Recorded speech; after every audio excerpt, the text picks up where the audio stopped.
I'm going to talk gave me the courage to leave the home. Today's subject is Maya. Actually, many times, the young age I used to think I should leave the home, go around,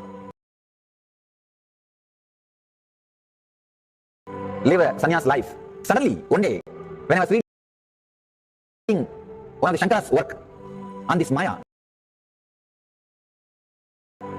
some of the concept, the word Maya cannot be translated into English. Thinking the lesser reality as the higher reality is what we call Maya. What you are seeing, you can't say this is illusion. No, this is not ultimate. Your understanding this is ultimate is illusion. The moment the kick happened, I was ready not only to leave the house, decided to live like a Shankara. In the Vedic tradition, anybody wants to become enlightened has to leave their home. They have to become homeless. It's a basic condition for enlightenment. You can't be in your hometown. You have to start wandering, studying, because to enter into the ultimate truth, you need to have the courage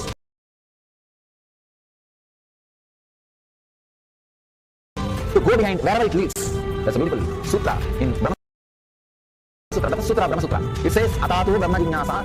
Let us inquire into the reality. It says, only a courageous person who is ready to go behind wherever truth leads can enter into this science. In those days, we had a beautiful system. When somebody becomes enlightened, he will go around, sit with all other scholars, pandits, learned people, and he will open up his understanding. The other person will open up his understanding. Whoever can take the other person to the deeper level of understanding will follow him. That's all. That is why exploring the truth into the deeper and deeper level has been made as a compulsory basic value for anybody who wants to explore the reality, explore into the truth. What you need to understand from this story, courage to go behind the truth, wherever it leads. Even they are ready to gamble with their life, but they are ready for truth.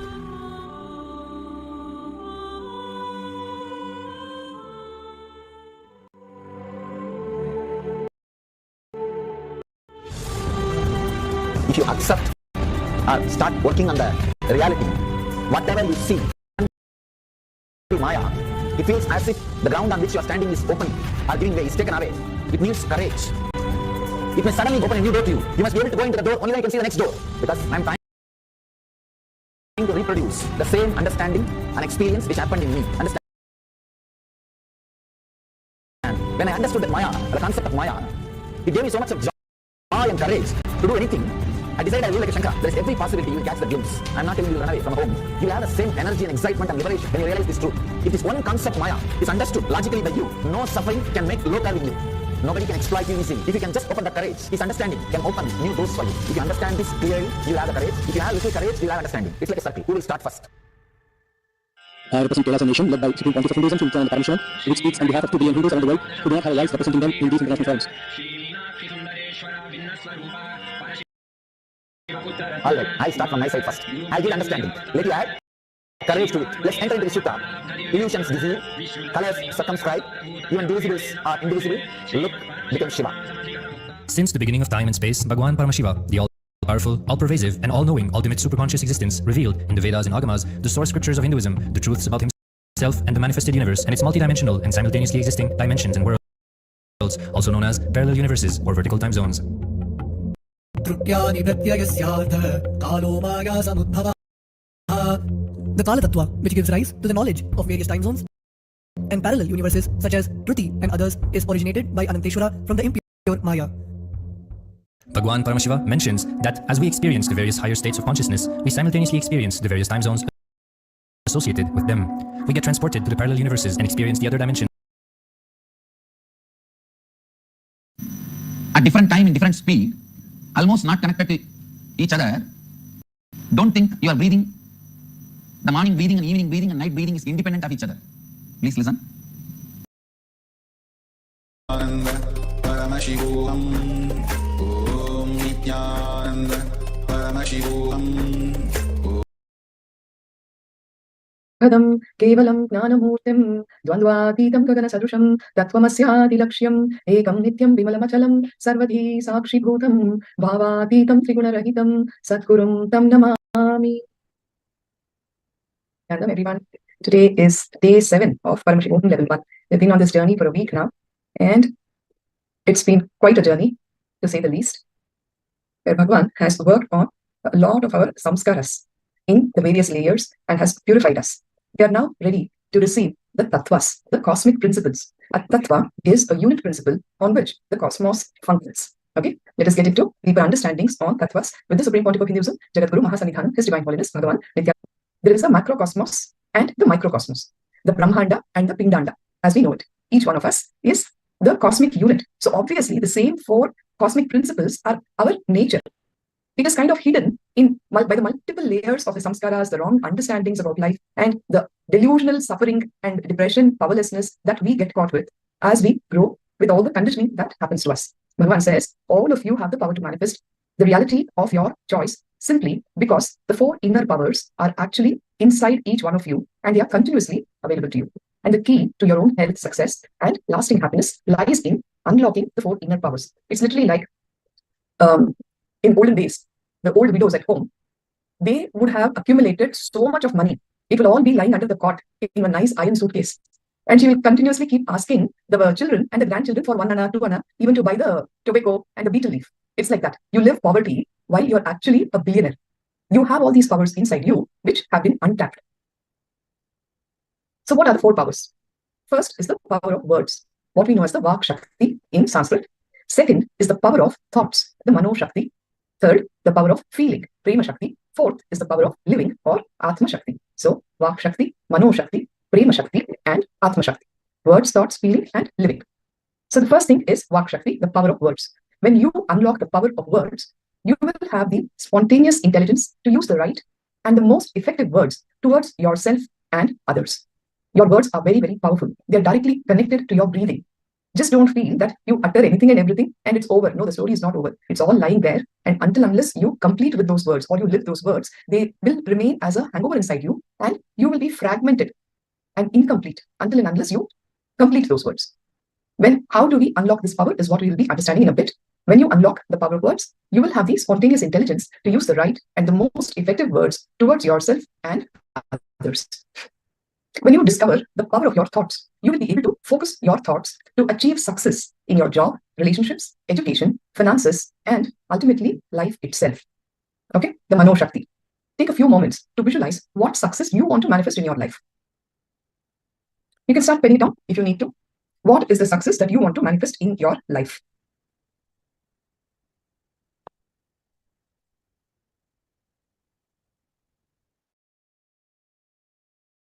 These days, it is so difficult to maintain logical connection between thoughts to manifest the ultimate reality that you want for yourself. Even at the thinking level, you get so distracted. Logically, one thought leading to another thought, that leading to another thought, and that chain should give you the solution to the problem that you have set out for. We have even lost out on that ability. So much of distraction and so much of incompletion inside will never allow you to harness the power of your thoughts. In any case, now, consciously, with a lot of awareness, take a few moments to visualize what success you want to manifest in your life. It could be in any of the fields, like we said, your job, your education, your finances, your relationships, and ultimately life itself. What is it that you want to achieve? What you define as success? I'll give you a couple of minutes. Please do the exercise.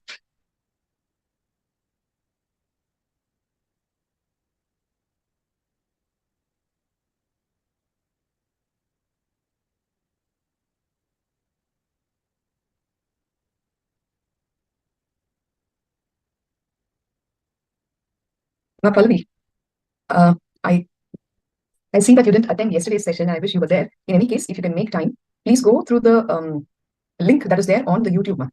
Paramashivoham Level-1 Day 6, because yesterday we did the etheric body meditation and deeper understandings of the etheric body, which is directly related to pain.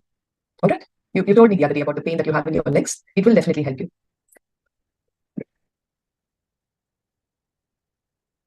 All right, are you done with this? Can I have a thumbs up? All right.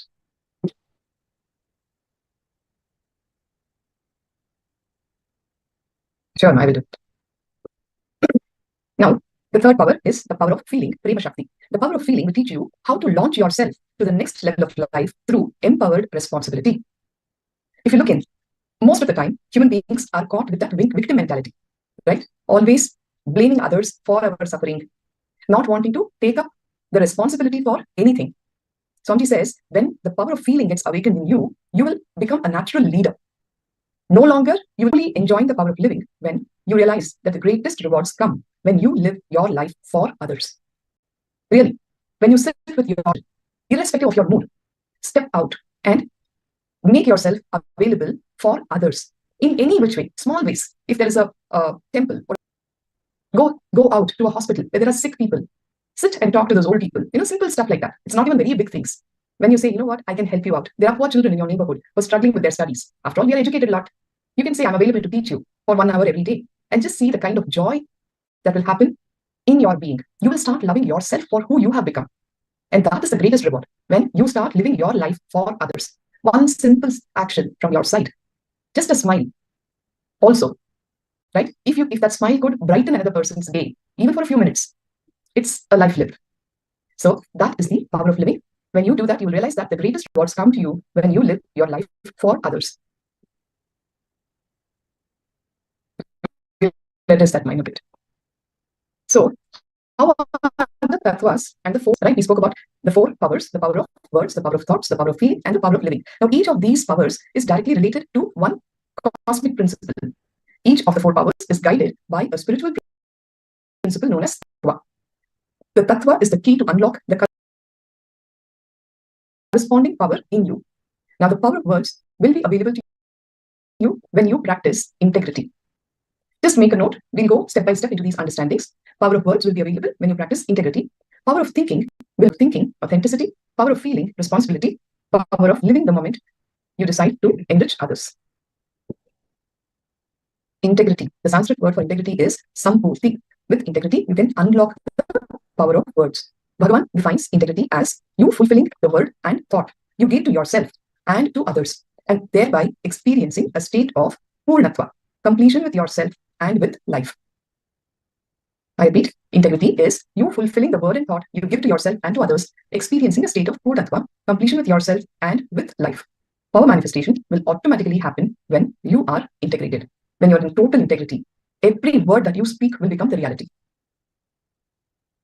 When so many of us are reaching out to Bhagavan, and when you see the darshans, you'll see how he showers everyone. I'll make sure, that you pass your exams with a great percentage. I'll bless you with so much wealth. I will heal you. All of these blessings that he gives literally is because he embodies that cosmic principle of highest integrity. Anything that he speaks will become the reality. That is how that power of words happens. Vak Shakti. When you live in integrity, your Vak Shakti will be awakened. Now, once a small town was visited by a saint. As the saint passed by a small hut, a woman came to him and begged him to pray for her dying child. Since the saint was new to the town, a crowd gathered around him, curious to see if he could do anything. The woman brought the sick child out to him, and he said a prayer over her. Do you really think your prayer will help the child when even the medicine has failed? After all, they are just some words, yelled a man from the crowd. The saint turned and started shouting at that man. You idiot! You don't know what I'm doing, so just shut up. The man was furious. His face grew red and hot. How dare you insult me? He shouted at the saint. Now, the saint smiled at him calmly and said, if one word has the power to make you so angry, may not another word have the power to heal the child? That is the power of word.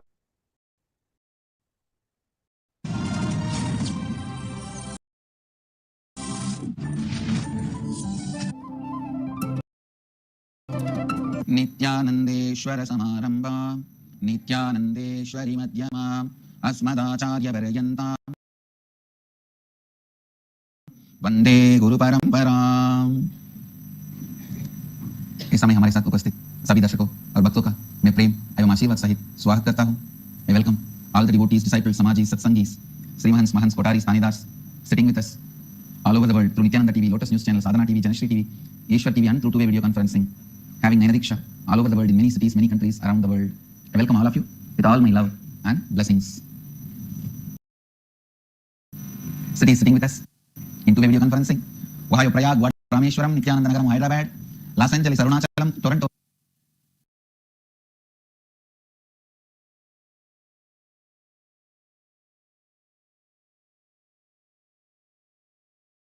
And the satsang I feel, the joy that I delivered. Please listen, listen. Today I want to expand on the power of Vak Siddhi. Your Vak means that, please listen, just because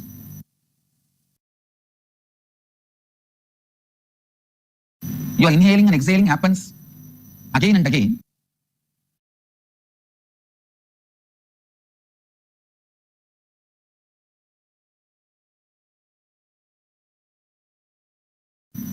at different time, in different speed, almost not connected to each other. Don't think you are breathing The morning breathing and evening breathing and night breathing is independent of each other. Please listen. The way you breathe in the morning, the way you breathe in the noon, the way you breathe in the night, completely different, totally different. The heat of the exhaling air, quantity goes inside, quantity comes outside, quality goes inside, quality comes outside. Everything is different. But that does not mean each of your breath is independent. Same way. Sometimes you utter beautiful, sweet words. Sometimes you utter defensive words. Sometimes you utter offensive words. Sometimes you utter abusive words. But your walk is one and the same. Please listen. Your words may be different, unconnected. Why do you think people enjoy this big boss kind of reality shows? Because it is so foolish. Morning you behave one way and evening you behave in another way. And night you behave in a different way. You can see very clearly the play of your hormones, which is happening in your life, and you can also feel you are not responsible for it. That is why all these big boss kind of reality shows became super hit. Morning the same couple fight bitterly. Noon they try to help each other. Evening they get cozy. Night they cuddle up. Again, morning starts the war. Just with the flow of your hormone, your action, your words, your response to life, everything changes. This kind of reality shows you that reality. Actually, if you fix a camera in your own room, office, and see your life itself, after 10 days you'll understand the fun going on. How completely broken you are. Your words are broken from your actions are broken from your thinking. If somehow you can have a camera which captures your thinking also, that will be real fun. You don't need so many people to run a big boss show. Your own body, mind, words, action, these 5-6 fellows are enough to give you a lot of entertainment. Your body will run in a different direction, your mind will be running in a different direction, your words will be running in a different direction, your thinking will be running in a different direction. All of them, when they meet, there will be a lot of fun. You can see the greatest war, greatest comedy, greatest romance, all the navarasas, 9 emotions. Between your body, mind, words, emotion, and thinking, action, between this itself you can see all the navarasa going on. Listen. You may be uttering completely different words in the morning, in the noon, in the night, in the middle of the night, in the early morning, but you have something called walk, which connects, which is responsible for all your words. Please listen. Listen. You may have fast breathing, slow breathing, shallow breathing, but there is something called lungs, which is responsible for all your breathing. Same way, you may be uttering right words, wrong words, positive words, negative words, good words, bad words. There is an organ called walk exists in you. Please understand. This organ is referred by yogic physiology. In yogic physiology, we refer this organ. Still, the allopathy physiology is not able to equate any part to this organ because this organ exists in the cross section of body and mind. Unfortunately, the Western medicine believes body is a biomechanism. But fortunately, the yogic tradition believes body is a sheath of consciousness. Kosha, not mechanism. Kosha means living, independent, intelligence, responds to the consciousness. This walk, the organ I am introducing to all of you, please listen. This organ, I wanted to use the word organ so that you understand, it exists very solid. Just like your lungs, heart, kidney, liver, intestine, eyes, ears, you have an organ at the intersection of body and mind. It is somewhere between the heart and the throat, in that region. The intersection happens, but it happens in a slightly different places for every human being. But for every human being, it is between the throat and the heart, in this area. Where your body and mind intercedes, in that region. This organ exists. The organ is made out of the material of mind, but used in the field of body. Please listen. The base material out of which this organ is made is mind, but it is used in body. See the heart and lungs, these organs are made out of flesh, skin, made out of the physical matter and used in physical body. That is why Western medicine is able to diagnose it and catch it. There are organs which are made out of mind, but used in body. The walk is one of that kind of organ. Please listen. It is not metaphysical, imaginary, hallucination. It is an organ which is inside you, responsible for all the words you utter. Every non-integrated word you utter, that organ gets polluted. It is literally like every cigarette you take. How every cigarette pollutes your lungs. Every non-integrated word you utter pollutes your walk. Good news is, Because it can be polluted easily, it can be cleaned easily. One lie, the vak will get polluted, will be loaded. Just if you complete it, immediately it will be healed. It will be free. Even one lie, one word which is non-integrated. For example, if you tell, now time is 8 o'clock, that's all, it will be polluted because it is not 8 o'clock. And same way, cleaning it also is not a big job. Oh, I withdraw this word which I uttered, time is 8 o'clock, I complete with it. Now time is not 8 o'clock. It's enough. Because the word corrupts the vak, the word can purify the vak. Understand? The diseases which are created in your body because of wrong breathing can be completely healed by the right breathing. The disease created in your body due to wrong way of handling the body, means the wrong way of sitting, wrong way of lying down, that can be healed by the right way of sitting and right way of stretching. The disease created in your system by wrong usage of the body can be healed by the right usage of the body. The disease created in your system by wrong usage of the word can be healed by the right usage of the word. Understand? The whole science of integrity is based on this. The whole science of vak siddhi is based on this. I tell you, whoever thinks they are my followers, my disciples, my devotee, all of you should have vak siddhi. That is the gratitude you show for me. And it is not difficult. That is the good news you have. It is not difficult. That is the good news you have. It is as simple as brushing your teeth. As simple as, dhyan se suniye, as simple as brushing your teeth. As simple as brushing your teeth. Just like every morning, how you sit. Brush your teeth, clean your body, have neti, dauti, panchakriya. Every morning, every human being should spend at least 2 hours in cleaning himself. Not just physical cleaning. Body external, body internal. Being internal also should be cleaned. Please listen. Not just body external, body internal. Being internal also should be cleaned. After some time, you may not even need a separate time to clean your vak. You will start living integrity as a lifestyle. I tell you, once you master the pranayama, your breathing style itself will become pranayama. Your body language will become yoga. When your body language becomes yoga, how many hours you sit, you will not have back pain. Your body knows how to align itself. Same way, only first few days you need the integrity training. The vak suddhi, vak suddhi, vak suddhi. Vak is the organ which is there at the cross section of body and mind.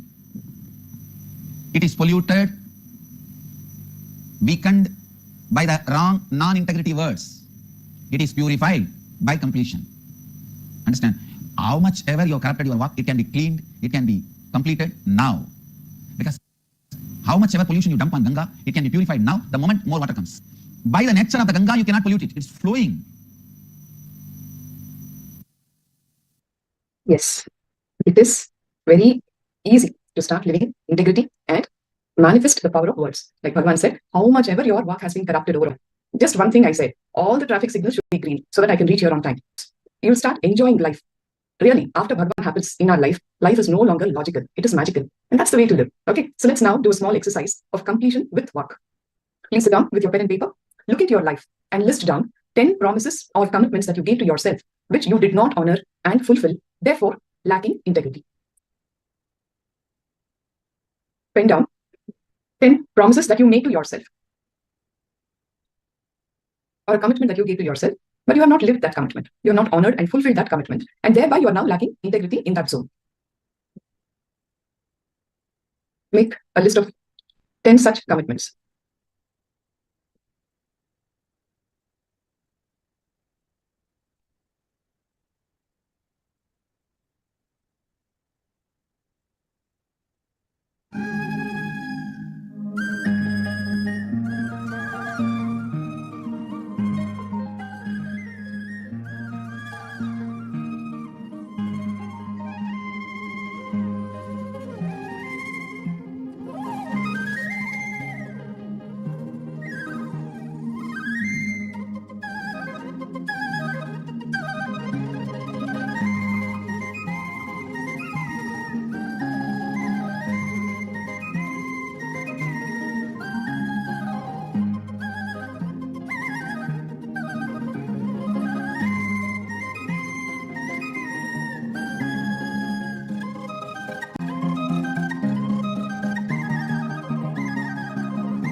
in integrity and complete with your words, promises, and commitments that you have given to yourself.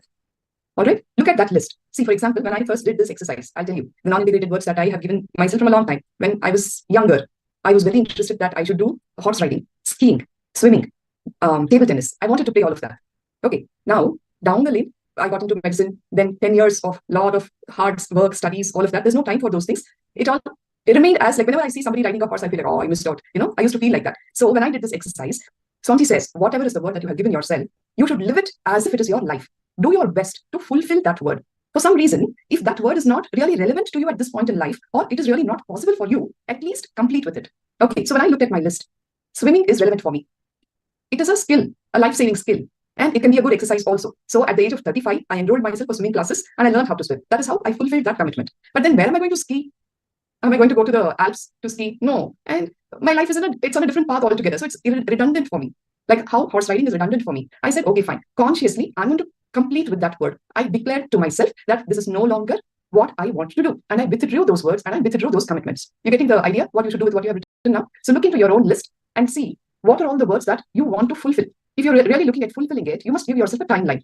Within this time frame, of our already marginalized and promises that I've given myself, and you should put in all your time, energy, intelligence, all your effort into making it a reality. All right. If you say, okay, now I don't think I can do it, it's almost impossible, at least consciously withdraw. Don't let it remain as an incomplete hangover inside you. You should never feel like I saw somebody riding a horse and always I used to feel so bad that I don't know how to ride a horse. Now when I see, I'm happy for them. It's not that, I feel powerless about it. Not at all.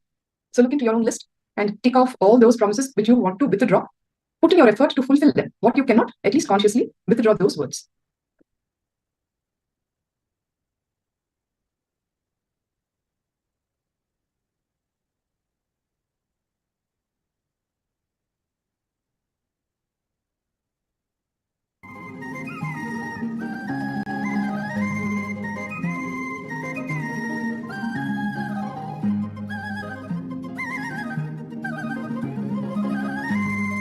It's very necessary to do this because the next time, whenever you tell some word to yourself, that incomplete part which is there inside you, you know what? It's going to come and show its fingers at your face and say, hey, don't I know you? How many times you have done this? You never keep up your word.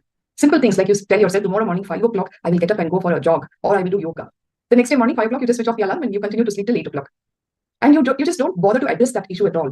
At the end of the day, what? You have told only yourself. You haven't told anybody else. Now, how does it matter? No, you are the most important person. Because when you don't live the words that you give to yourself, your self-esteem and self-respect in your own eyes will come down. That is a big loss, actually. So never allow that to happen. Tell yourself, yes, I told that I will wake up at 5. For whatever reason, it has not happened. I complete with those words and I re-establish my space of integrity.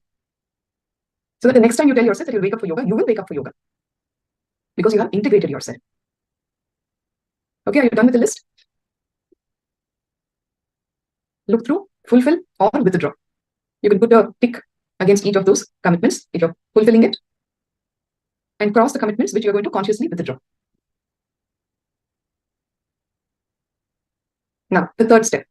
Again, look into your life, and this time, pen down 3 promises and commitments that you gave to others which you did not honor, fulfill, or withdraw, therefore lacking integrity. First, you did it for your own self. Now, you have told other people. You have promised, you have given a commitment to others which you have not honored. Just list down 3 such commitments.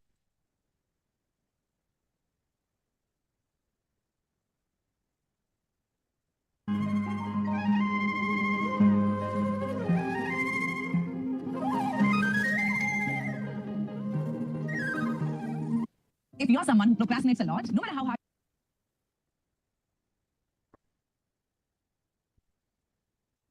the words that you have given to others which you have not fulfilled. At least 3 such promises or commitments. Please pen them down.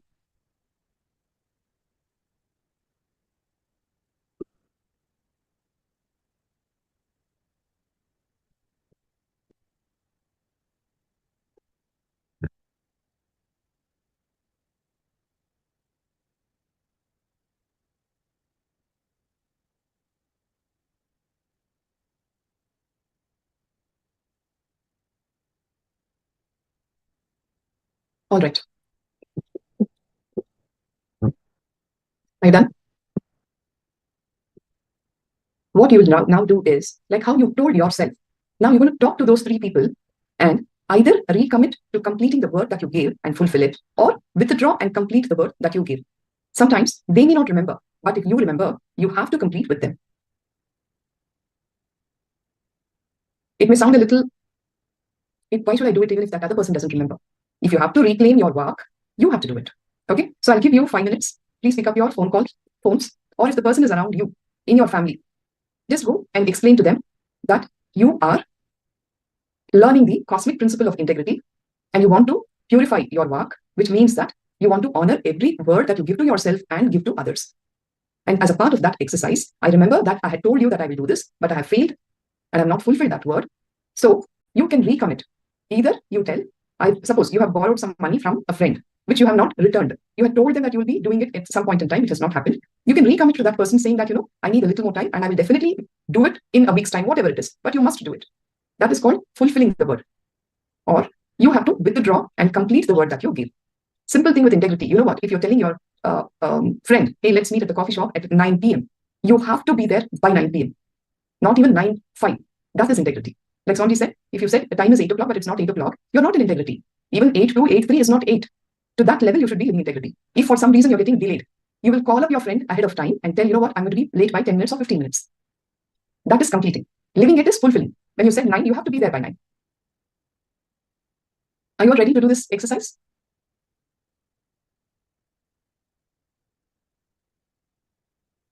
Could you identify at least the 3 commitments that you have given to others which you have not fulfilled? Can I have a response in the chat box? Yes.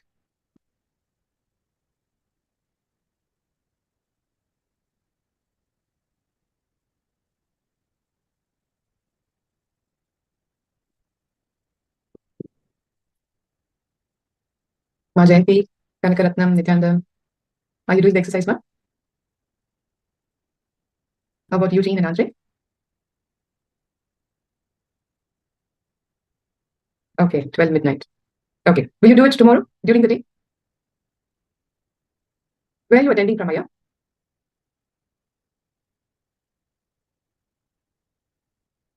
Okay. Ma Pallavi, I saw you stepping up. Did you make any calls?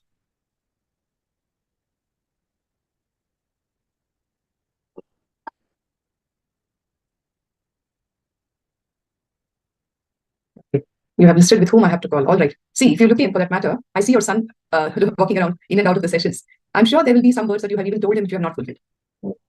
Don't say he's a little kid. Why should I do this exercise with him? Even if you have spoken to a newborn baby and you have not lived, you have to do it. Or if you've spoken to your pet and you have not fulfilled a word, you have to complete. So you can start off with that.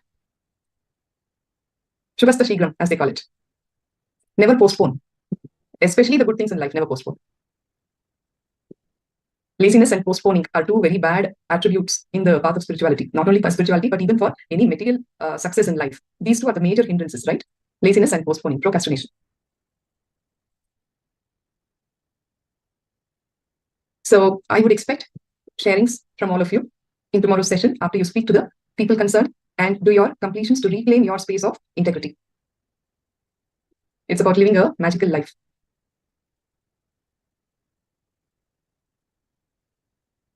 Whatever you think will happen. When you bless people, it will happen. I'll tell you, for example, one of my friends stays in Chennai. And now Chennai is flooded with a cyclone. Her daughter studies in an engineering college, and she was supposed to be visiting the parents after her exams. And it just started raining, and she booked the tickets for the daughter to come and visit them. And I told her, what? I don't see this going in the right way. Please don't make her travel now. She can always come back to you after, over the weekend is what I told her. She said, no, things are looking very fine. I don't think there should be any problem. Let her come and spend her holidays. Even one day wasted in the hostel one day spent in the hostel when you have a holiday is a waste of time. I would rather want her home. You won't believe it. By evening, the cyclone got so bad. The next 3 days, the trains got cancelled. You can actually see certain casualties ahead of time. You will know that this can happen and you will take the preventive measures. All of this is a power which you can live, you can use. See, Swamiji says powers are not just for some yogi sitting somewhere. No, they are user-friendly and each one of you have to live like that. Don't celebrate your powerless existence with that victimhood mentality where you feel that you're being violated, the life has been unfair to you. These kind of words should not be happening for us. Ma Pallavi, did you speak to your son? Yes? All right. Good. So I will wait to hear from all of you about your completions with the non-integrity space. When you fulfill, when you complete, you actually reclaim your space of integrity and start manifesting the power of words, the power of vak. All right. So with this, I will now have to conclude the session and hand over to the next Acharya. If there's anything that you need clarity on about the session, the truths that have been shared today in the session, now is the time you can ask your questions. I saw that I'll answer you. Anybody else? You feel so much lighter. Yes, ma. Because very powerful exercise. I felt so much lighter, says Ma Kalyana Sundari. It's true. Because when you do these exercises, you reclaim your space of Purnatva, the space of completion that is truly you. And in that space, there is only peace, harmony, bliss, love, compassion, gratitude. No wonder you will feel light. You will call one person. Thank you, Majayanti. Thank you for that. I will put up the link of yesterday's session as well. And with respect to your question about using sarcastic words have increased in our lifestyle, influenced by the society around us. Even you use sarcastic words when you have to convey something, but the conveying is not straight. Can you explain how this works with the cosmos? Cosmos is very simple, sweet, and straight, man. So, like Swamiji says, every word that you speak, the cosmos is a big tathastu. More and more reclaiming completion, the state of completion, and living integrity. You will not speak any word that is not necessary. It will happen to you. When you speak, you will be so crisp, precise, and to the point. Nothing more, nothing less. And it will only heal the others. All right, ma'am? Does that answer your question? Yes, thank you. Yes, I see that Mauma Balaji has logged in. So I'll conclude with the Purna Mantra with a reminder for all of you to do that exercise once it is a decent hour to call your friends, relatives, to whomsoever you have given the commitments and left it hanging in the air without fulfilling the same. All right, so let's put the hands together for the Purna Mantra. Please sit straight. Om Purnamada Purnamidam Purnat Purnamudachyate Purnasya Purnamadaya Purnamevavashishyate Om Shanti Shanti Shanti Hari Om Tatsat Sarvam Bhagavat Shri Nithyananda Paramashiva Padukarpanamastu Om Nithyanandam. Thank you. Nithyananda. Thank you again.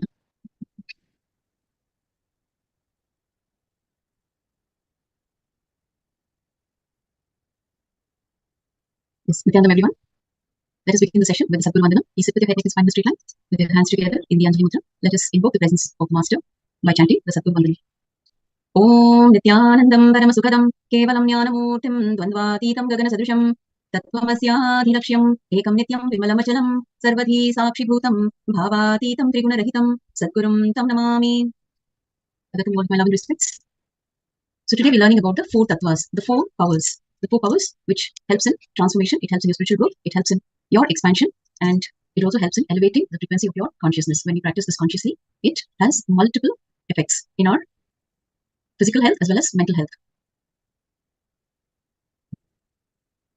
Okay, let's enter into the session. So we begin with authenticity. We just learned about integrity. What is integrity in the previous session? So in this segment, we will be learning about the next power, which is authenticity. Unlocking the power of thinking is authenticity. Authenticity will help you to, when you practice authenticity, it helps in unlocking the power of thinking. So now let us tune our thinking to our peak possibility. So in the previous session, you saw the power of words. How, just by practicing integrity, you can make or break any relationship. The power of thinking is deeper than the power of words because it can make or break your life itself. The power of thinking is the power to train and tune your thinking to its highest potential. So what is authenticity and how do we practice authenticity? How do we inculcate authenticity in our daily lives? Whether you know it or not, whether you believe it or not, you can control your mind in the same way that you control your body's movements. You can decide and declare who you want to be. It is possible to train your mind and encourage only the thoughts that are in alignment with your highest possibility, discouraging and completing with disempowering ideas.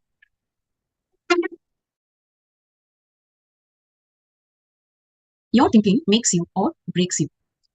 Thinking is not accidental. Thinking happens with your voluntary involvement. Your thinking process is actually encouraged, entertained, and enriched by you. But unfortunately, you believe that thinking is accidental and you cannot control your mind. When you unlock the power of thinking, you will be able to spontaneously focus your thoughts to achieve your highest potential. Constantly functioning at your peak possibility is authenticity. Authenticity is the key that unlocks the power of thinking. So please provide your listening here.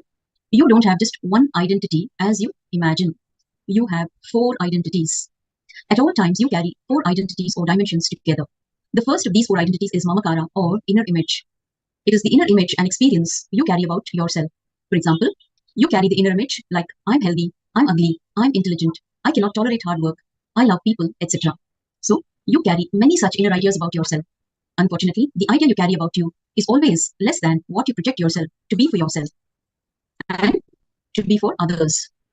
The second identity is ahankara or outer image. It is how you project yourself to others. You may try to project yourself as very powerful, talented, honest, helpful, or whatever. Unfortunately, what you project is always far more than what you believe yourself to be.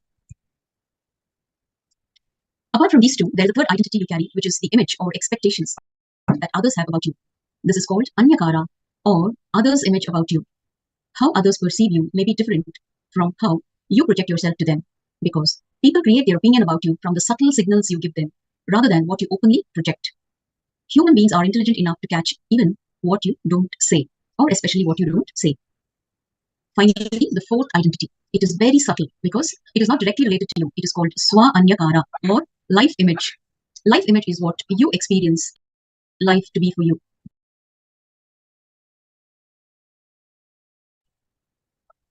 For example, we feel life is complicated, or life is sacred, or life is scary, or life is always showering me with everything I need. Please understand, this is also your identity because it defines the exact experience you will be receiving from the people and situations in your life. Authenticity means living at your peak in each of these dimensions. Now let's look at what is a root thought pattern. Understand how a root thought pattern even happens, like how it all starts.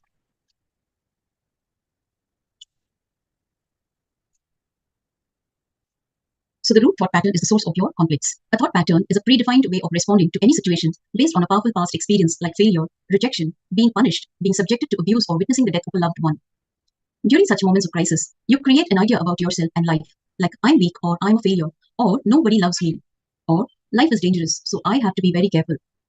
Almost all root thought patterns are negative, even the ones which may lead to success in your life, because they are born out of your feeling of powerlessness. Some of the common root thought patterns are, these are examples. This is how one would feel from within before you meet the master.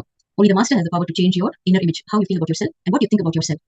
So some of the examples here are, I'm a failure, nobody loves me, I'm alone, I'm ugly, life is out there to cheat me, I'm weak and unhealthy, I'm powerless, so I have to please everybody. Life is hard, so I have to be extra smart. Life is too big for me to understand.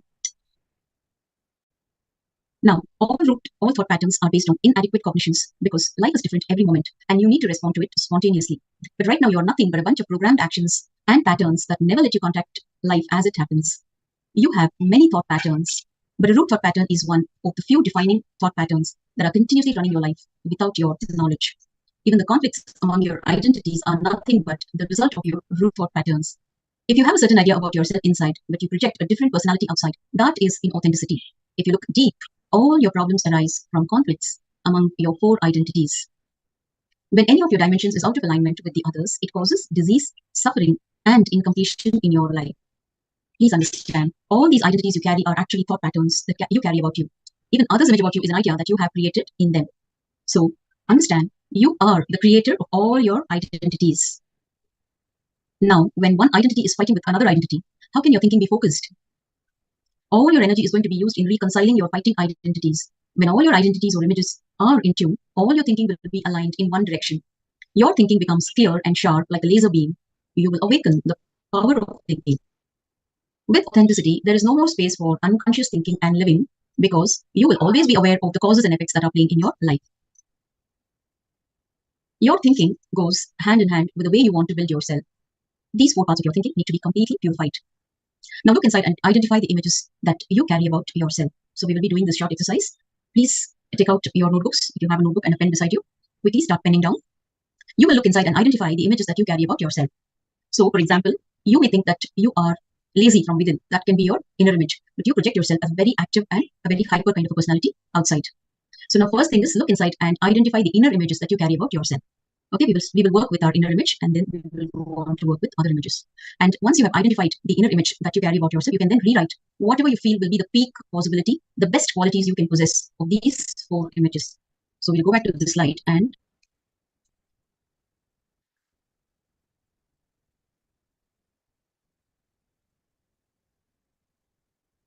Okay, so we'll begin with identifying the inner image, the images that we carry about ourselves.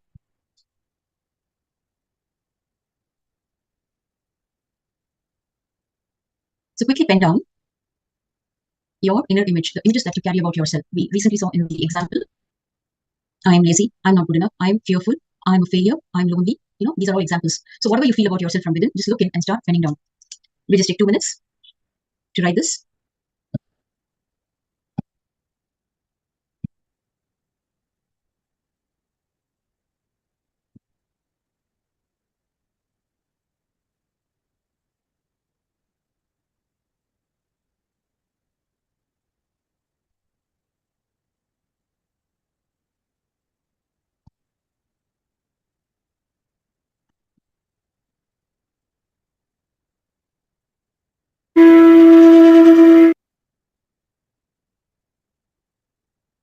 So continue to pen down your inner image, all the inner images that you carry about yourself.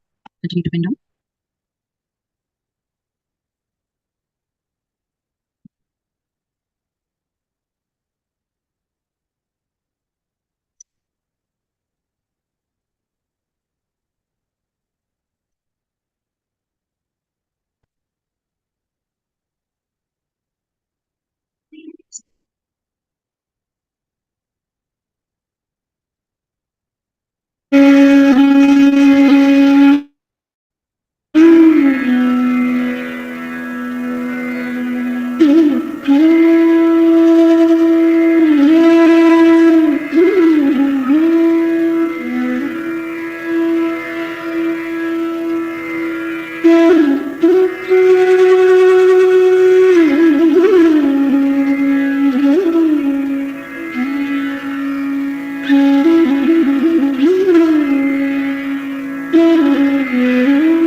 Okay, so we need not beat ourselves up now.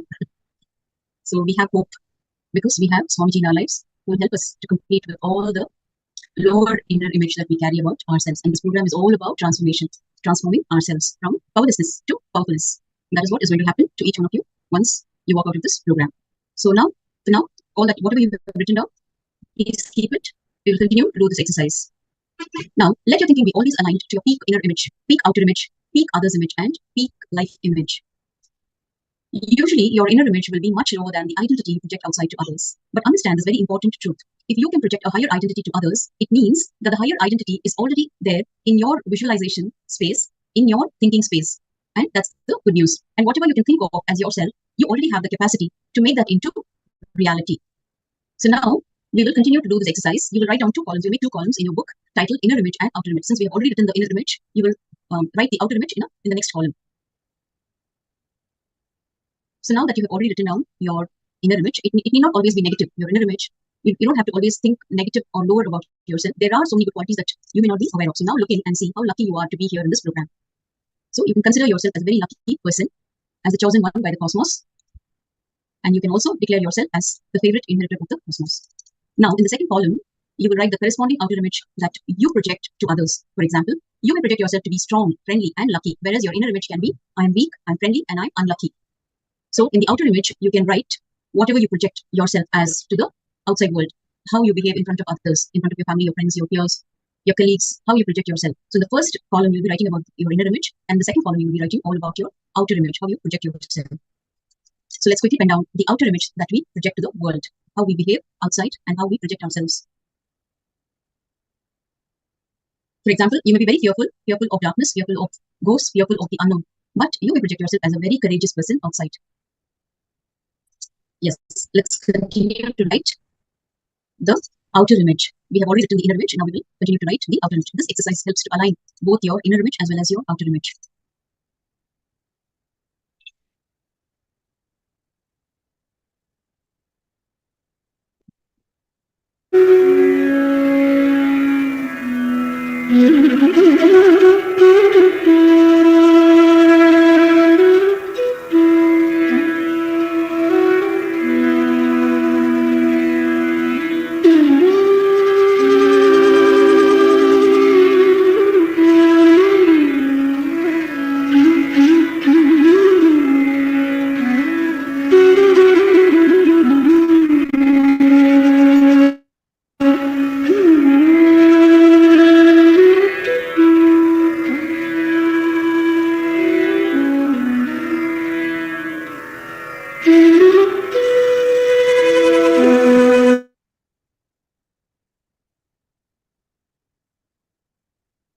Okay, let's continue. Now, compare each inner image and outer image you have noted down. Yes, your inner image as well as your outer image can be the same. Like, yes, Pallavi is sharing here, is asking a question. If the inner and outer image can be same, yes, it can be same. It may not be conflicting. Okay, it may not be contradicting or conflicting. It can also be the same. Suppose you feel trustworthy from within, you also project yourself in that manner. Yes, it can be the same. Now, compare each inner image and the outer image you have noted down. Wherever there is a conflict, start tuning your inner image and your outer image. What you perceive as you and what you project as you to others by always choosing the higher idea. For example, wherever your outer image is higher than your inner image, decide to tune your inner image to your outer image. Let me repeat. Wherever there is a conflict, start tuning your inner image and outer image. What you perceive as you and what you project as you to others by always choosing the higher idea. For example, if you're feeling fearful from within, and if you are projecting yourself as a very courageous and bold person, you're very bold, then start tuning that inner image and outer image by choosing the higher idea. Wherever your outer image is higher than your inner image, decide to tune your inner image to your outer image. So do not reduce what you project yourself to be for others. Increase what you perceive yourself to be for you. Let me repeat. Do not reduce what you project yourself to be for others. Increase what you perceive yourself to be for you. It's a very beautiful topic. Best way to work on yourselves. And the best part is, when you attend this program intensely, when you do all the exercises sincerely, Swamiji infuses so much energy into you that all these happen automatically. You don't even have to struggle with all your inner image and outer image. He ensures that he ensures whatever is best for you during the darshans. So it's very important to attend the whole day, the program the whole day, and then sit for the darshan, because all that you learn gets imbibed automatically during darshans. And it also depends on how sincere you are in your transformational journey. That also matters. So now let's continue. Now repeat this for each point, for all the inner image that you've written down and the outer image, the corresponding outer image that you have mentioned. Repeat this exercise, like tuning your lower inner image to the highest outer image. Compare both identities, whatever qualities are best in both, choose those. Now draw a star against all your best, the best outer image, and yes, you can mark, you can highlight it, or you can put a star there. If there are some great qualities in your inner image, you need to raise your outer image to match that. If there are some great qualities in the outer image you project, you need to raise your inner image to match that which you project. Continuously tune yourself to your peak image. Now, authenticity in thinking has two steps. The first is to find out what you really want in your life by sincerely contemplating on what you want your 4 dimensions to be. Make a list of your best inner image, outer image, others image, and life image, and place it by your bedside, or at your workplace, or any place where you can see it. If you're working in the kitchen most of the time, you can put it on the wall where it is visible. And you can also put it besides your bed, where when you wake up, you should be looking at it. The first thing when you wake up in the morning, you should be looking at it. So have this list around all the corners of your house where you spend time, so that you are looking at it and you are consciously aware of what is happening within you and how the transformation, the changes are happening. So now, write down your best inner image. Whatever is your best inner image, you can write it down. Your best inner image can be, I am Paramashiva. And your best outer image can be, I am Paramashiva. It can be the same, or you can write whatever you want to write. Your best inner image, your best outer image, your best others image. That is what others look at you as, perceive you as. And the life image that you carry. Life is always showering me with abundance. Life is always taking care of me. Anything, it could be anything. The life image. It should be the best life image. So write it down, and later you can make multiple copies and have it all around your house or your workplace, or even while driving, you can have it in such a place that you're looking at it when you drive, so that it reminds you about your best images, the inner image, outer image, others image, and life image.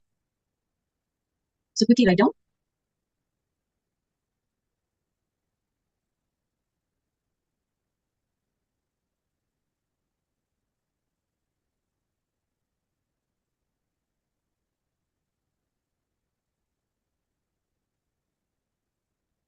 Okay, you can continue to pen down, you can think, and you can come out with your best images. You can continue to do this exercise after the session whenever you have time, or you can make time for yourself and do this exercise. It is very, very powerful. Now, identify the obstacles that stop you or distract you from achieving what you want to be, who you want to be, and how you want to be. So you will identify the obstacles that are hindering your growth, that is hindering your growth, that is not allowing you to be what you want to be, how you want to be, and who you want to be. So one of the biggest obstacles for most people is self-doubt, which is a negative thought pattern. And that happens because of the memory of past failures. So we will be learning more about all the self-doubt and the root thought patterns in the upcoming segments. For now, let us understand that one of the biggest obstacles for most of us, for most people, is self-doubt, which is a negative thought pattern, and it happens because of the memory of past failures. Whichever thought is in alignment with your peak possibility, encourage it, enrich it, and entertain it. Whichever thought is not in alignment with, complete with it. Consciously, decisively, complete with that pattern. Go on completing every day with those patterns which are stopping you from achieving your peak possibility. When you start living authenticity, you know the right way of thinking, and you will use your thinking to achieve what you want in life. In Hindu spiritual practice, this is the second step, known as manana, which is authentic thinking. Now, let your thinking be established in authenticity, continuously expanding you towards your peak possibility. When you achieve a powerful clarity in your thoughts, that makes whatever you think into success. You have then unlocked the power of thinking. With that, we conclude this segment. We will move on to the next segment.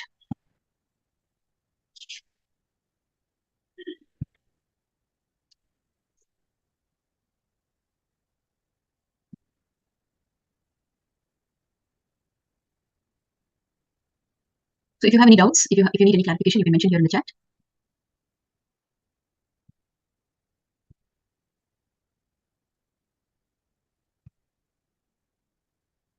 Hope you're all clear. You have understood the concept. You can always type your doubts, your queries in the chat here.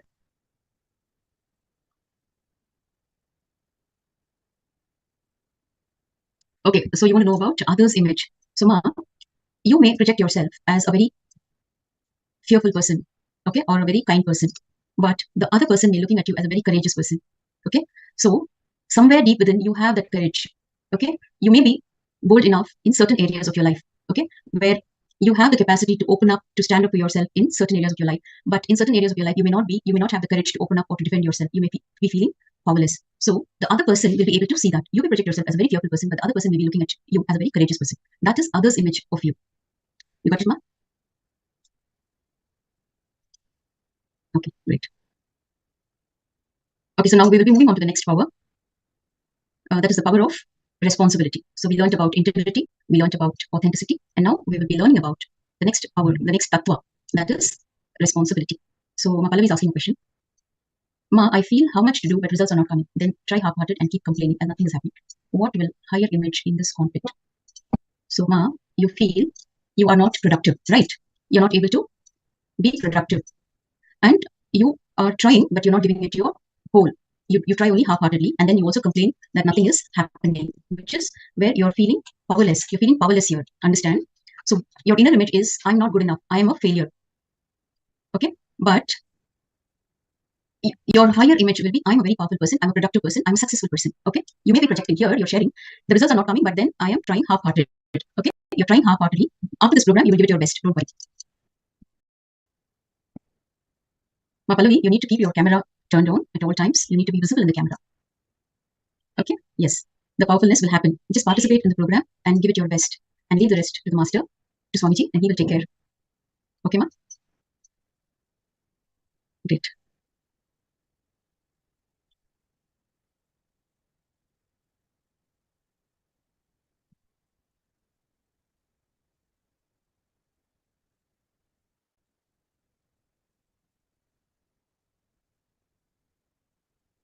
Yes. So today the topic is all about unlocking your 4 powers. So the power of words, the power of thinking, and then the power of feeling, which is responsibility. The power of feeling is nothing but your ability to realize yourself as the source of all the happenings in your life. So when we start taking responsibility in all the areas of our life, then we become much more powerful and much more independent.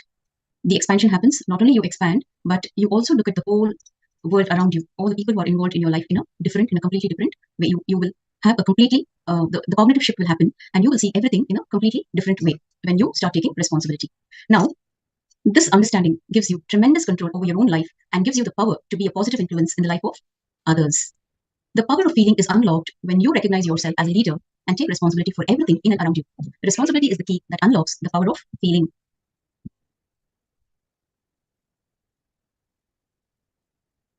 So, Pallavi, you also have your answer here to the question that you wanted. The question that you asked, you will find the answer in the segment. What is responsibility? Responsibility means living and responding to life from the truth that you are the source of and therefore responsible for all happenings in and around you. Just a minute.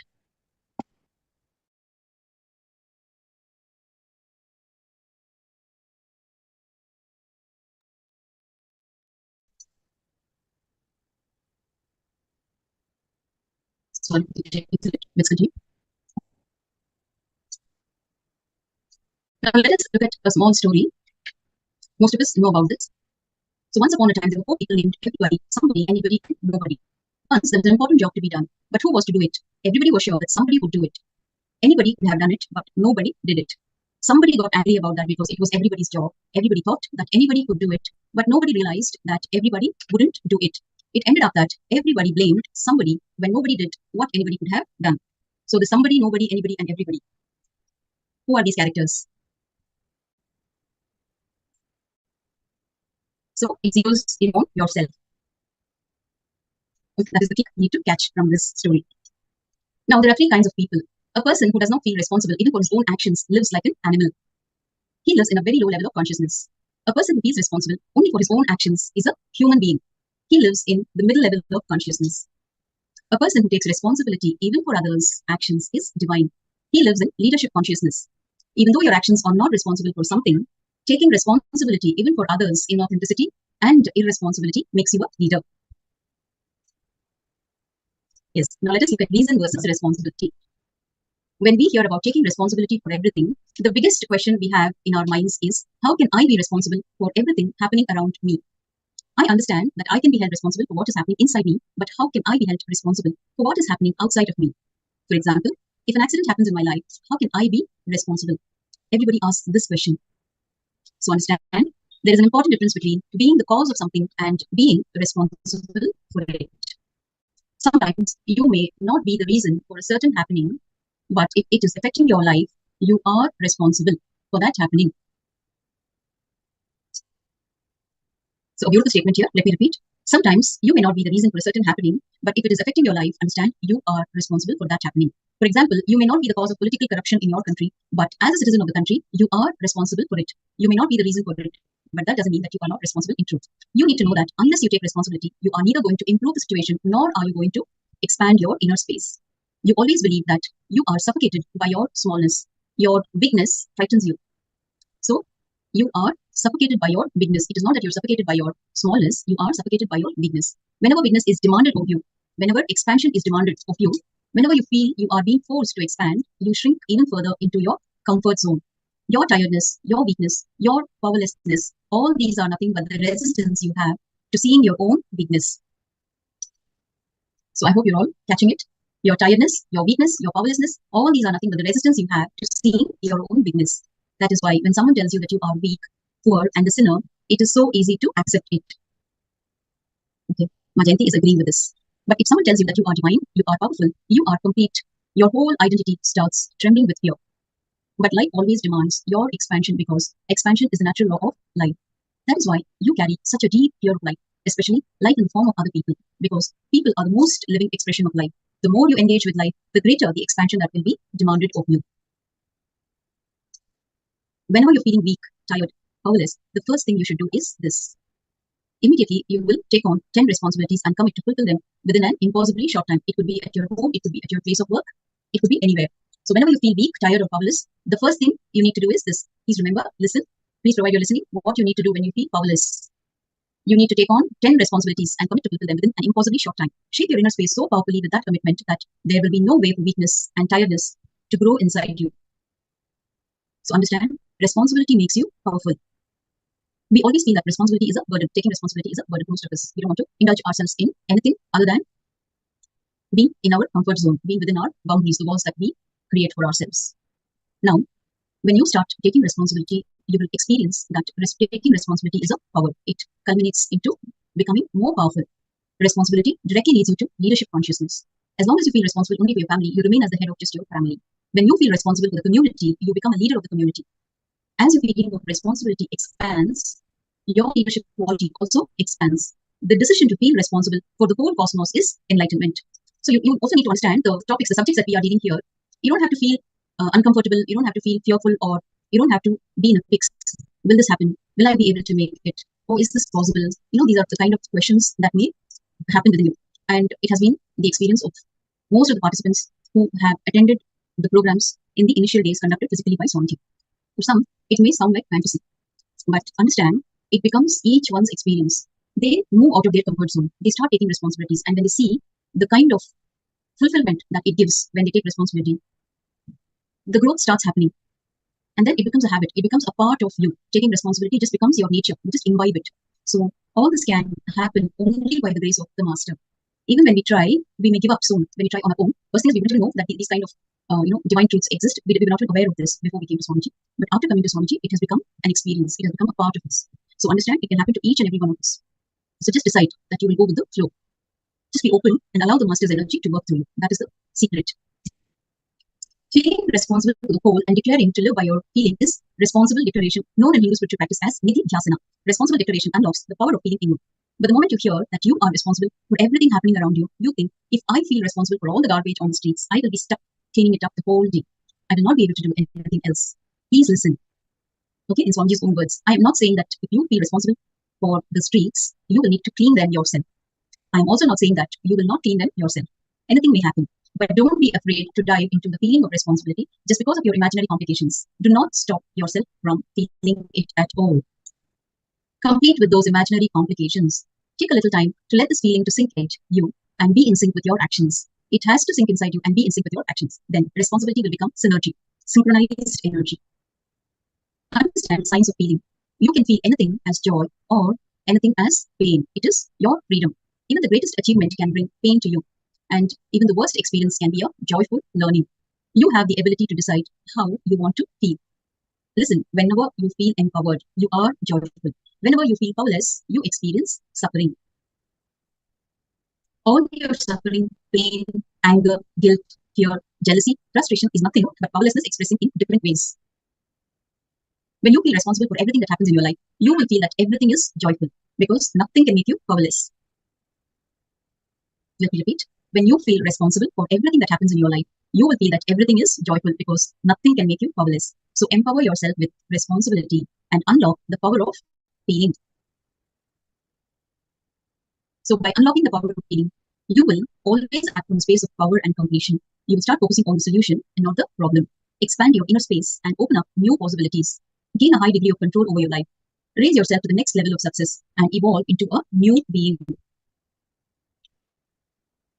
So now let's do the internalization by doing this exercise. This exercise is to unlock your power of feeling. Okay, now we will start writing. Please take your books and start writing down. It's a very interesting exercise. When you write, you will have the inner reflection. You will see what is within you, how it feels from within. Only when you start writing, you will be able to understand what you are going through, where you are stuck. So write down all the areas of your life where you shrink from expressing yourself fully. For example, at work, in relationships.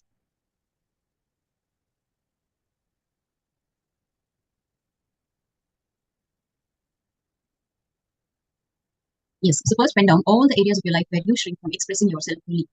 It could be at work, it could be in relationships, and it could also be in other areas of your life.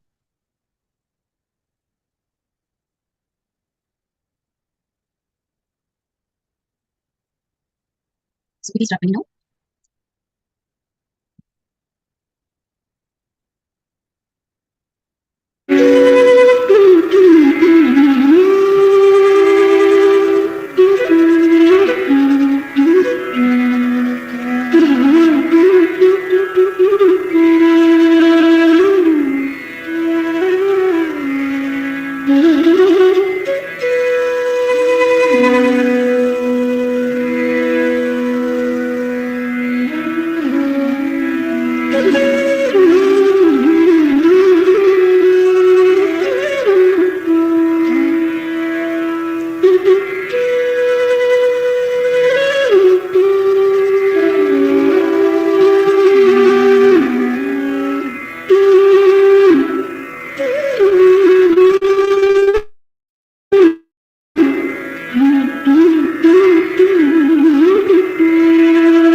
Okay, so now if you have written down all the areas of your life where you shrink from expressing yourself, now for each of these areas of your life, write down the thoughts you have, the words you utter, and the actions you take. So, Pallavi, you can write down, you were asking a question, right? You can write down in which area you are not able to express yourself. Now, you can write down what are the kind of thoughts that you have, and the words you utter, and the actions that you take. Write it down clearly. So, for all the participants, please write down so that you have clarity.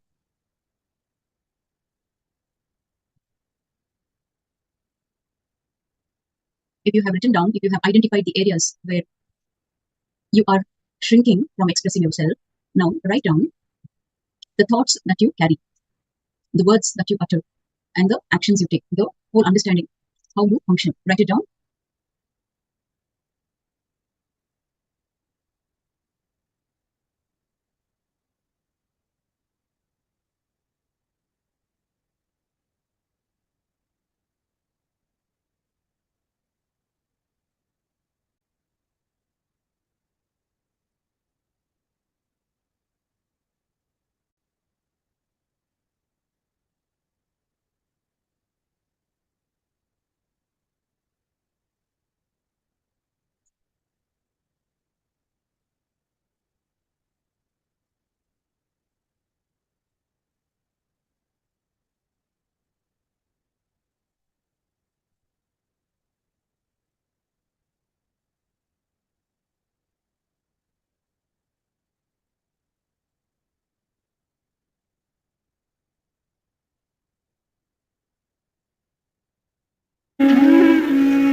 Yes, let's continue. So now, if you have written down the kind of thoughts that you have, the words that you utter, and the actions you take in certain areas of your life where you're not able to express yourself fully, identify where you are not taking responsibility for that aspect of your life, where you are waiting for the external situation to change instead.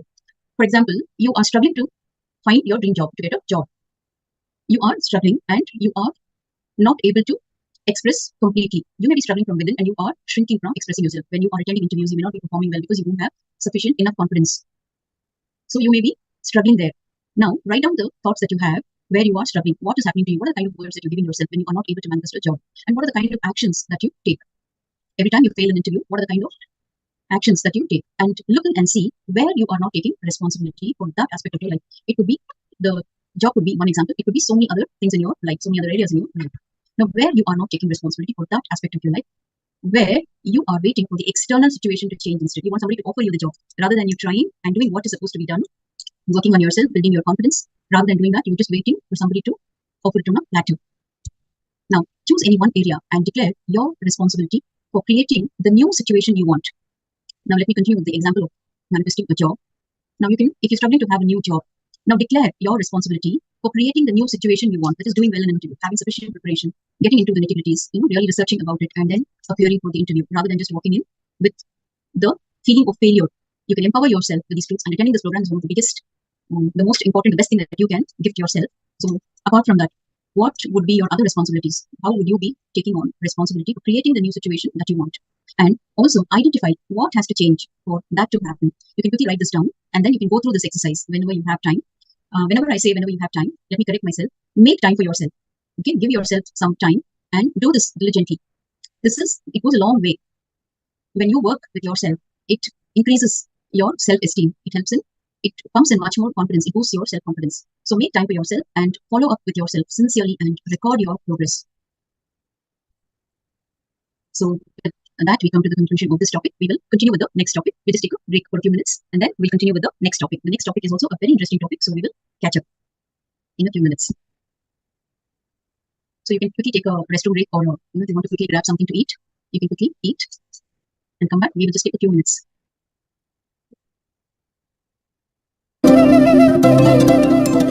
Feel responsible. After you feel responsible for everything, the disciplehood happens in you is trustworthy disciplehood. Till you feel you are responsible for everything, Any decision you make, even if you feel you are surrendering, it can't be trusted. You are dangerous. You may be falling at the feet. Just to pull the feet, pull the leg, not to worship. जब आप उत्तरदायित्व की स्थिति में स्थापित होते हैं, तब आप यह अनुभव करेंगे कि पूरी ब्रह्मांड आप में सम्मिलित है। जब आप उत्तरदायित्व की स्थिति में स्थापित होते हैं, तब आप यह अनुभव करेंगे कि पूरी ब्रह्मांड आप में सम्मिलित है। पूरी ब्रह्मांड का मूल आधार आप स्वयं है। Not just for your job, wealth and family. When you feel responsible for whatever is happening with your knowledge, you become man. When you feel responsible for whatever is happening beyond your knowledge, you become God. When you feel responsible even for the avyakta, unmanifested, you become God. Achieving divinity means feeling responsible, feeling constantly responsible. Responsibility changes the way you think. It changes the way you perceive. It changes the way you feel. It changes the way you are. Responsibility changes everything, the way you internalize life. Responsibility changes the way you internalize life. You start internalizing with the idea of solving. केवल अपने परिवार, व्यापार एवं स्वयं की धन संपत्ति के लिए ही नहीं।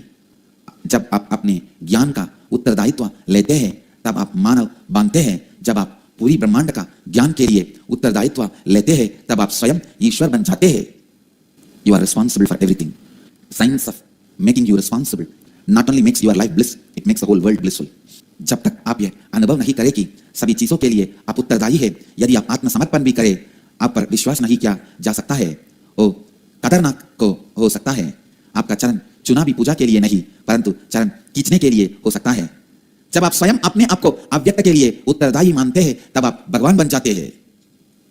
जिम्मेदारी ले जब आप पूरी तरह से उत्तरदायित्व का अनुभव करते हैं, तभी आपका शिष्यत्व भरोसेमंद बनता है। शिष्यत्व भरोसेमंद बनता है। Yes, let's continue.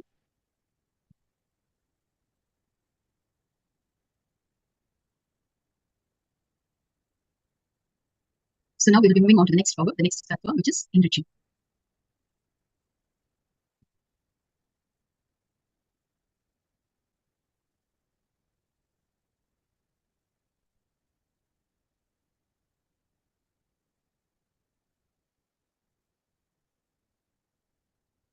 Unlocking the power of living.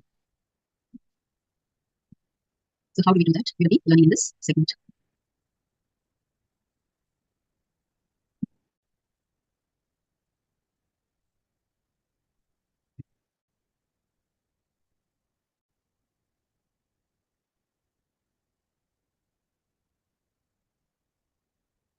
Yes, so the power of living. Living is a power. Every day you are walking, talking, sitting, thinking, speaking, feeling, and so on. All of these put together is living. All the actions that we carry the whole day put together is living. Living itself is a power. You can harness the power of living in your life when you adopt the lifestyle of enriching. Listen, the purpose for which you are born is enriching yourself and others. When you operate out of this understanding, you are most alive, at your peak, and living enlightenment. Enriching is the key that unlocks the power of living in you. What is enriching? Let us now delve into this subject. Enriching. Enriching is you taking responsibility with integrity and authenticity that you are committed to continuously enrich. Enriching, which is expanding yourself and life in and around you. When you are committed to enriching yourself and all around you, life showers you with the best of everything. So for most of you, you may be listening to these words for the first time, but please understand this will become an experience for all of you. When you commit to enrich yourself and others around you, life showers you with the best of everything. You not only experience life within you, but also outside of you with others. When you enrich, the power of living is awakened in you. So please listen, all your struggles in life begin the moment you start thinking that others are separate from you. Understand? There is no one called other in your life. The other is only the forgotten and disowned parts of you. Your struggles with others are nothing but your struggle with the forgotten side of you. When you enrich others, you are naturally enriching the neglected side of your own being. So the more you enrich others, the more you enrich yourself. Above all, you wake up to the truth that everyone and everything is part of you. With integrity, you experience the space of positivity. With authenticity, you experience the space of possibility. And with responsibility, you experience the space of leadership. With enriching, you experience the space of enlightenment itself. Enlightened living is nothing but harnessing all your inner powers and using them to enrich yourself and others. So the power of living includes all the other powers in itself. When you have integrated listening, Shravana, authentic thinking, Manana, and make a responsible declaration, Nithyananda, you will be living an enriching life. When you enrich yourself and others, it is a step above taking responsibility. Enriching alone can burn any lack of integrity, inauthenticity, or irresponsibility in you. Enriching is taking responsibility for everyone and everything, including others' inauthenticity and lack of integrity, because they are a part of you. So the question here is, why should I enrich others? Understand that you do not live in a desolate cave or forest. You live with other people where life is happening outside of you. Life is happening with others. You are involved with hundreds of others and hundreds of others are involved with you. So naturally, when your life is involved with so many people, for any transformation that you want in your life, you have to work and transform other lives as well. Otherwise, you may sit and continuously meditate for days or months and raise yourself to a very high level of joy and bliss. But the moment you come back to your house, your spouse can bring you down in less than 10 minutes. So how do we empower others? So you first empower yourself and then you start empowering others. When we work on the 4 images, we are empowering ourselves with the right knowledge. When we practice the power of words, when we practice to being authentic, and when we start taking responsibility, we become powerful. And then we become a role model. Just by looking at us, people around us want to imbibe that quality which makes you powerful and pleasant. So a person with eyes is responsible for giving the benefits of vision to a blind person. A person with power is responsible for making powerless people become powerful. A person with knowledge is responsible for making ignorant people knowledgeable. If you are wealthy, you become responsible for making the poor wealthy. So I'm not saying distribute all your wealth. No. If you pick up 10 poor people and distribute all your wealth to them, we will have 11 poor people. That's it. So here, I'm not asking you to distribute your wealth to the poor. I am asking you to take responsibility for educating them and making them wealthy. You become responsible for sharing anything you own and making it grow. Understand? Enriching is your very nature. Whatever you do is enriching others. Even your very breath is enriching the trees and plants on planet Earth. Enriching others enriches you because everyone is a part of you. The moment you convince your heart that life is for others, all the suffering in your heart leaves you. Enriching others to live at their peak possibility is the ultimate way you can enrich them. So decide to make enriching your lifestyle. So internalize this important truth. Do not give up on yourself and people around you. Even if people fail 100 times, continue to work with them. When you are frustrated at other people's failure, understand it is nothing but your frustration towards your own failure. If we turn our back on people, we are not living dharma, because when we give up on others, we have also given up on ourselves. So never give up on people. These sacred truths are so powerful. You will be learning these only in this platform. So please provide your complete listening. As you listen, you are also imbibing the energy of these words, the energy of the master. Now, write down the first incident in your life where you felt that you were exploited by life and had to take care of yourself. Write down the first incident in your life where you felt that you were exploited by life and had to take care of yourself. So you can write down the incident where you felt powerless. You had any incident that shook you, any incident that made you uncomfortable, any incident that did not make you feel as a complete person. It took away something and added something. Like the trust that you carried was shaken by a certain incident where you felt exploited and you had to take care of yourself. So try to go down your memory lane and identify the first incident in your life where you felt that you were exploited by life and had to take care of yourself. So pen down. Quickly start writing. You can take about 5 minutes to write this because you're writing an incident. They're not just mere statements. Go in, look in, and bring out all the suppressed emotions, the suppressed feelings within you. Quickly pen down.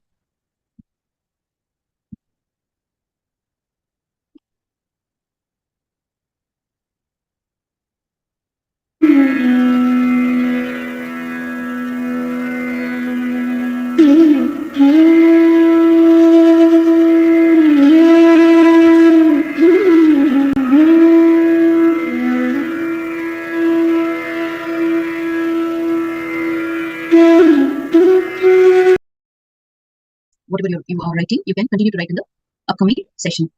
Now, complete powerfully with that root thought pattern, which is making you feel separate from others. See, for example, a child on his or her first day at school. The child was in a new environment. It was not able to see familiar faces. Everything was new, and the child felt lost. It felt it was abandoned. It felt it was not attended to. Okay, this is just an example for you to understand. And the child had to take care of itself. Now, whatever emotions the child goes through, undergoes, or underwent, that is when the first root thought pattern happens below the age of 7. Now, see, we'll be looking at this in a much more elaborate way. We will be having a better understanding of completion and root thought patterns in the upcoming segments. Now, complete powerfully. If you know how to do completion, you can complete powerfully with that root thought pattern, which is making you feel separate from others. And for the next 48 hours, see everything and everybody you meet as extensions of yourself and serve them joyfully out of a space of completion.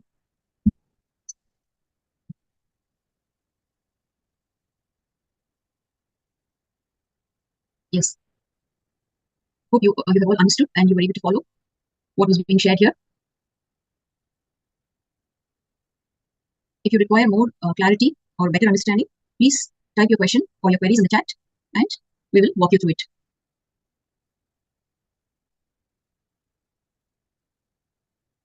So how are you all enjoying the sessions? You can also share your feedback.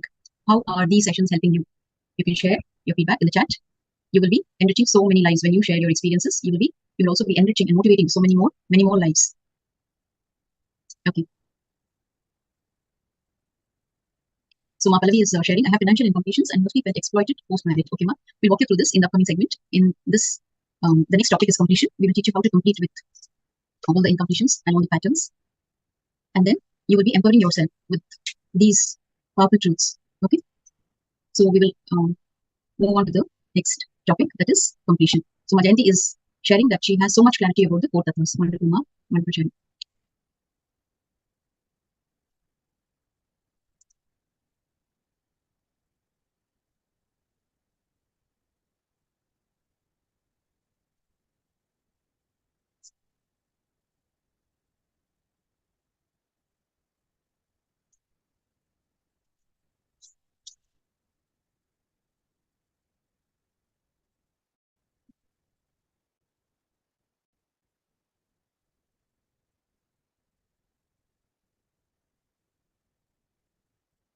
Yes. So in this segment, we will be learning how the cosmos is waiting to fulfill us, to fulfill each and every one of us. Now, do you feel that the cosmos never hears your prayers or cares for your dreams? No. When you dream, the cosmos really dreams along with you. The moment you start dreaming, life starts building its dreams about you. The cosmos is waiting to fulfill you. It dreams through you. It earns for you to become reality. Just like how a mother earns for her child to become man or woman, the cosmos earns for you to become your highest possibility, your true reality. The dreams that life has for you are 100 times bigger and more powerful than anything you can dream for yourself. So, dream your best possibility and declare it. Start thinking, living, acting, and doing everything as if your declaration has already become reality. Do it, then you will understand the power of your words, the power of your thinking, the power of your feeling, and the power of your living. This is Dharma, aligning yourself to the flow of the cosmos.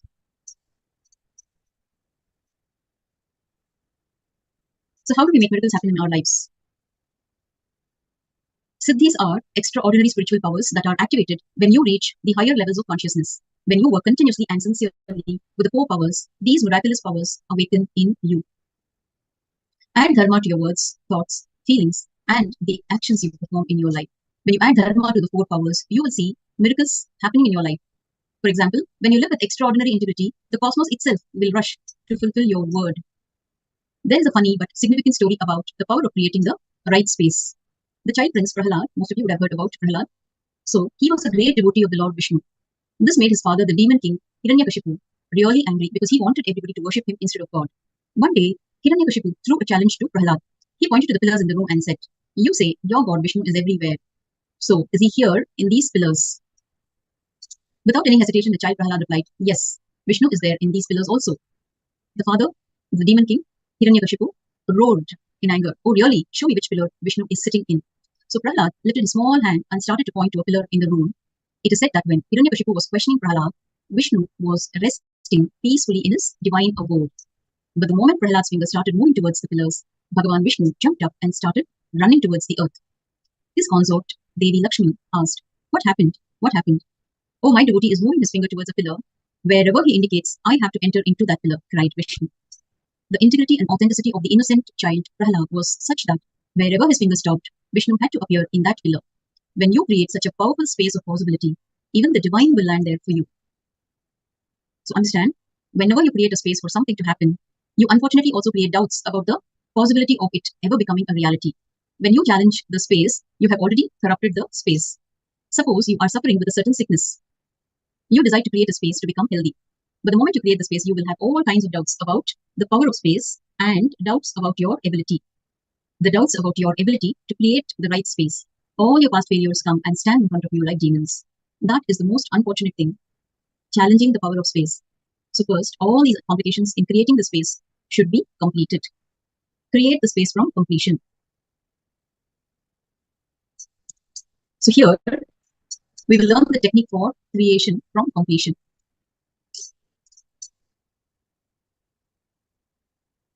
So here, in Swamiji's own words, I will explain and give you the experience of creating the space and making a desire into reality. Take up any one desire which you want to make into reality. Do you want to become healthy? You want to become wealthy? Or heal your relationships? Or do you want to be a leader? Or whatever you wish for.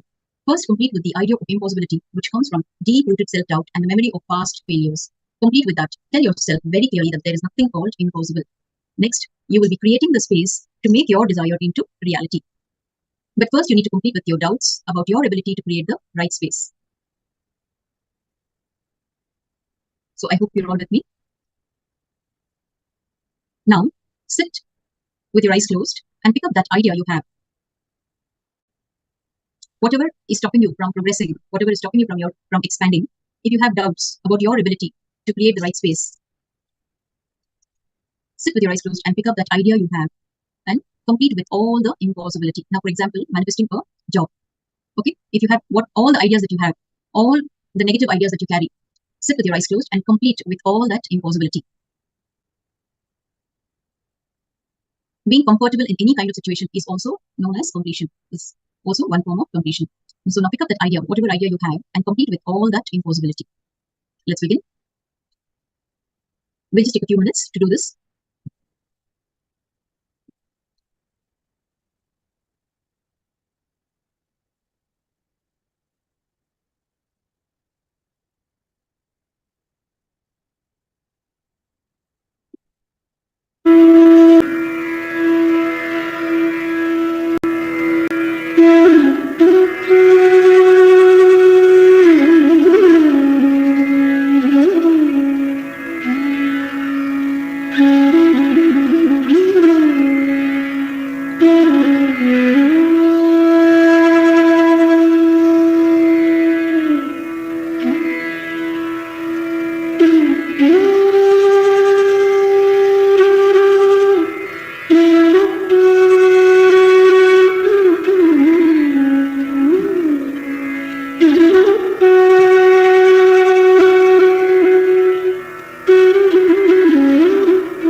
attempting to transform your desire into reality is taking responsibility for it. Creating a space of possibility and taking responsibility for it will make it into reality in your life. So it is all about creating a space of possibility and also taking responsibility to make it become a reality, to make it into reality in your life. All you need to do is creating a space of possibility. See, when you attend this program, it becomes much more easier because you will be only putting in 1% of your effort. The rest 99% is taken care of by the master. So you're all lucky ones to be here in this program. It also becomes your responsibility now to enrich all your loved ones and bring them here to make them become like. First of all, Swamiji says, you are all Paramashivas. So when you empower yourself, you are slowly transforming and becoming Paramashiva. So when you empower all your loved ones, life becomes very sweet and interesting. Yes, with that we come to the conclusion of the segment. So Ma Pallavi is also sharing, profoundly what I learned is, I have to be responsible for others also. Yes, Ma, you got it, you got the point. As it will affect my life as well. Wonderful understanding, Ma. So this program can open up all new doors of possibility for all of you.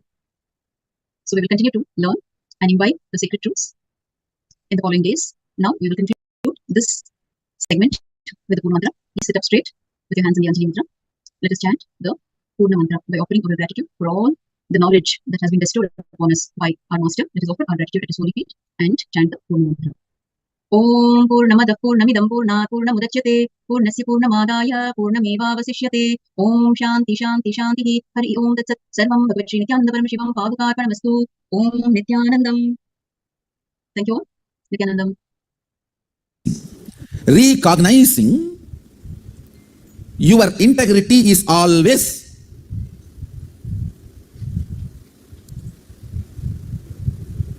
alive. Listen carefully. Your integrity is always alive. It is not that you need to become integrated. No, your integrity is always alive. Only your integrity did not know the priorities and directions to which it should be integrated. Listen carefully.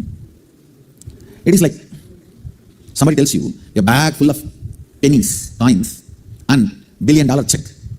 See, it's a paper, full bag full of pennies, and just $1 billion check.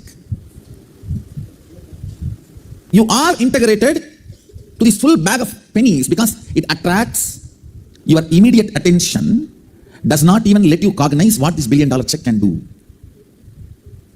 It is not that you are not integrated. You are integrated stupidly to this bag full of pennies. Even the whole bag, what will be there? $273. If you look at the life, listen carefully. Just few micromilligram pleasure injected in your body due to certain chemical and hormonal ups and downs becomes your goal. Unfortunately, you are integrated to what you believe brings that same ups and downs and that idea of pleasure. Listen carefully. Please listen intensely, because this understanding will liberate you from waste of life. Many times, working 25 years for something and after achieving it, suddenly feeling empty about being the owner of what for you gave 25 years of your life. Sometimes not even 25 years, 25 janmas. And then recognizing, oh God, it's waste. Everyone tries to enjoy that vacation. I tell you the secret of vacation. When you feel you are free whole day and there's nothing to be done, suddenly your breathing becomes long and short. The prana level going in becomes more. You enjoy that chemistry change in your system. And you falsely associate that with the place you visited or the idea that holiday. All you need is just try 3-day enema and haritaki. You will have a 10 times better vacation feeling. All your vacation idea. The time you wait, and then the plans you do, and then the execution you do, everything. End of the day, what it produces in your system, what you enjoy, you can get not just 100 times better experience just by 3 days of enema and haritaki, jalabasti and haritaki. Night haritaki and morning jalabasti will bring that same long breath, prana inflow, and that chemical balance, the chemistry. Oh God, just for this, I was wasting my whole life imagining about vacation. Listen carefully. I gave you one example. The same thing for everything you call as goal of life. The kind of a false security you feel with your 401k3. That's the biggest scam on humanity. The false sense of ownership. The other day I was reading a one-liner. If you have a gun, you can rob a bank. If you have a bank, you can rob anybody.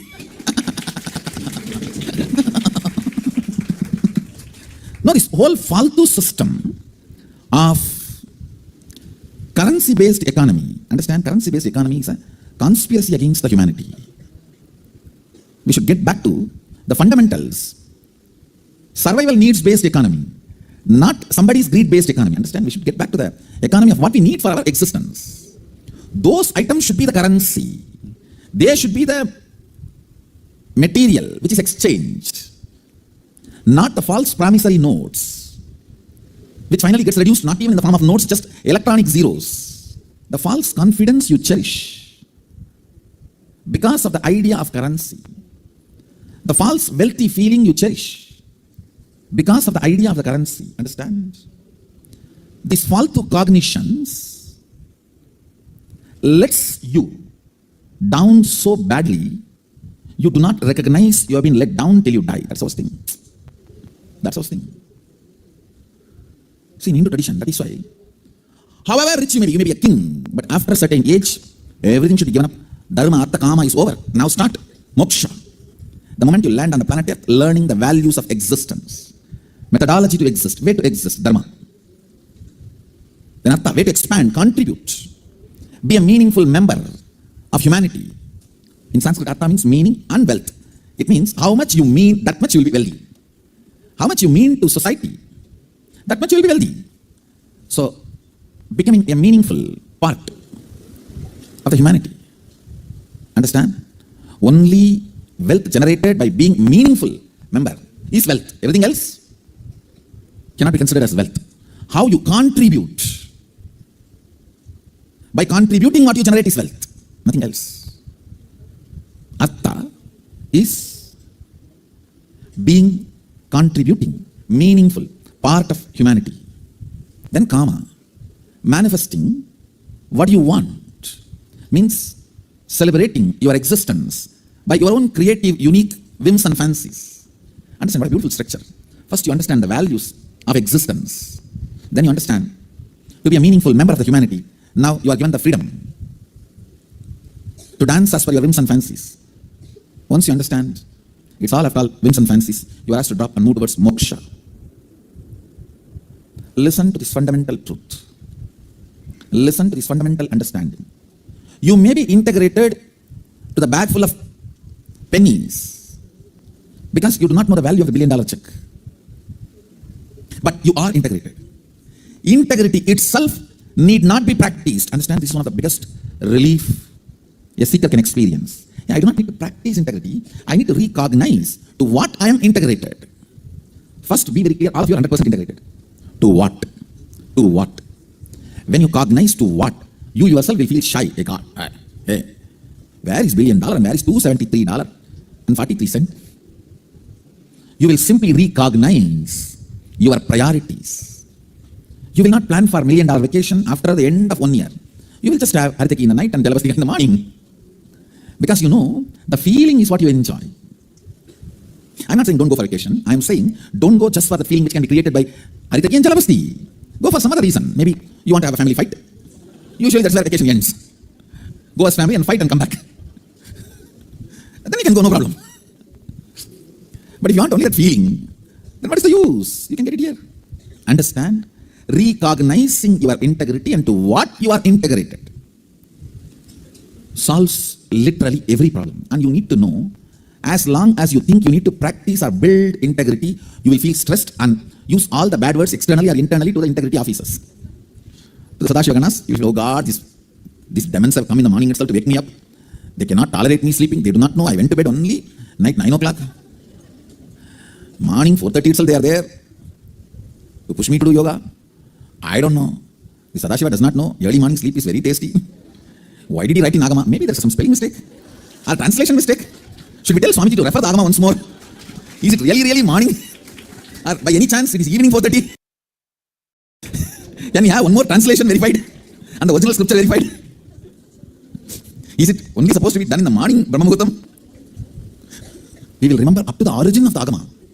Maybe somebody manipulated who can't get to sleep in the early morning. These old fellows don't get sleep, so I think they would have changed the Agama. Maybe Shiva lives in another time zone. Understand, if you think integrity need to be practiced, built, you will be highly stressed. That is not, and that cannot be the truth. Not only that is not truth, that cannot be the truth. That goes against the fundamental principles of Advaita of you are already complete. Understand, you are already integrated, already complete, already authentic, already responsible, already enriching. But to what? If you are integrated to sleep, you will be enriching everyone to sleep. By your very presence.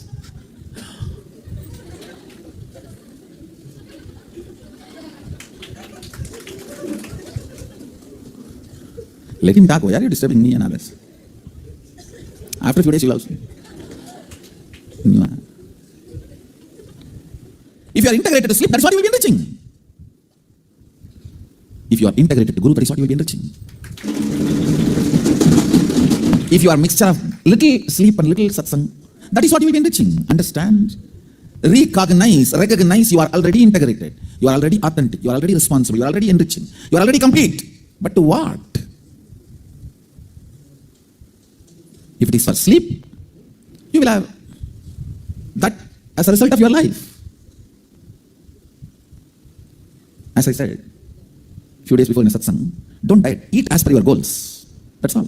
You should know every act is leading you to some result. If you want that result, do this action. If you don't want that result, don't do this action. That's all. Diet or die. That's all. Eating as per your goals. You are already integrated. Maybe integrated to become overweight or integrated to be healthy. That's all. But you are integrated. Recognizing to what you are integrated awakens you. That is what I call inner awakening. Understand? Recognizing to what you are integrated, to what you are authentic, to what you are responsible, to what you are enriching. Today I wanted this as a homework to be done by all the Adinavasis and the Sadashivatva batch 2 participants. Spend half an hour or 1 hour. Find out to what you are integrated. Whatever you are experiencing in your life, you are integrated to that. Are you feeling poverty? You are integrated to that. Are you feeling wealth? You are integrated to that. Are you feeling rich? You are integrated to that. Are you feeling healthy? You are integrated to that. Are you feeling sick? You are integrated to that. Are you feeling, wow, I have a great future with Swamiji and Sangha here? You are integrated to that. Are you feeling hopeless? I don't know where I will fit. I don't know what I will do. I don't know whether I am going to claim the Shiva Stamba or hang in the Shakti rope. I have decided to give a new name to rope yoga. Kundalini yoga, rope yoga. It's a Kundalini snake, that is Shiva Stamba.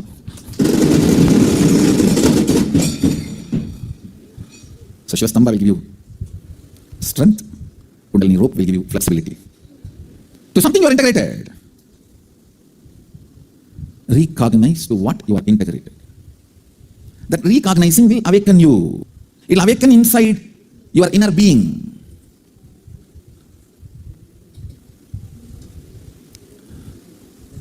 All the problems of life can be solved by recognizing to what you are integrated. If you are highly integrated to your laziness, then that is what you are integrated.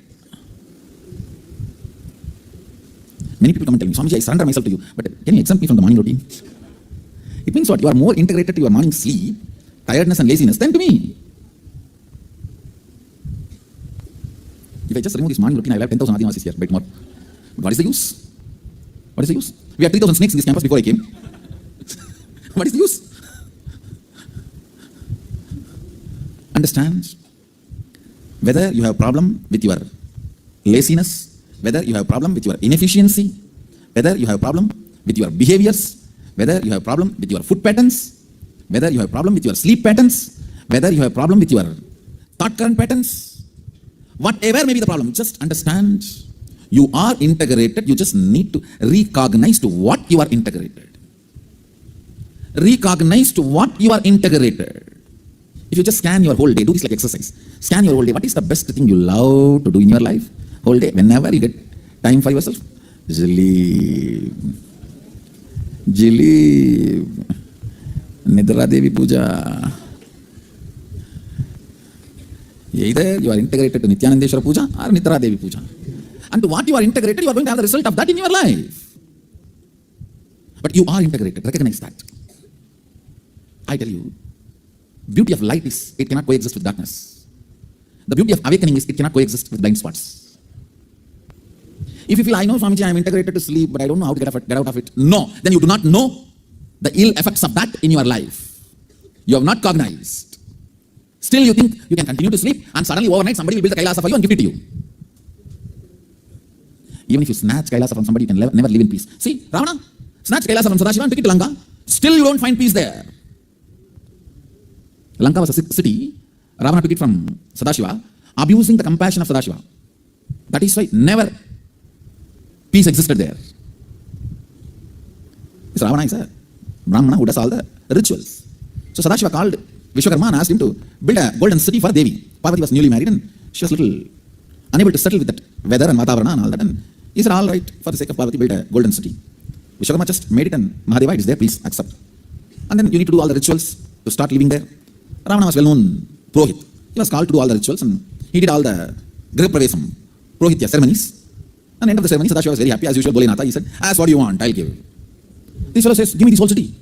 Sadashiva never bothered, Tatastu, take it. And of course, he called Vishwakarma and said, hey, make another golden city. Only twice.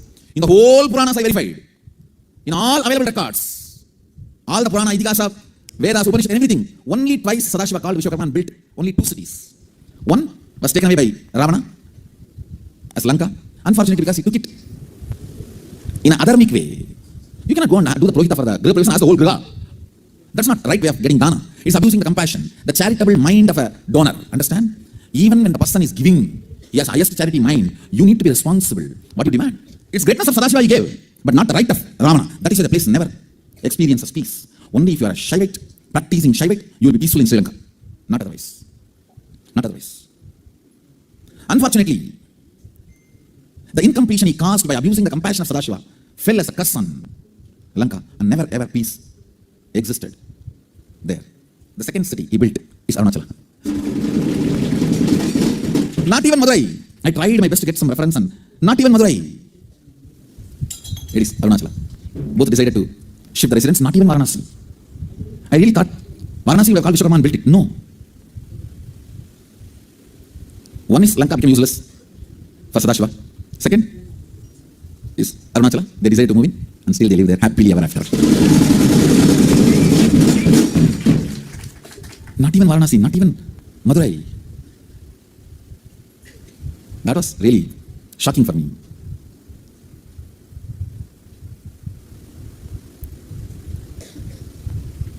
We are all integrated to something.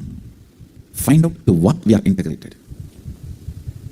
Do not expect you will be integrated to your sleep whole day, to your laziness whole day, and suddenly somebody will build a great kingdom and make you head, or they will build all the best comforts of life and they will put you there. No. If you are integrated only to your laziness and sleep, get ready to rot and die in dustbin in the old age. Because that is what you have been integrated. You never bother about humanity. Why should humanity bother about you when you need it? To what you are integrated, you will get that. If you are integrated to responsible activism, you will get that kind of a life. If you are integrated to your laziness and cunningness and tiredness, naturally you will get a life of rotting. Rotting psychologically, rotting physically, and dying. Post old age, not just old age. Your middle age will become your old age. So find out. If you are integrated to your withdrawing, oh, if I take responsibility, I will be only questioned, I will not be supported. Then you are completely integrated to your fears. So naturally you will be shivering and dying. Your middle age will become old age. Actually, if you are integrated to your fear, not even your middle age, your youth will become old age. Understand? Integrity to passion and lust is 1,000 times better than integrity to fear and negativity. I am not promoting passion and lust, understand? I am saying that is much better than being integrated to fear and negativity. At least there you are living. When you are integrated to passion, you will learn some experience. Things are not in status quo. Either you get beaten or enjoy some ups and downs. At one day you will come to an understanding. You are alive, moving. But it's integrated to fear and negativity. I tell you, all your inefficiency is integrity to fear and selfishness and negativity. All inefficiency, non-involvement. Be very clear. Do not be in a dream that everything will be all right one day. No. You need to be. Satya will not need sadhana. Understand? If something needs sadhana, it is not Satya. Why will Satya need sadhana? Morning sun rises in the east is Satya. Does that need your sadhana? No. Satya will never need sadhana. If something needs sadhana, it cannot be Satya. Satya will only need manifesting, recognizing, nididhyasana, manifesting. That is why in Vedic tradition there is no sadhana. It is all about recognizing in authentic original Vedic traditions, no sadhana. Recognize. Maybe the recognizing can be called as sadhana, roughly. It is not equivalent to the idea of sadhana, roughly. Understand? First of all, find out to what you are integrated, to what you are authentic. You are very authentic to your pillow and bed, because you spend best of your life there. And you are very authentic to your confusion. You worship it. Om Confusione Swaha, Om Confusione Namaha, Om Confusione Nivedyam Samarpayami, Om Confusione Padapujam Samarpayami, Om Confusione Vastram Samarpayami. You glorify your confusion with nice words. I think this is the way Sadashiva directly taught us to live. See how polite I am. When you are constipated also you will be polite, because you can't move anywhere. Understand? To what you are integrated, to what you are authentic, to what you are responsible, to what you are enriching. That is what is going to be the result of your life. Recognize that, you will wake up. And align your integrity, align your authenticity, align your responsibility, and align your enriching. Recognizing makes you manifest the state of Sadashiva. Understand? State does not need to be achieved, you have it. If Sadashiva is 100 unit integrity, you have 100 unit integrity. He is integrated to Tuyatita, you are integrated to Sushupti, that's all. But the integrity unit is same. Recognizing the integrity to Tuyatita builds an extraordinary, beautiful brain grooves. Is equal to recognizing $1 billion is more worthy than the bag full of pennies. That recognition is what I call recognizing. This whole Sadashivatva, Adinavasi orientation program is only helping you to recognize, not practice anything. I am dead against practice, all practices. I am all about recognizing. Recognizing should be the only practice. Let's work on recognizing today. With this, I bless you all. Let's all radiate with integrity, authenticity, responsibility, enriching, causing, living Shuddhatvaita Saivam, Sadashivoham, the eternal bliss, Nithyananda. Thank you. Be blissful.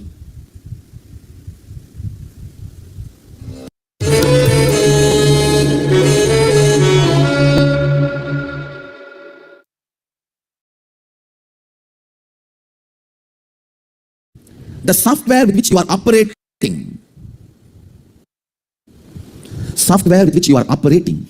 contains certain limitations, because the fellows who wrote the software itself could imagine only this much. They can't perceive which they don't know. The software with which your body and mind is operating may not have faults, but has a lot of limitations. If you are in a listening space enough, I will tell you there is even fault. The software with which your body and mind and consciousness is functioning has a lot of limitations.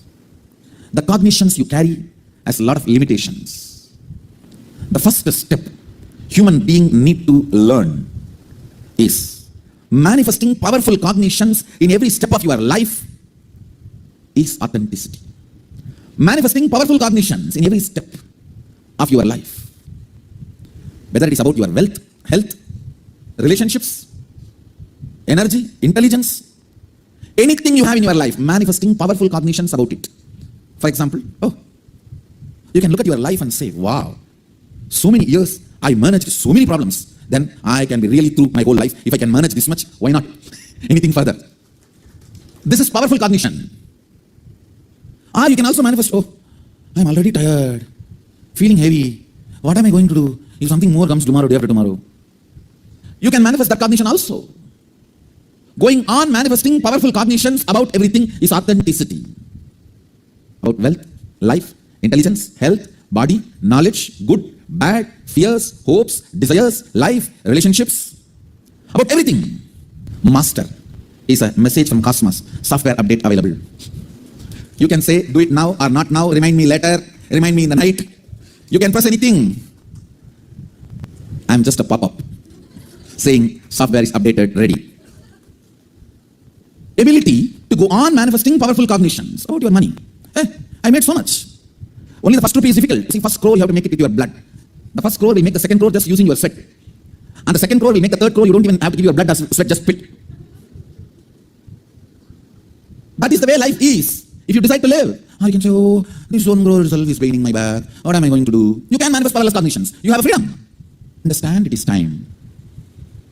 You do realize that the software which you are operating has some faults and limits. Deciding to manifest powerful cognitions continuously about everything. Immediately say, I don't know how to manifest powerful cognition. I can't practice, I'm tired and bored so much. Even about to start manifesting powerful cognitions. If you can find your problem, that itself is a proof you can solve it. Among the billions, it is only few thousands are awakened to this truth. If this truth falls into my ears, Sadashiva is graceful and compassionate enough, he will make that as experience in my heart. If he can reach this to my ears, can't he reach this to my heart? If he is reaching to my ears, he is going to reach to my heart. If he is reaching to my ears, he is going to reach to my heart. Otherwise, why in the 7 billion? Only in this few thousand, I am also part. You might have been here due to various reasons. Maybe your girlfriend pushed you, or your mother pushed you, your friend pushed you, your family pushed you, or you saw the flyer somewhere. Whatever may be the reason, you are here. But now understand the purpose why you are here. The reasons are not purposes. The reason may be different. Now you need to know the purpose. Purpose is to start manifesting powerful cognitions about life, about everything in which you are stuck. Powerful cognitions are not positive thinking, no. Thinking itself is stupid. How can there be something positive about it? Thinking itself is negative. How can there be something positive about it? Powerful cognition means consciousness, breaking the limits of body-mind. Positive thinking means you have to logically practice it. Practice is 4-letter word in our Sangha. No. Practice means your logic trying to take over your depth. Cognitive shift means your depth dictating to your logic. Practice means you think of integrity and say, from tomorrow I'm going to practice integrity, 4 o'clock yoga. And 3:57, the alarm clock gets a big bang, ding, and then you curse everyone in the planet Earth. Who made the alarm? Who brought you to your bed? Who asked you to wake up? Everyone gets their share of curse. And then you don't know what happened. When you are again awake, it's already 8:30. This is what is practice. Stupids practice. The stupids gurus teach practices. Mysore Road does not teach practice. It teaches cognitive shift. For practice, choose another road. For cognitive shift, choose Mysore Road. I am not interested in teaching you any practice, no. I am interested in teaching you cognitive shift. Depth, you are depth, you are depth. Only that need to decide. All practices are so-called teachers trying to cover their ignorance, their inability to give you solution. They may be super capable in analyzing your problem. That does not mean they can give you solutions. Like psychiatry, psychoanalysis. They have amazing technical terms. If you go to a psychoanalyst or psychoanalyst and all that, in 1 year you will become a doctor. You know all technical terms of analyzing your problem. Conscious, subconscious, unconscious, supraconscious. You can take sessions and lessons and classes, but you don't know the solution. Because even your doctor doesn't know. Ability to analyze problem does not mean they have a solution. Diagnostic centers are different. Hospitals are different. Surgery theaters are different. Capacity to do surgery is different. Understand? The first fundamental principle I wanted you to understand now. Go on manifesting powerful cognitions about everything in which you are stuck in your life. Sit for a few minutes and pen down all the powerless cognitions in which you are stuck. The memories which puts you in powerlessness. Whether remembrance of money, remembrance of relationship, remembrance of your health, or remembrance of yourself. That's, I think, worst thing. Nobody wants to remember themselves. That is why they try to go for vacation. They jump here, they jump there, they go there, they go here. Unfortunately, they carry themselves with them. What to do? How much you will put the camera all the time outside? Oh, what a beautiful destination, vacation place. But inside it is saying, no, I'm not interested. Whatever remembrance or thought currents puts you in powerlessness, pen down. Manifesting powerless cognitions is inauthenticity. Manifesting powerful cognitions is authenticity. Positive thinking is so-called self-development. I'm not interested in it. Because that need to be practiced here. Manifesting powerful cognition is totally different level. It is not in the thinking level. It is in the superconscious level. Superconscious intervening in your style of existing is what I call conscious shift, cognitive shift. Your intelligence intervening in the style of your thinking is positive thinking. Your superconsciousness intervening in the style of your existence is cognitive shift. It's different level. If I had to give you more precise difference, in positive thinking you need to practice, in cognitive shift you just need to declare.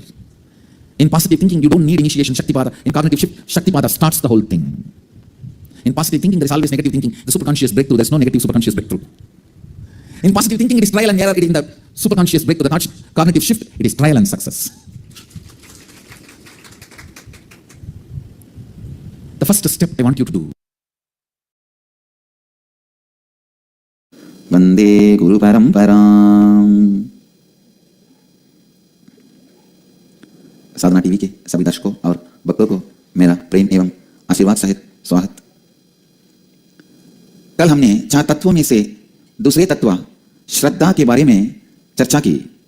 आज हम तीसरे तत्व उपायनम यानी जिम्मेदारी पर सत्संग करेंगे। Responsibility, कृपया ध्यान से सुनिए। Responsibility, responsibility means living, thinking, speaking and acting, responding to life from the truth that you are the source of everything happening inside and around you. Therefore, you are responsible for all happenings inside and outside you. कृपया पुनः सुनिए, let me repeat. Responsibility means living, and responding means thinking, speaking, acting to life from the truth that you are the source of everything happening in and around you. Therefore, you are responsible for all the happenings in and around you. ध्यान से सुनिए। जीवन का तीसरा तत्व है उपायनम। उपायनम या जिम्मेदारी उठाने का अर्थ है जीवन को इस सत्य के साथ जीना और प्रतिक्रिया व्यक्त करना कि आपके अंदर और बाहर होने वाले सभी परिस्थितियों का मूल कारण एवं उत्तरदायी आप स्वयं है। ध्यान से सुनिए। उपायनम या जिम्मेदारी उठाने का अर्थ है जीवन को इस सत्य के साथ जीना और प्रतिक्रिया व्यक्त करना कि आपके अंदर और बाहर होने वाले सभी परिस्थितियों का मूल कारण एवं उत्तरदायी आप स्वयं है। Biggest question we have now in our mind, how can I be responsible? Everything happening around me, I can be held responsible for what is happening inside me. How can I be held responsible for what is happening outside me? For example, if an accident happens in my life, how can I be responsible? Everybody asks this question. ध्यान से सुनिए. Let me answer you. Person who does not feel responsible even for his actions is an animal, lives in a very low consciousness. Person who feels responsible for his actions is a human being, lives in a middle level consciousness. Person who takes responsibility even for others' actions is divine, lives in leadership consciousness, Ishwaratva. Sometimes you may not be reason for some happenings, but if it is affecting your life, you are responsible for that happenings. Just because you are not reason as per your logic, you can't say you are not responsible in truth. कृपया ध्यान से सुनिए. हमारे मन में सबसे बड़ा प्रश्न आता है कि हमारे सब तरफ होने वाली हर चीज के लिए हम कैसे उत्तरदायी हैं. You may think, how can you be responsible?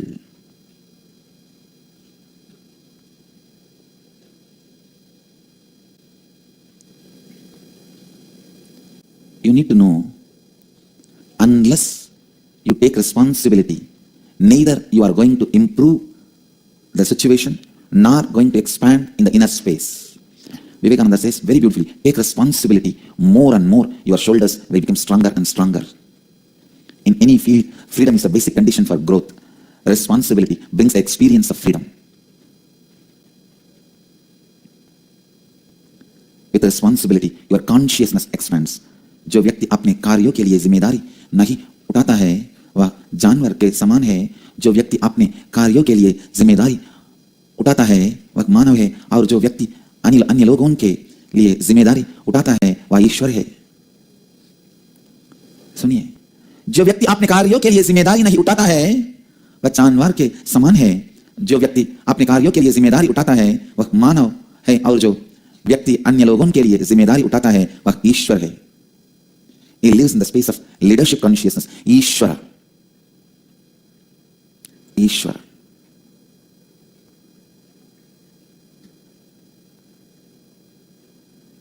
Every one of us are greedy for powers leaders have, powers God's higher souls have, but unfortunately, no one wants to take the responsibility for it. I tell you, world has abundance. Neither the wealth nor the extraordinary powers are restricted when you take responsibility, when you start becoming responsible.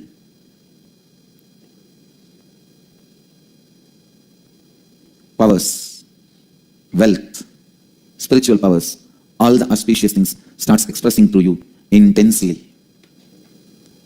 आपको जाना चाहिए, जब तक आप जिम्मेदारी ना ले तब तक ना तो आपका विस्तार होगा एवं ना आप पूर्णता प्राप्त करेंगे। विवेकानंद जी कहते हैं, ज्यादा और ज्यादा जिम्मेदारी लेने से आपके कंधे मजबूत होते हैं।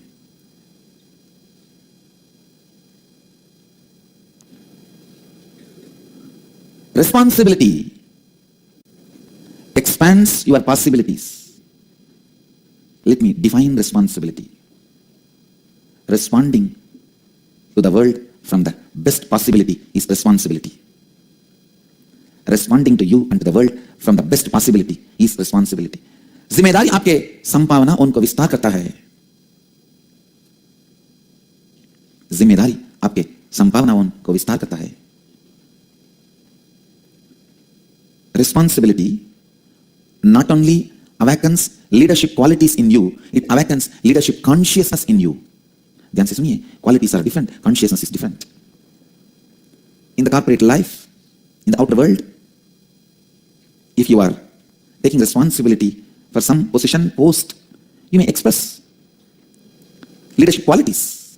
But when you take responsibility for everything happening in and around you, you express leadership consciousness.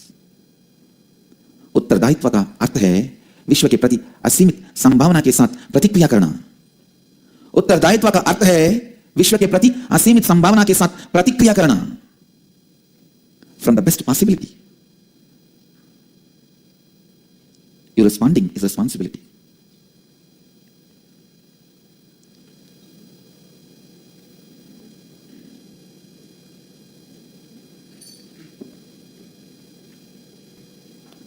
When you expand your commitments and the responsibilities you hold in your being for yourself goes on expanding and expressing all the possibilities. Either you react or respond. You only have two ways of relating with the world. If you feel you are not responsible, you react. If you feel you are responsible, you respond. When all your actions are responding, you are a karma yogi. No karma binds you. You are living in completion, expressing completion. When you feel you are not responsible, you react. Reacting puts you in bondage. Reacting keeps you in incompletion. जब आप और विस्तार होते हैं, तब आपके अंदर जीव लगातार विस्तार होता है और अपने सभी संभावनाओं को व्यक्त करने लगता है। जब आप और विस्तार होते हैं, तब आपके अंतर जीव लगातार विस्तार होता है और अपने सभी संभावनाओं को व्यक्त करने लगता है। जब आप अपने उत्तरदायित्व को और विस्तारित करते हैं, तब आपके अंदर की सभी असीमित संभावनाएं बाहर प्रकट हो जाती है। ध्यान से सुनिए। Only when you express all the possibilities out of liberation cognition, जीवन मुक्त संभावना,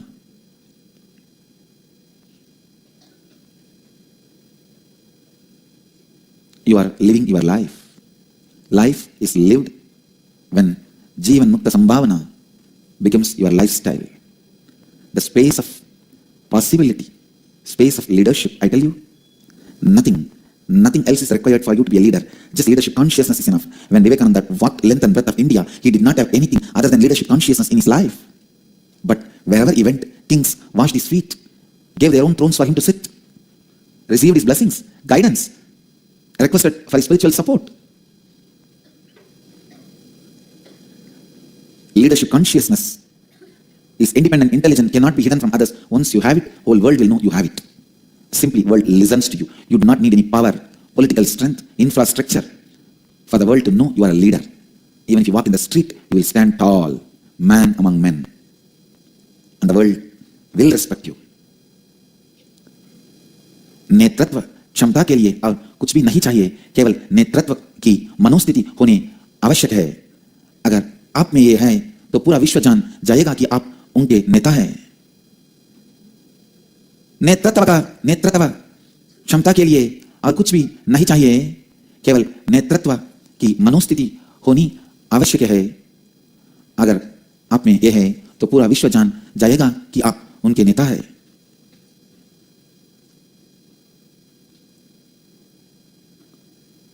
Responsibility makes you realize all possibility. जीवन में प्रतिक्रिया के दो ही विकल्प है, जिम्मेदारी के साथ प्रतिक्रिया व्यक्त करना या जिम्मेदारी के बिना प्रतिक्रिया व्यक्त करना. जब आप जिम्मेदारी के साथ जीवन के प्रति प्रतिक्रिया व्यक्त करते हैं, तब वह कार्य आपको अंधन में डालता है. जब आप जिम्मेदारी के साथ जीवन के प्रति प्रतिक्रिया व्यक्त करते हैं, तब वह प्रतिक्रिया पूर्ण बनाती है, नेता बनाती है. जब आप जिम्मेदारी के साथ जीवन के प्रति प्रतिक्रिया नहीं व्यक्त करते हैं, तब वह कार्य आपको बंधन में डालता है. जब आप जिम्मेदारी के साथ जीवन के प्रति प्रतिक्रिया व्यक्त करते हैं, तब वह प्रतिक्रिया पूर्ण बनाती है, नेता बनाती है. It is leadership consciousness which brings not just success, fulfillment in you. I tell you, I have seen thousands of politicians who are having power without having the state of leadership consciousness. It is responsibility makes you realize all possibility. उत्तरदायित्व आपको हर संभव संभावना से साक्षात्कार करा देता है. उत्तरदायित्व आपको हर संभव संभावना से साक्षात्कार करा देता है. Sometimes people sit in the throne or get the power, become power center without having the state of a leader. I have seen them dying in depression, suffering in suffocation due to the power. They never enjoy the power. Unless you achieve the status becomes liability. Status binds you and brings suffering to others if you have not achieved the state. The state of responsibility, state of the leader, ईश्वरत्व, leadership consciousness has to be achieved first. दुनिया में हजारों लोग हैं जो नेता की कुर्सी पर है, किंतु नेता की मनोस्थिति एवं चेतना स्थिति उनमें नहीं है. दुनिया में हजारों लोग हैं जो नेता की कुर्सी पर है, किंतु नेता की मनोस्थिति एवं चेतना स्थिति उनमें नहीं है. When you do not carry the consciousness of leader, you are bound by the powers of the leader, even if you get it, and you will bind the people who come under you, accepting you as leader.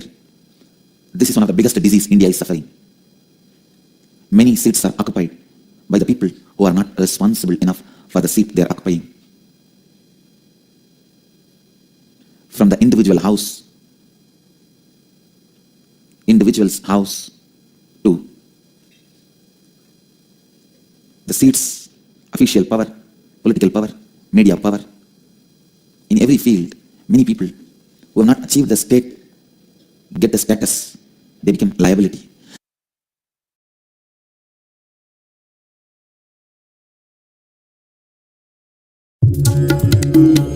Nithyanandeshwara Sadashiva Samarambam Nithyanandeshwari Adishakti Madhyamam Asmadacharya Paryantam Vande Guru Paramparam.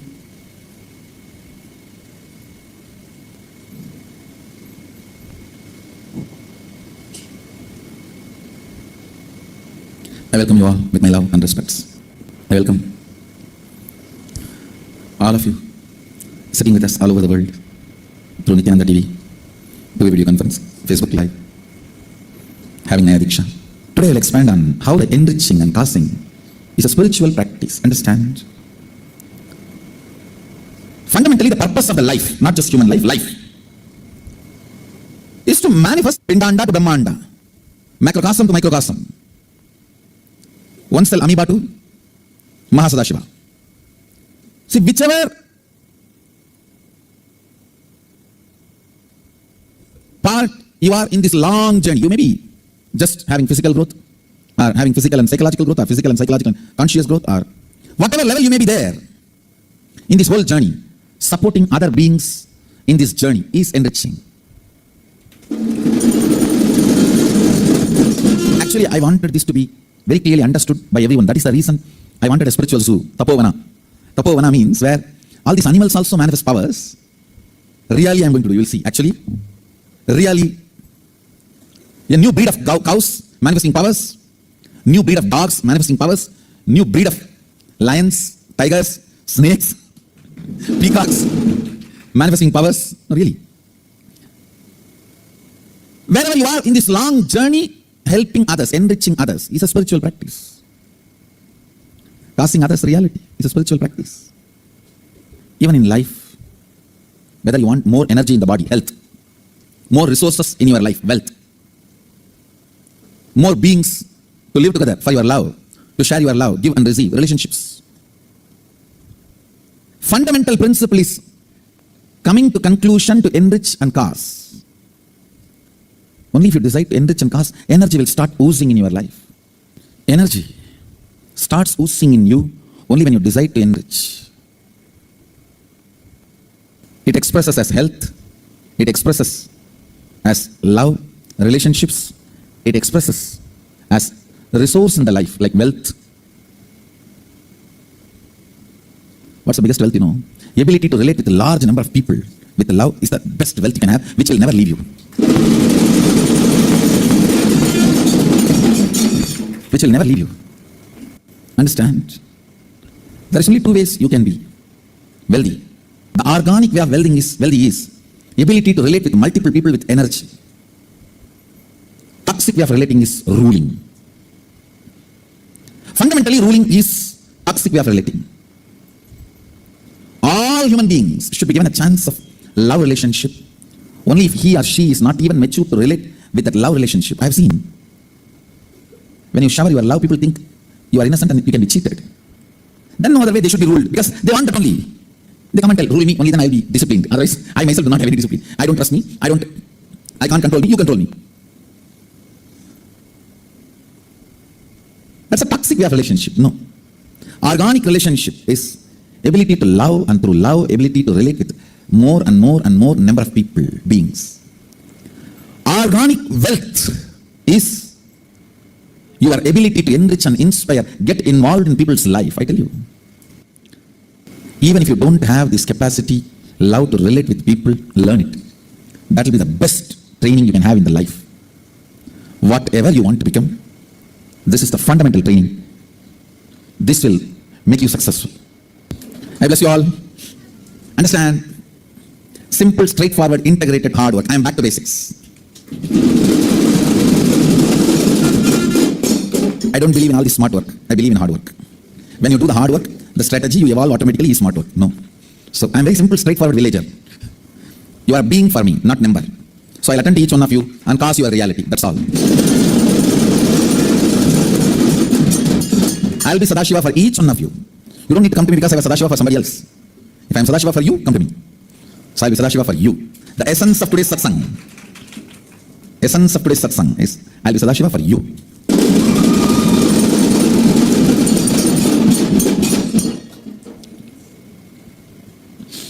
So, I bless you all. Let's all radiate with integrity, authenticity, responsibility, enriching, causing, living Shuddhatma Sayam, Sadashivoham, the eternal bliss, Nithyananda. Thank you. Be blissful.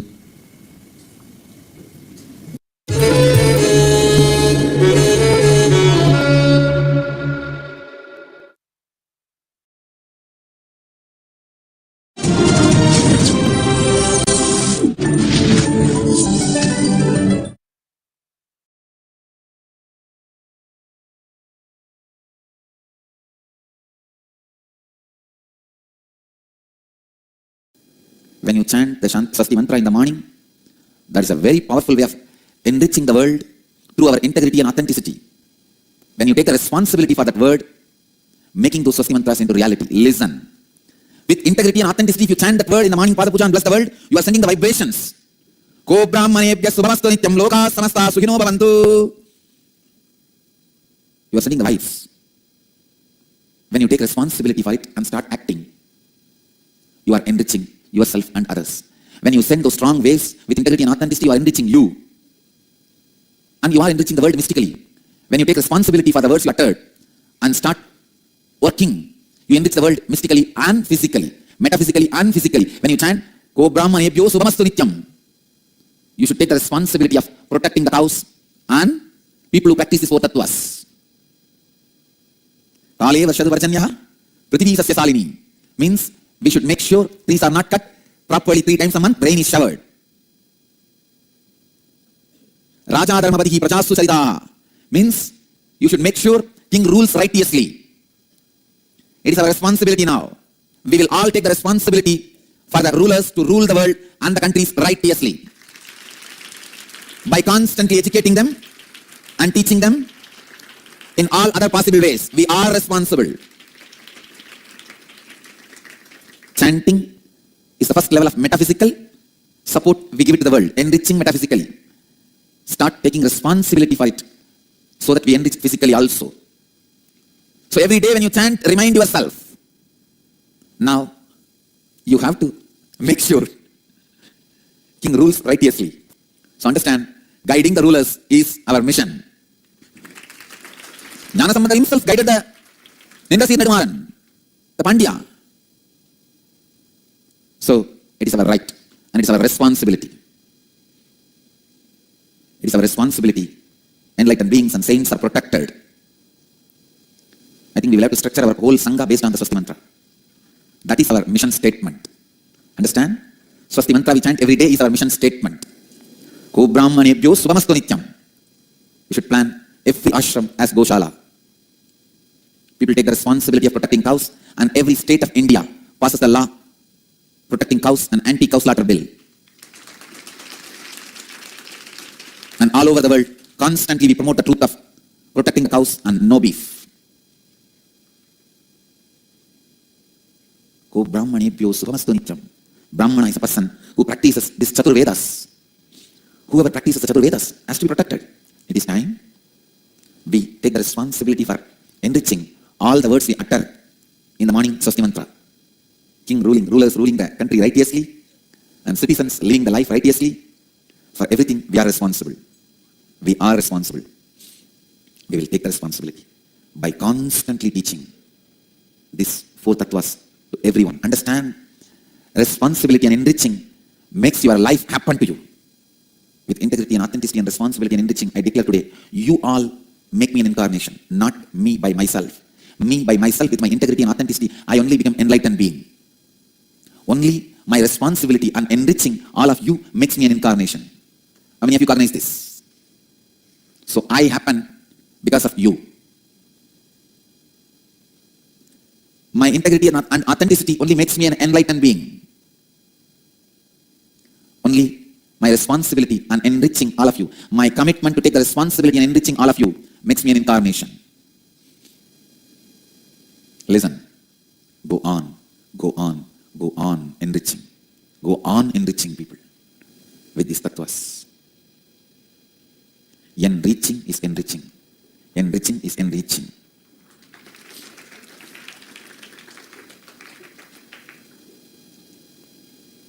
Integrity is the root. Authenticity is the tree. Responsibility is the fruit. Enriching is sharing the fruit to create more fruits.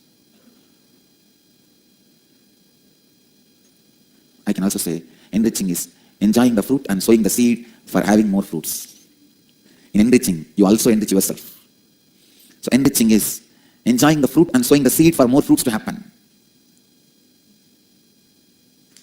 Go on enriching. I tell you, extraordinary powers will support you. Listen, when you start enriching, life happens to you.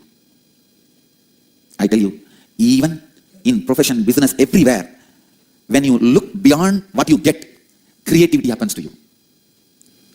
Listen, when Steve Jobs starts looking beyond money, he creates better and better products. When Bill Gates looks beyond the gates of Bill,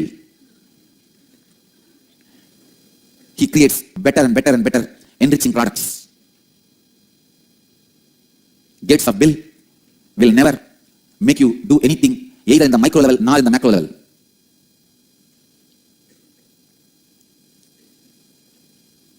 I can see even among my staff members, both my cameramen, amazing. I want to tell them I accept both of them as my ashramites. I tell you. And I take care of both of them just as my ashramites every way. And their families. I commit with you guys. Now I know they are able to look beyond money. That is why. Now I have not seen tiredness in them, sulking in them. I am observing them now for at least more than 2 years. 2 years. I have never seen sulking in them, reasons in them, never had a complaint from them. They have started looking beyond money. That is why the commitment has happened to them. See, for their capability, they are really stretching.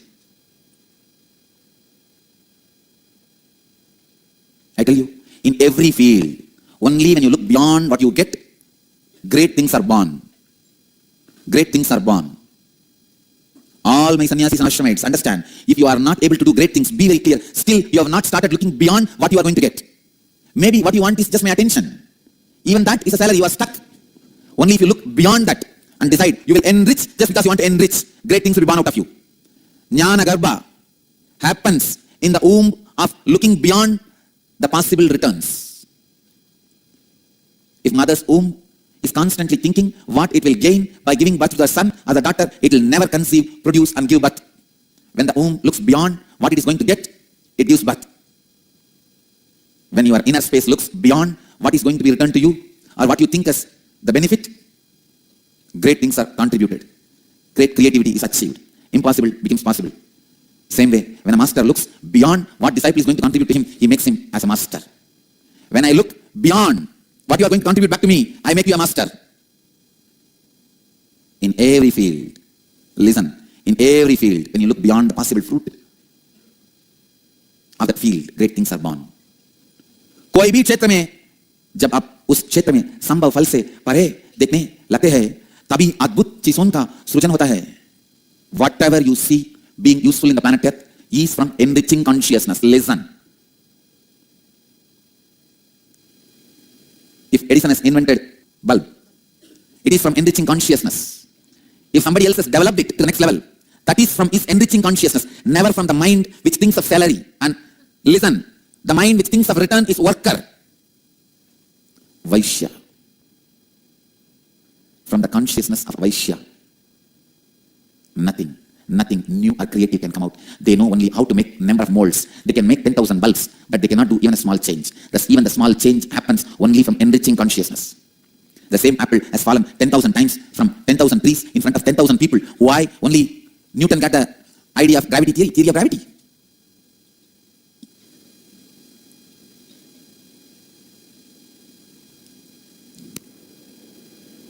When you are in enriching consciousness, even a small happening gives birth to creativity and you enrich the world. Of course, I also wanted all of you to know, theory of gravity is not first time uttered by Newton, long before recorded in Vedic tradition. In the modern history, defined by Newton, that's all. In the modern history, 3 apples changed the world. Apple of Adam, apple of Newton, apple of Steve Jobs. One represents religion, another one represents science, third one represents technological revolution. You can create anything only when you see it, experience it from enriching consciousness state, from enriching consciousness.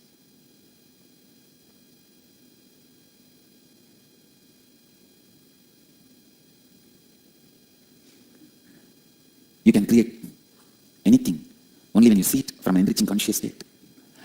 आप किसी भी चीज का सृजन तभी कर सकते हैं जब आप उस चीज को उपायनम या विस्तार चेतना स्थिति में देख पाए.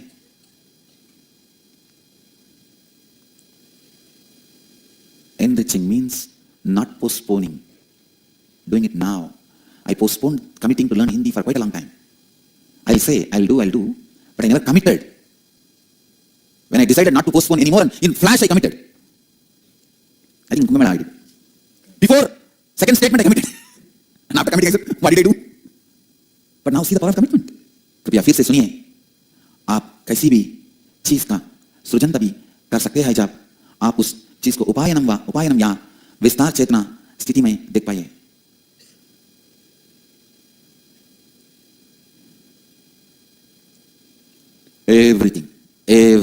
Everything from the seat you are sitting, to the laptop you are using, to the energy beads you are wearing, house you are living, food you are eating, anything creative comes out only in enriching consciousness.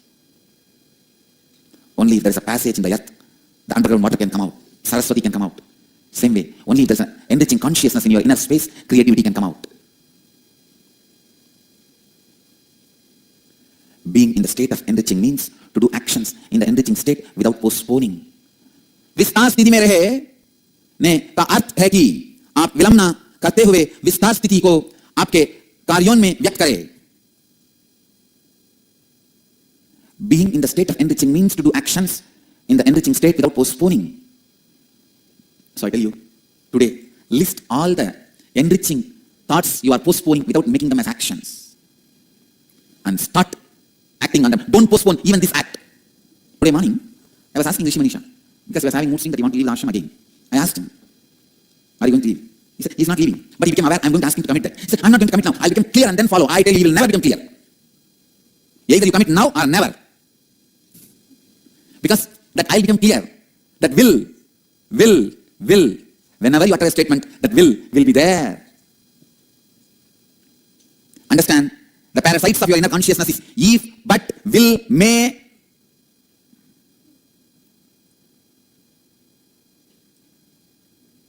You think you will break that will? When I become clear, I will declare. Is it not? Understand or not? Ready to declare?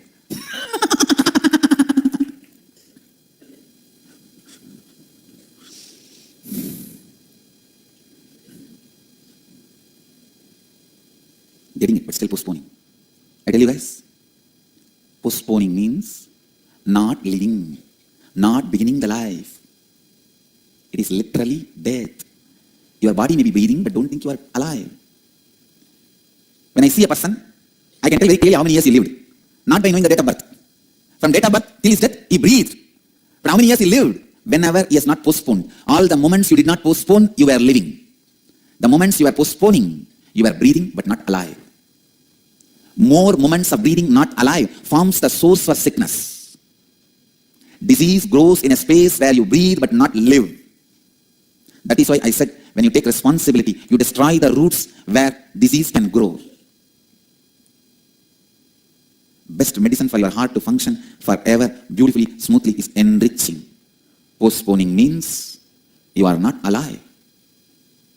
Postponing is death. विलंब करने का अर्थ ही कि आप जीवित नहीं है. विलंब करना मृत्यु के समान है. I tell you, not taking responsibility even for the acts you committed is poverty. Taking responsibility only for the things in which you are involved is middle class mind, mediocre mind. Taking responsibility for the things even though you are not reason is the consciousness of a leader. Many of you, whenever there's a problem, you are too busy only in justifying you are not reason for it. Listen, even if you justify to everyone around you that you are not reason for it, the sufferings of the problem is not going to leave you till you take the responsibility for it. As a child, if something has fallen from the table and broken, you only justify to your parents, I did not do.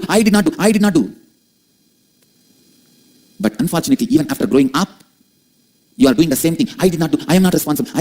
You don't understand whether you are responsible or not. The pot is broken. From tomorrow, you won't be able to drink the tea from the cup or pot. You are affected. Take the responsibility so that you will bring it back. You will buy once more or repair this. If you are too busy in crying, I did not do. Are you going to think about repairing or buying one more? Are you going to sort this issue out?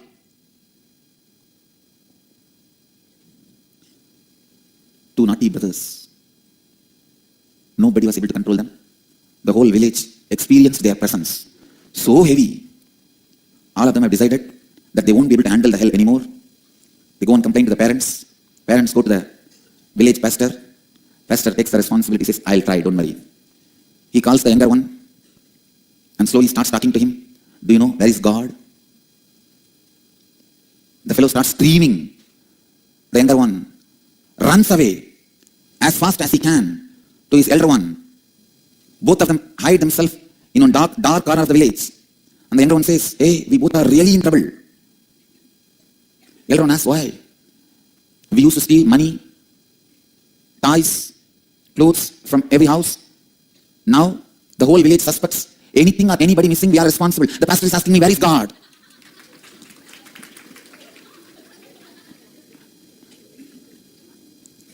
Did you hide him anywhere without telling me? Listen, we are in the same space of both the children. First, we are out to say, I'm not. This space which first tries to disown is the space from which spontaneous lying pattern is rooted.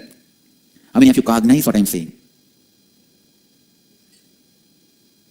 Listen, कोई भी चीज का मूल कारण होते हुए भी उपायनम या जिम्मेदारी उठाना एक नेता का चेतना स्थिति है. You may not be reason for something, but when it affects your life, you have to take the responsibility for it.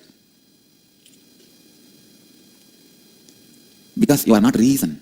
Even if it affects your life, living in the same space without taking responsibility means it is equivalent to living pig pen. Pig pen. With authenticity and integrity. Raise your hand. How many of you are living in pig pen? True. Because you are not the reason for stones lying there. Because you are not reason for the beautiful garden not happening. You are not ready to take the responsibility of having a beautiful ambience. Taking responsibility for something, even though you are not the reason for it, is the consciousness of a leader. कोई भी चीज का मूल कारण स्वयं न होते हुए भी उपायनम या जिम्मेदारी उठाना एक नेता का चेतना स्थिति है.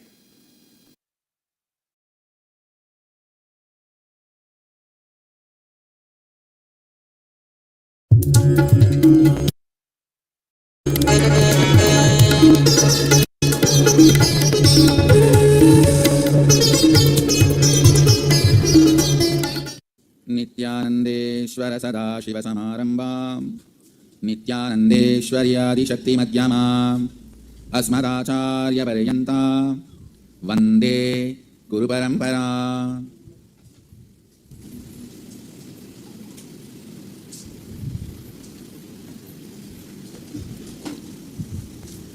I welcome all of you with my love and respects. I welcome all devotees, disciples, Samajis, Satsangis, Srimahans, Mahans, Kotaris, Tanidas, the new beings, superhumans, new species, the Adinasis getting evolved, getting ready. I welcome all of you with my love and respects. I will expand on the fundamental principle, first principle of becoming Sadashiva. Understand, the first principle of becoming Sadashiva is not moral, understand. Before revealing the principle, I want you to know, it is not moral, social, right, wrong. Actually, I am neither social nor anti-social, I am above social. Society is irrelevant to me, redundant. I am actually above social. So I am not giving you this as any moral, right, wrong. I am giving you this as the first principle to have a superconscious breakthrough, to Sadashiva. Understand? It is directly from the revelations of Sadashiva. Vedas and Agamas are the revealed scriptures of Hinduism. They are not written scriptures. Please understand, neither written nor compiled. Vyasa is only an organizer, not editor, compiler, writer. He is neither author nor compiler or editor. He is just an organizer of the Vedas and Agamas. So listen, the first principle is integrity. It needs to be understood. The first level of integrity only is the dark current you are cherishing with you and others, treating it as life. It's only the first level of integrity. Understand? Understand the words I'm using. I'm not saying the word you give to others and the word you give to yourself. I'm giving you the grace. The word you give to others and the word you give to yourself many times is a spontaneous lie. I'm even ready to forget about that. I'm only saying the thought current you cherish. See, if I have to go to the dictum of the word, sometimes people ask, what is time now? You may say 8:31. Who knows it's 8:31? Based on this clock, we say it's 8:31. So the word you give may be sometimes right, wrong, false, true. So I'm not even bothered about that. The thought current you cherish. I need to tell the time after verifying with all my abilities. So that is the thought current. Understand? My intention to tell the time is right. I'm not interested in lying. I want to tell the right time to him. But whatever research I can do with my intelligence and our infrastructure, with that I do it and tell. This is thought current. All of you understand the difference between thought current and the word. If I ask, is this camera recording? If you say yes, that is a word. The thought current behind the word is, so I saw a red light burning, which is usually, the red light means recording. That is why all the Indian married women wear the red light on the head. All incidents and conversations will be recorded for further quality training in the future. That's the meaning of the red dot on Indian married women's forehead. All incidents and conversations are recorded for further training in future. Listen, I'm not even bothered about the word, I'm bothered about the thought current behind the word. For example, you really want to tell only the truth to him. You don't want to say, oh, even if it's recording, I will tell it's not recording. Or even if it's not recording, I will tell it's recording. No. The thought current is to tell the truth, and you have done all your best work, research work. You have done all your groundwork. Whatever you can do with your intelligence, with the eyes given to you, with the consciousness available to you, with the information available to you, with the logic available to you, you have done analysis and presented. All I am asking, understand, be true to the thought currents you cherish. Then your whole body and mind will start racing towards reality. Understand? Truth is not ultimate, but it's a stepping stone towards reality. In the beginning, practicing of the truth will be between the duality of truth and false. At one level, you will raise to the level of reality. Truth is an amazing stepping stone for reality. But I am not teaching you truth, I am teaching you reality. Listen carefully. Now I am making one more statement. I am not teaching you morality. I am not teaching you honesty. I am not teaching you truthfulness. Yes, in many places truth helps you to jump into reality. I am teaching you reality, integrity. Listen, the whole understanding of life. Listen carefully. The words I am uttering are layered and layered and layered levels of meaning. Only if you listen, the truths will be revealed to you, the meanings will be revealed to you. If you sit straight, actually it has to be stretched because Kundalini is summoned there. Listen carefully. Being true to your thought current, it can be making business, it can be making pleasure, it can be a beautiful artistic expression of who you are, it can be about a very logical study or understanding you are going through. Anything is okay. When you are true to your thought current of becoming doctor, you become a great successful doctor. When you are true to your thought current of becoming a lawyer, you become a great successful lawyer. Successful but not great. To whatever thought current you become integrated. So understand the fundamental principle for most important truth is becoming true to the thought current you are taking up in life. When you become true to the thought current you are taking up in your life, unimaginable, understand, unimaginable, unexpected doors open for you. Unimaginable, unexpected doors open for you. Resources of the cosmos, understand, resources as per society you all know. Money in the bank balance, few servants or the staff or the people who execute your orders, little political power. These all only is the resources of the society. There is something called cosmic resource, the prana, life force, life energy. I tell you, the backbone geometrically integrated to the cosmic flow through yoga. Understand? I am defining yoga. Yoga is not stretches, stretching exercises, aligning your backbone to cosmic geometry. Yoga is all about backbone. That is why I am a yogi who doesn't move any other parts of the body, stretches. I only stretch and align my backbone, that's all. aligning your backbone to the cosmic geometry through yoga. If you do that just for a few days, you will understand what I mean by prana, life force. Whole day you will be so alive. Being so alive whole day is what I call Shiva Bhuta. So much of energy in your spine, in your backbone. You are so alive, almost everyone around you feels you are ferocious. That's what I call 2:30 mood. This mood starts in my quarters in early morning 2:30. Spine, feeling your existence is called prana. How your spine feels your existence is prana. This is one of the cosmic resources, understand? In the country, if you have currency, you can buy different gems, precious stones. Like that, if you have this cosmic currency, prana, all the powers are like different gems, you can buy any of that. Prana, the first cosmic currency, overflows in you the moment you become true to the thought current you cherish. It can be any thought current, no problem, don't worry about whether the thought current is right or not. I am teaching you now only integrity and how integrity makes the cosmic resources available to you. You may even feel making money is the best thing in the planet Earth. So be integrated to that. When you are integrated to that, first thing will happen, the cosmic resources will become available to you.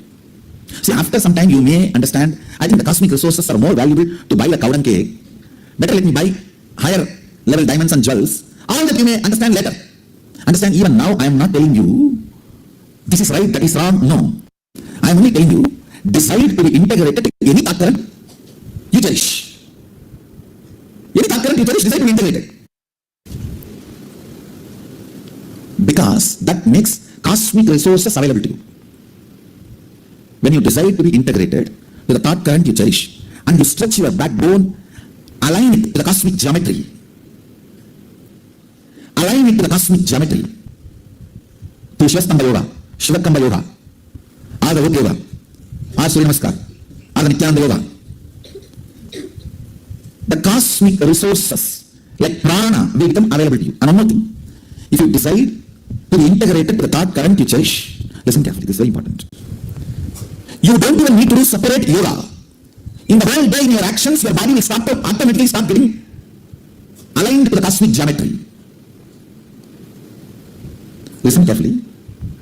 Whether it is 108 Tandava poses or 1008 asanas, kriyas, bandhas, mudras, all this is nothing but integrating your spine to the cosmic geometry. Understand? I revealed one of the most important sacred secret about yoga. When you align the spine to the cosmic geometry, intense prana is infused. That keeps you so awake. Almost people will feel you are Bhuta, Shiva Bhuta. Yogi, Bogi, all three cannot sleep in the night. Bogi, because too low prana, he cannot sleep. This is Yogi cannot sleep because too low prana. Diseased person. Bogi cannot sleep because he has to spend the prana shakti for which he is collected. He has to enjoy. Yogi cannot sleep. So much of prana in the spine. How will you sleep? It is like having exercise, Starbucks coffee, then how will you sleep after that? I am afraid of these exercise items. Whether burger or coffee, anything, Texas, they feel it's a pride. And if you have a Starbucks Texas size cup of coffee, I've never seen that size cups in India. Even the lotas in India are only small size in Texas. And sometimes I'm surprised, in that size they drink Coca-Cola. Yamma. Means even cows and bulls don't give so much water. Now, first time when I saw somebody drinking the Texas size Coca-Cola, I had the visualization. Young age in my house, and they bring up cows, they will have vessel in which they pour water, and the cow will come and put the head in. After that big cup of coffee, you can't sleep. Actually, you will feel exactly like that 24 hours. You won't feel sick. You will be so alive. You will not even believe. If you don't sleep, you will fall sick. You will not even believe the idea. You will be so alive in your spine. Cosmic geometry. Your body will get aligned to the cosmic geometry. Let me explain the word cosmic geometry. lines, curves, points. Understand? The whole thing is only these three. Lines, curves, points. Nada, bindu, kala. Lines is nada, points is bindu, curves is kala. Flow. Lines, points, curves, which is the source, which forms the basic unit of this whole cosmos. Listen, I'll explain it in more detail. This cosmic geometry. There are certain proportion of a curve, line, point. When they join, they become independent intelligence, alive. All types of curves and all types of lines and all types of points will not become independent intelligence. No. Certain curves, lines, points, when they join, they become independent intelligence, just like a pi in the mathematics. The theorem, formula, what makes, what kind of curves, lines, points become independent intelligence is the science of Yantras. Just like a pi theorem, theory in the mathematics, there's a clear principle. Yantra Vidya, maybe later on I'll explain the whole science. Now understand only this much. To understand cosmic geometry means the lines, curves, points, by aligning itself makes something independent intelligence. It can become alive and speak, respond.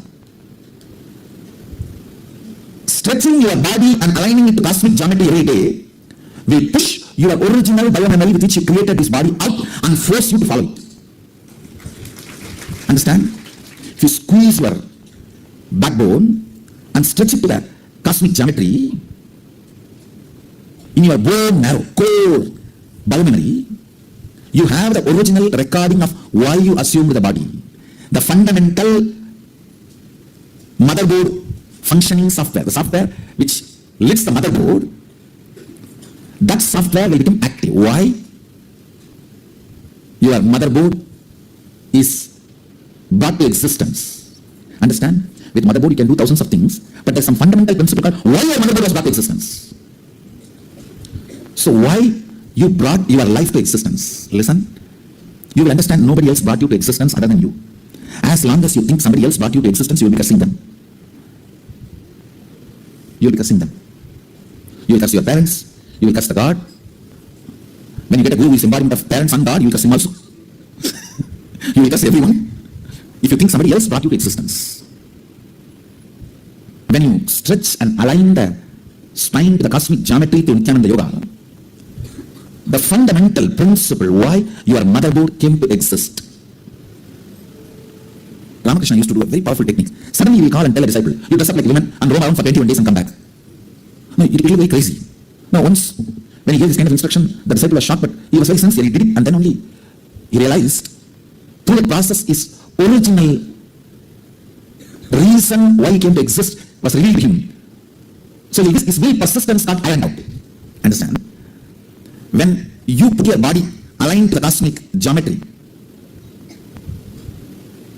your body may become crooked, but your will become straight. Because your will get ironed out. Knowing the purpose of why you brought yourself to existence happens to you when you decide to be integrated to the thought currents you are cherishing. Understand? The thought currents you are cherishing may be like a cloud in the beginning, but you go on cherishing the cloud, suddenly it will move out and you will see the sun. If you think, oh, it's all cloudy and start looking some other direction, you will never see the sun. Sun is the goal, means even if it's cloudy, continue to look at the sky. If Sadashiva is your goal, even if it is a wrong thought current, continue to be integrated to it. Understand? It's a play. What to do now? I am no more. Just Dakshinamurti all alone sitting under the banyan tree. You huge Yoga.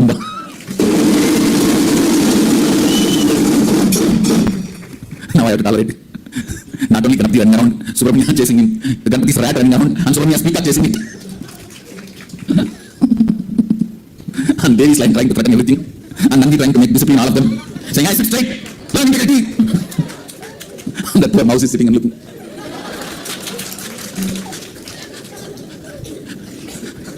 Peter trying to be very attentive, what is integrity? And this little mouse, have one like one, let him teach you. Now I have to deal with all these scenes. It's not that I'm just Dakshinamurti sitting all alone under the banyan tree with a serious spine erect, Saptarishis. Where they're not in space. These rats will be running around. Peacock will be running around. And Nandi will be taking a separate class for all of them. And Subramanya and Ganesha will neither sit in Sadashiva's class, nor they will sit in Nandi's class. They will run around independently. Neither Nandi can control them, nor Sadashiva can tell anything. Integrated to the thought current, you are cherishing. See, how to change the thought current to the ultimate reality, I'll teach you later. You don't have to bother about that now. Now let us first align to find out what is the thought current we are cherishing and be integrated to that. So the first homework we have done is penning down all the places where we are not integrated. Today we will have the next step. All the thought currents we cherish as joy. Understand? Anything you cherish as joy in the secret, most innermost part of your heart, corner of your heart, is your goal, is your purpose. Whether it is right or wrong, you need to change it or not, that is second. First, know what all the secret crushes you have. Understand? Unless you crush your crush will crush you.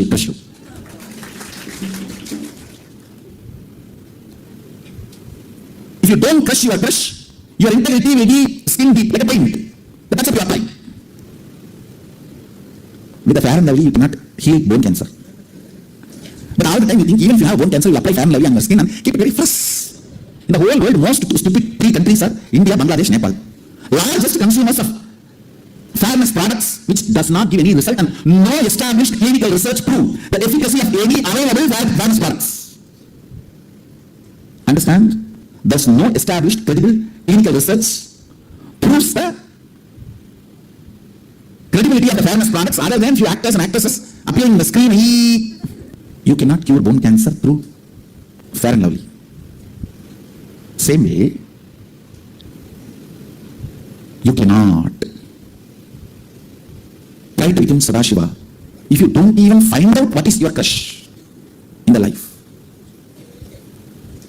Understand? If you try to become Sadashiva without even doing the basic homework, I have seen people, they try to be integrated to me, but they think integrity with me is enough. For all the regular life decisions everywhere, they will have another strategy, which is their cunningness, based on their understandings on life, right, wrong, what works, does not work. With all the cunning strategy, they think they are very shrewd, and they can use that as a strategy and become successful. Understand? If your shrewdness is cunning strategy, integrity is three cunning strategy. Your shrewdness is only two cunning strategy, two eyes. In Tamil, cunning means eyes. Integrity is three cunning strategy. No blind spot is left out. Understand? With your shrewdness, there will always be blind spots. If you feel left out by somebody or society, you have left out some of your blind spots. Integrity will remove all blind spots from your life. Today it is all about removing all blind spots from your life. Nothing is wrong. You want to have a vacation home in Thailand? Whatever. Nothing is right or wrong. But not knowing your thought currents, not being integrated to it. Understand? Sometimes, just by knowing and deciding to be integrated, you will understand this thought current is stupid, and spending time, life, energy on this thought current is stupid. That very understanding will make the thought current dry and die. You are again integrated to higher identity. Whether you fight for it, whether you die for some thought current or kill the thought current, be integrated to it first. When you are integrated, sometimes you will die for it, sometimes you will kill it. Anything is okay. Either die for it or kill it, but be integrated to it. No question of keeping them as blind spots. Do or die is not my statement. Die or kill. Either you die for it or you kill it. I know today all of us are ready. Today I'm going to start the first initiation in Mandala. We'll start the Mandala process. And bringing integrity in your very bone marrow. Cherishing the thought current with integrity. Either spit it out or cherish with integrity. Whatever comes as a hindrance is nothing more than a little bit of hormone and chemicals. That's all. If your tiredness and sleep and boredom, hunger comes as a hindrance, it is chemical imbalance. If your lust, violence, fear comes as a hindrance, it is just little hormonal imbalance. We will clean all that with Panchagavya. Panchagavya is one of the very powerful balancing mechanism. Panchagavya balances all hormonal and chemical imbalances in your body and brings you to integrity. We will balance all that. First, let's find out what all the thought currents we cherish To what all you want to integrate it, and what all you want to bury, kill it. And what are the hormonal and chemical obstacles for us to be integrated. We'll find all this and start dealing it up. So the real Swachha Sangha starts today. Let's start. So let's gather for the next session after the breakfast. Oh, it's a satsang also. So all the people who come for satsang in Bengaluru and all over the world, I bless you all. So the essence of today's satsang is discovering your thought currents and being integrated to it. So either it gets killed or you give your whole life to it. But integrity. So integrity is like a thread. From Sadashiva's thread, he manifested the whole universe. And just to the same thread, he destroyed, burnt Manmata and Trivirasuras. Same thread, mother for the whole universe. Killed Manmata and Trivirasura. When you are integrated to your thought currents, some of them become reality. Means whole universe manifests, the universe you need. Some of them get burned. Means fantasy, it's not required. Non-required thought currents will automatically be burned. Required thought currents will automatically become reality. Let's start the process today. All the satsangis who are here in Bengaluru and to the video conferencing, all the audience. I bless you all. Let's all radiate with integrity, authenticity, responsibility, enriching, causing, living Shuddha-Advaita Saivam. Sadashivoham, the eternal bliss, Nithyananda. Thank you. Be blissful.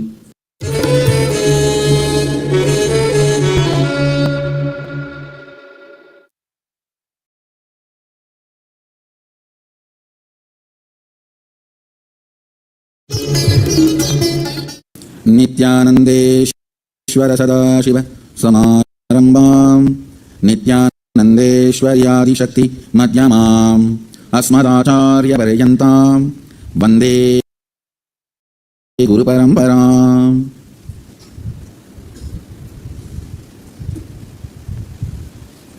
I welcome all of you with my love and respects. I welcome all the Sarvanyapita Yajamans and Nitya Satsangis, Sri Mahants, and special guest for today morning satsang, 232nd Guru Mahasannidhanam of Tondemandala Adhinam, Sri Tiruvambala Jnana Prakasa Desika Paramacharya Swamigal.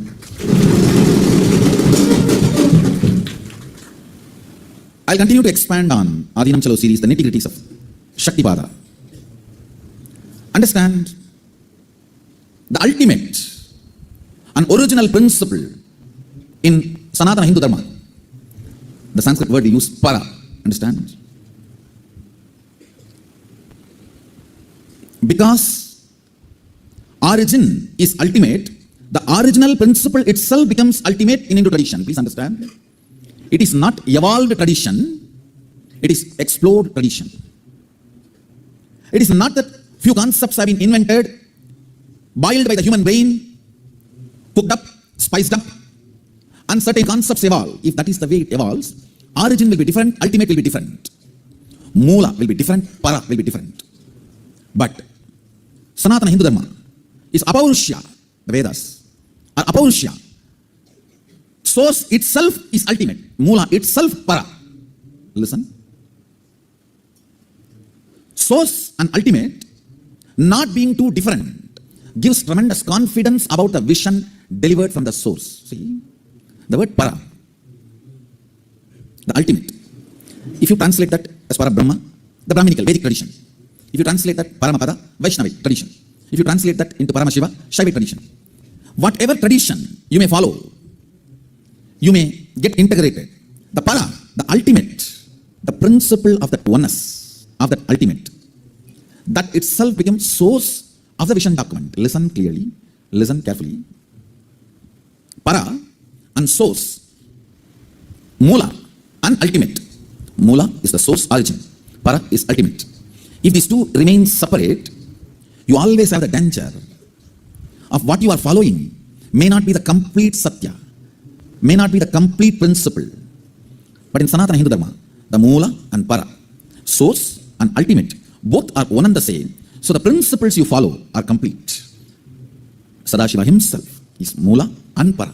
Understand? It is the creator telling you how he created. Not the created perceives. For example, a man walks into the forest with a lantern. He can see 3-4 feet. So he notes down, wow, there's a big sandalwood tree. Then he walks further. Then he notes down, there's a water body. Then he walks further. Then he notes down, there's a lion standing. Then he walks. Then he notes down, there's a big python lying. all his notes put together cannot be description of the forest. Understand? They can be nice photographs of forest. Even if you take million photographs of a scene, it can describe the scene, it cannot be equated to the scene. Description is not equal. First of all, portrait is not photograph, photograph is not incident. The diluted version of happening is photograph, the diluted version of photograph is portrait. Here the description, however portraying it may be, however great writer he may be, if a creator explores the creation, it can only be the description, not definition. Description is different from definition. Understand? Only when the creator describes the creation, it is description, it is definition, not description. The creator, the source, para, becomes mula, origin, for the whole vision document called Veda and Agamas. Vedas are pure science, Agamas are vision document. Understand? Agamas, not only applied science, it's a vision document for further exploration, research and development. The fundamental primary principles are established called tattva. Fundamental primary units of principles. Understand? We all know to measure the length, the fundamental units, millimeter, centimeter, meter, kilometer. We have units to measure length, breadth, depth, time, second, hour, day. We have units for external happenings. Same way, for internal happenings, Vedas and Agamas give units. Understand? Those units are only called tattvas. The various internal happenings and the methodology to deal with those happenings, whether tsunami, doubt, or emotional imbalance, or the confusion, cyclone, or health collapse, or whatever. For all the internal happenings, I described some of the negative happenings because that is what you immediately understand. If I use the word bliss, ecstasy, ananda, see why 3 words? We don't even know to differentiate bliss, ananda, ecstasy, smile are all various grades, various levels. But with negative description, we are so feeling connected and very grounded and immediately recognize. Yes. You see, I went through yesterday when I was beaten. So, the immediate reference is always available. Understand? Having positive possibilities as immediate reference is life in heaven. Having negative happenings as immediate reference is life in hell. That's all. That's all is life. If you have immediate references for the best, most subtle, sacred, light romantic expressions, understand the words I'm using. Yesterday, I was reading Mughal history.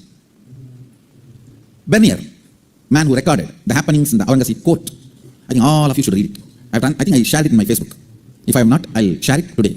In Tamil, there was a movie where they are describing Chola king as a cruel guy, and he takes the Govindaraja from Chidambaram and throws it into the ocean. That is the scene they are portraying. They are trying to portray the Chola Raja as a very cruel, fanatic guy and torturing somebody for the sake of their belief, which was completely false, I tell you. If Chola Raja has thrown the Govindaraja into ocean, then who is lying down in Chidambaram now? Govindaraja is still there. Understand, in Hindu tradition, Sanatana Hindu Dharma, almost all conflicts are only up to Vada Mandapa or Anubhava Mandapa. That's all. Because we were such beautiful, sweet, subtle, light romance brain. Understand? This light romance brain can capture profuse, profound. Understand these 2 words. Profound is always visualized as rigid. Profuse is always visualized as liquid.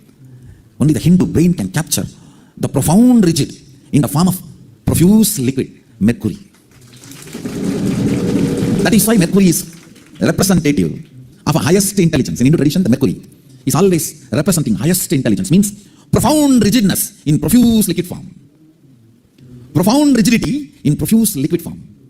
If your brain is flooded again and again with the sacred sentiments of light romance, I tell you, all Chola Rajas were practicing Shaivites, means every day they do their Nitya Puja. No Chola king can ever sit on the throne if he is not a practicing Shaivite, because the crown has to be put by the Tillai, the Chidambaram Dikshitas.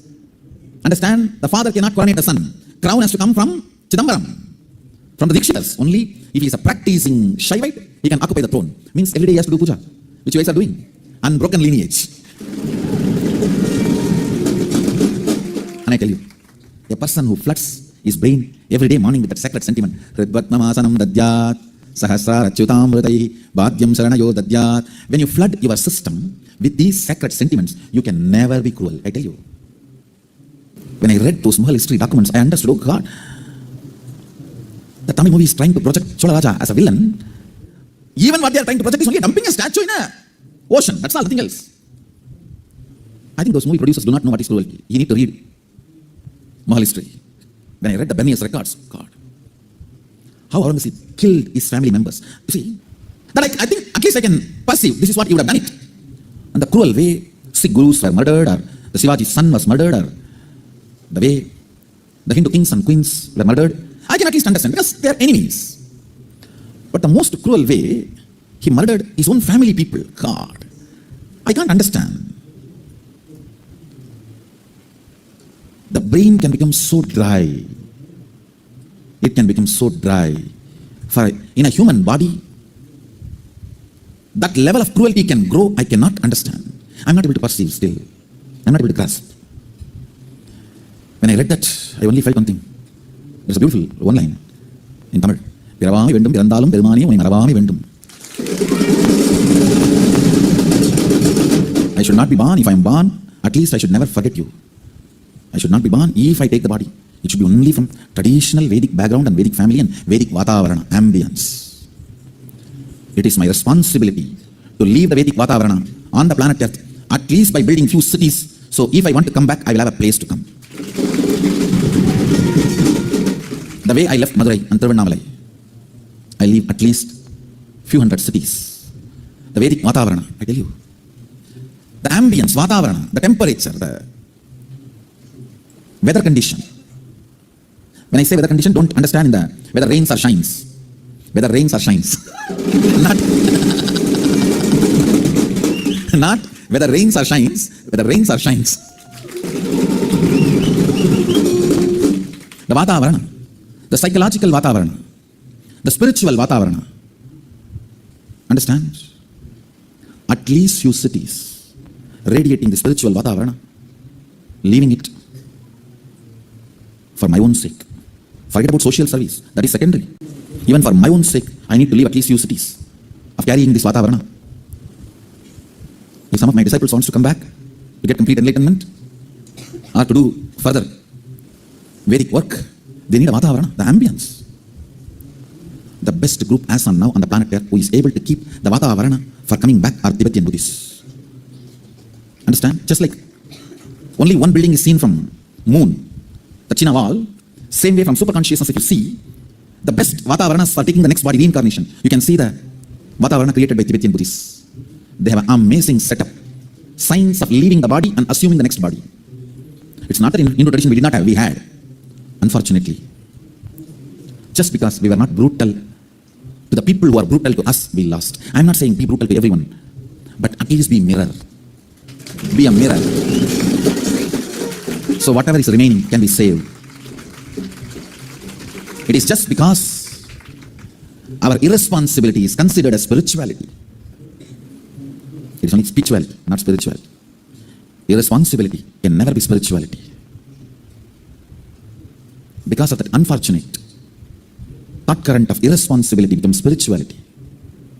We lost some of the most beautiful, most important contributions we have done to planet Earth. The origin and ultimate, listen carefully, the origin and ultimate are one and the same in Vedagamic traditions. That is why the vision document is complete. The basic units, principles, tattvas with which we are asked to function is complete.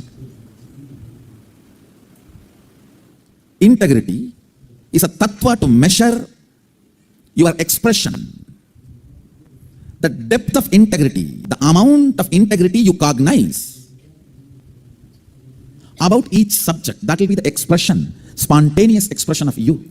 When somebody asks you, why do you pour milk on linga? The first response I gave is, hey, we pour on Sadashiva, not on linga. Because every time I pour, I know I am pouring on Sadashiva. It falls on linga. In Hindu tradition, if you don't find any linga, you can just keep a heap of sand on the floor. Just sit, try to get any stone. If you don't get any stone, just get heap of sand and start worshipping that as linga. That's the way Sita did in Rameshwaram.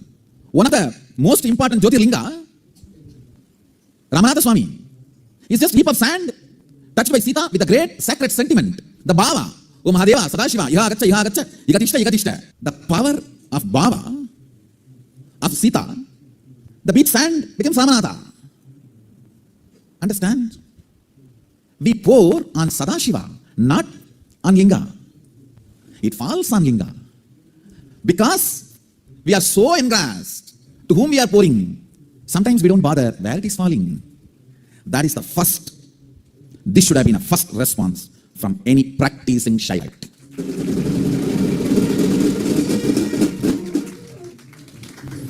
If you are integrated to your logic, naturally you will say, oh, I think it is oiling, massage. So that the stone won't crack. You mean to say it's oil massage therapy? And I do wonder, what kind of a stone absorbs the fat and... Maybe I don't know about that, so let me not get into that scene. And I do not know much about stone. And I know only about Sadashiva. Let me stop myself. Let me restrict myself to what I know. Understand integrity. Listen carefully. Because this is one of the important pain point with many people in the Sangha are suffering. In our Sangha, many people have the pain point with integrity. The moment I utter the word integrity, you only remember morning the integrity officer standing in front of you and waking up. Hey, get up for morning yoga! Listen. Now you need to understand the principle. Integrity is basically the unit with which our expression is measured.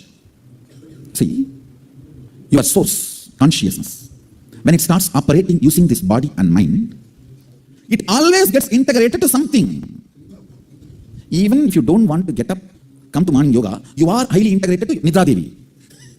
Means sleep. You are highly integrated to your bed.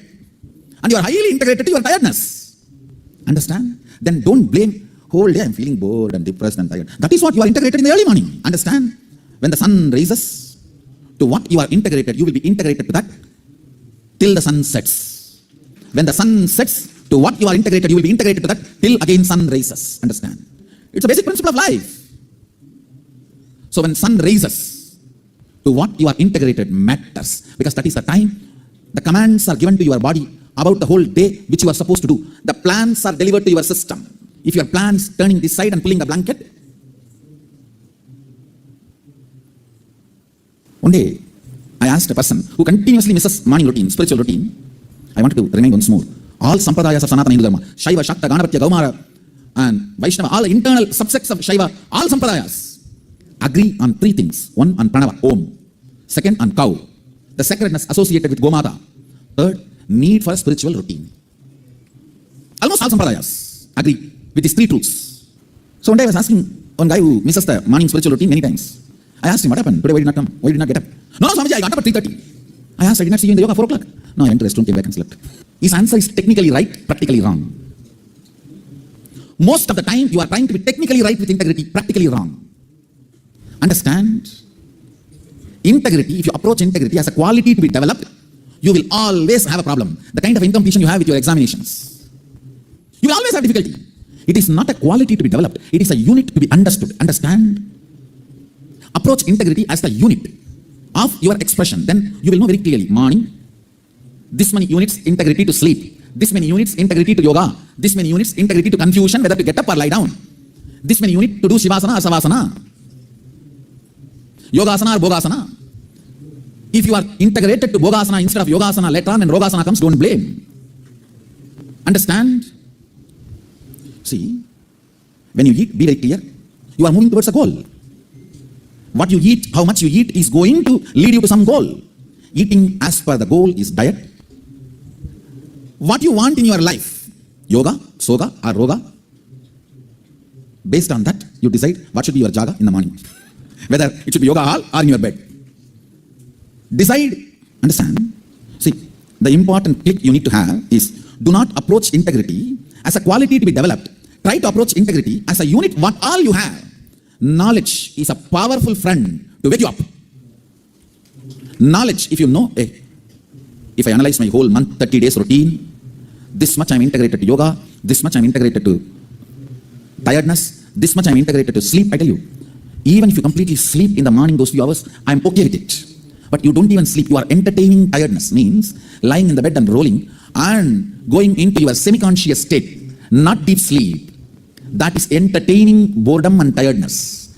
Entertaining boredom about waking up. What am I going to do waking up? Boredom about what for I should get up. Tiredness about this seems to be much better. If you are integrated to this, please be very clear. This is what you are planning for your future. I'm giving you an example. If you do not understand what you are generating and the result slaps you on the face, you start believing life is a drohi, traitor. Understand? Life is not drohi. You planned for it. And apart from planning, you always had a blind eye. Your head was that side. You see, if you know you are creating something very bad and that hits at you, at least you will consider life as virodhi. Virodhitva. The idea life is a virodhi, enemy, can be healed. If you fall in love and somebody showers love on you, one person's love can heal you so completely. The whole concept life is an enemy, you will forget. Only when you forget life is an enemy, you are experiencing true love. Understand? This is the tattva unit. In the modern day, one of the biggest problem, everyone comes and says, Swamiji, I think I am in love with that person. Should I get married? Now over. What do you mean by saying you think you are in love with that person? Understand? Then it is not love, forget about it. When, this is the definition, when life is enemy concept is forgotten, your heart is healed so thoroughly by one person's love. Understand? You are in love, the other person, he or she is in love. The unit of integrity with which you cognize to what you are integrated is all you need to be integrated to Paratattva, ultimate principle. Listen. Integrity is not something to be practiced. It is supposed to be discovered. How much time? I'm giving you this one example of morning routine because that is where is the pain point for many people in the Sangha. And the next pain point is need to be alive always. Even this bowing down, there's a very clear standard instruction. First, learn to put your hand, the Hindu way of receiving. Namaste, I bow down to the divine which is in you. Not, no. I think few of the senior Swamis should take the responsibility. Every time they don't bend their body and bow down in Namaste, they need to be taught. See, it is not that the instructions are not received. You are not alive to live it consistently. You are standing there and you are lost in your own stupid worries, confusions. Amazing integrity to confusion. Minimal involvement with life. Being alive and fitting into what you are supposed to be. Understand? The smallest action, bowing down and namaste, will completely heal the person about any information you are going to give. See, sometimes practically it may not be possible to have a private darshan. Because I have many classes, even today, immediately after this session, there are many classes I have to attend. But that need to be given with a tremendous healing, completion, humbleness, respect, so that the other person understands where we are coming from. They need to know why they are responded the way they are responded. Understand? All the auspicious qualities, whether it's a love or care or humbleness or sweetness, all the auspicious qualities gets developed when you are integrated to sacredness in any form. It may be, you can be integrated to your guru or your Ishta Devata, or the Devatas you call only when you have Kashta. That's what I call Kashta Devata. See, if you are calling the God all the time, he's your Ishta Devata. If you call the God only when you have Kashta, it is a Kashta Devata. Whether you are integrated to your guru or your Ishta Devata or anybody, integrity to the sacredness is the source of all the wonderful qualities. Ananta Kalyana Gunas manifest from the integrity to sacredness. At least last 1 month I am observing. Will I be able to ever bring humbleness into these fellows and their body language? It is all nothing but being alive and responsible, knowing why they are here and why I am here. Why they are here, why I am here.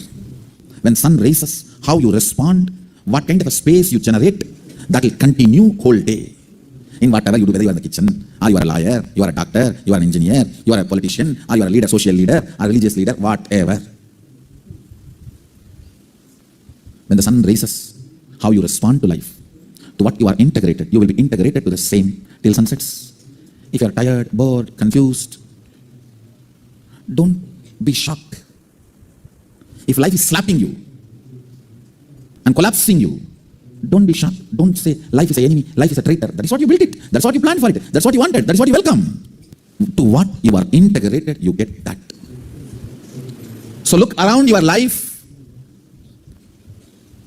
If you are having collapsing health, zero bank balance, torturing relationships, the roof waiting to fall on your head, be very clear. For that only you have been integrated. To that only you are integrated. Life is neither enemy nor traitor. It gives you what you are integrated. It gives you what you are integrated.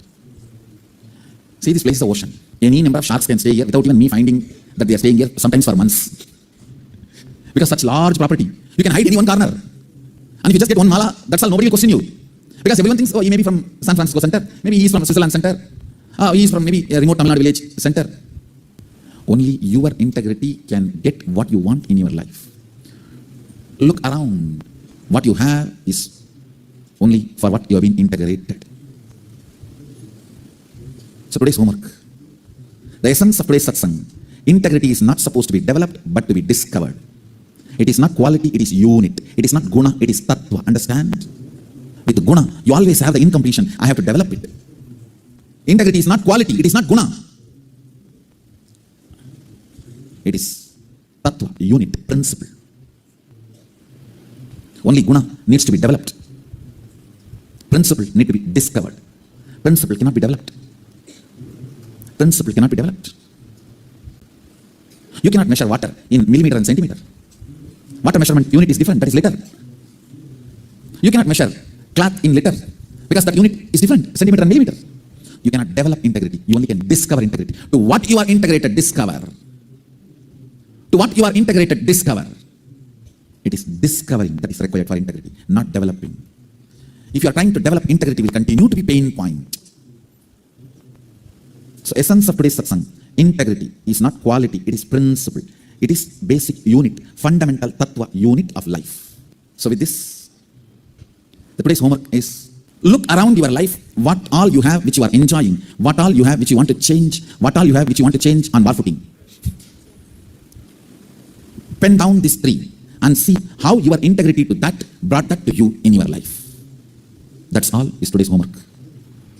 And any homework put as a status on the Facebook will be valued with those 5 like, love, laughter, sadness and wow, and sometime angry. So you can upload your homework as status in the Facebook to get evaluated. And the next thing today I wanted to launch, we have Achalamurti Seva new website, and it's beautifully done by our team, sangha@nithyananda.org, Achalamurti Seva.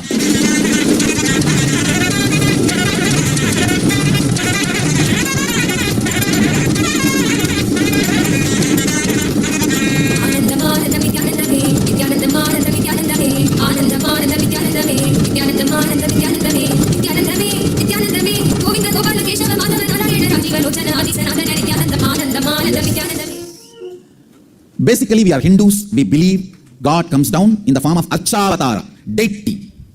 So, whatever offering we want, we offer it to the deity. We offer it to God through the deity. So, offering to God, to Sadashiva, through the deity is the tradition of Hinduism. So, Archavatara, it's a unique concept to Hinduism. I should say, instead of concept, the principle, the truth, Satya. Archavatara. God comes down in the form of deity to accept our worship and puja and seva and respond.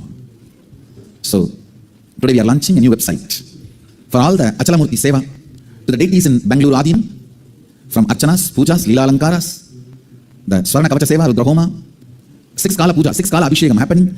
You can take part, participate in whichever Seva you want. And I've also told them to fix a high quality HD CCTV camera through which you can watch the live puja happening and Sankalpa being done in your name. It will be live. So all the pujas will be done as per the Indian standard time of sunrise and sunset.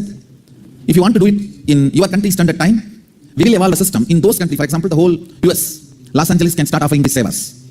And or Ohio, I think Ohio is the right time zone which will be compatible for East Coast and West Coast. To both, you guys can choose. But here in Bangalore Adiyam, all the sevas will be offered as per the Indian standard time. The Indian time of sunrise and sunset will be the scale with which the sevas will be accepted. let you have Samipya Mukti, always on the body. Flowing on the body. On Jayanti day, you can see the Swarna Kavacha, the 41st Jayanti day. It will be open for public darshan.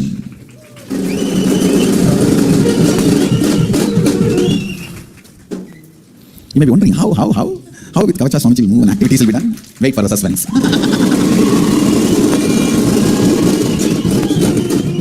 He comes up always with some cranky ideas.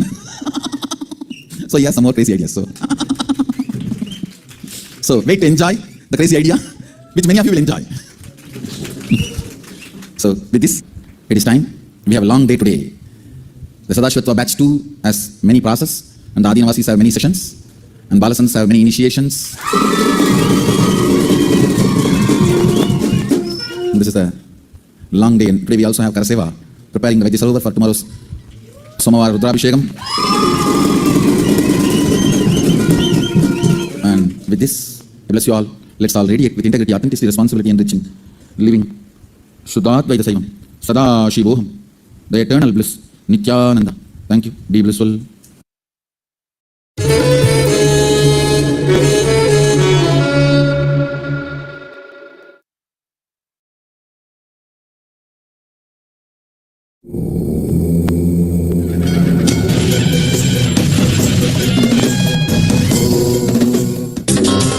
जीवन्मुक्तिप्रदं देवं क्षमापूर्णं जगद्गुरुं वन्दे परमहंसाख्यं नित्यानन्दाय स्वागतं। जीवन्मुक्तिप्रदं देवं क्षमापूर्णं जगद्गुरुं वन्दे परमहंसाख्यं नित्यानन्दाय स्वागतम्। आनन्दानुभवास्वादं सर्वरोगनिवारकं वन्दे पापविनाशकं नित्या सदाशिवसमारम्भां ज्ञानसम्बन्धमध्यमाम् अस्मदाचार्यपर्यन्तां वन्दे गुरुपरम्पराम्. I welcome you all with my love and respect. I welcome all the devotees, disciples, participants, visitors sitting with us all over the world. I welcome all of you with my love and blessings. There are some even senior devotees who feel, I cannot remember which chakra is where. Don't worry, you don't need to remember. You just don't need to remember. Wherever required, I will use the English word for you to meditate or understand. These 7 energy centers are like a thought currents. When we awaken these 7 energy centers by proper understanding and proper processes, kriyas, the inner awakening, conscious awakening, Chaitanya Jagrata in Sanskrit happens to you. You start moving towards the higher level of your existence. Whenever you have the hangover of low frequency or low energy emotions in you, these major energy points shrink. When tattvas become satya, means principles become reality, you live enlightenment. Those 4 tattvas, the principles, are integrity, authenticity, responsibility, and enriching yourself and others. Please understand. These are not like moral teachings, no. These 4 are not moral principles. These 4 are to kindle life in you. Life is not a pot to be filled, it's a fire to be kindled. It kindles the Kundalini, fire energy in you. The fire which is in you, which needs to be kindled, is Kundalini, life energy, the inner potential energy. Before we begin the session, I would like to ask each one of you to make a commitment for these 3 things. First, Shravana, listening. In the Vedic tradition, Shravana, listening is the first step, and listening is God. Second, Manana, contemplating or internalizing. In Sanskrit, Manana means internalizing. Third, Nididhyasana, enriching, expressing, radiating. Because the Vedic tradition declares only a disciple who is listening, the tattvas, truths can be told. Otherwise, the Guru's head will burst. No, it says. Now I know why I have so much problem. Because I told to the people who are not listening, that is why my head is bursting. Because people who are not listened are trying to throw stones. Of course, I have my own helmet to protect me. There are 7 energy centers in your body. Please understand, each energy center blocks the energy due to some of your ignorant patterns, thought patterns. if you can allow, the energy can move higher. When it moves higher, it leads you to the higher consciousness. The Chaitanya Chakra, the conscious awakening happens. This program, Nithyananda Yoga, I have designed to introduce new way of living to you all. Please understand. First thing, listen. Life starts happening to you when you start listening. Life starts happening to you when you start listening. Through this program, I am aiming at removing the many knots, thought currents, and introducing you a new way of living, new way of life. Many of you would have seen in your life the difference between human beings. Listen. Two friends would have completed their medicine, came out of the college, same year, same batch, close friends. After 25 years, one will be sitting in the same small village, reading the old newspaper, Hindu newspaper, attending each patient for 20 rupees, and having a big glass to read the Hindu newspaper, maybe having 5 patients a day, and the other will be head of the chain of hospitals. I saw Bill Gates saying in one of his lectures, he's quoting some of his classmates. His classmate has passed the exam, all papers. He failed, Bill Gates failed in 3 papers. And now he's the owner of the Microsoft. The classmate who passed is the engineer of Microsoft. Now this happens. What is the difference? Why somebody is there and somebody is here? Difference is, please understand, the main component which makes difference in your life is life itself. Not education, not money, nothing else. Life itself. Ability to live the life, ability to allow the life to express through you.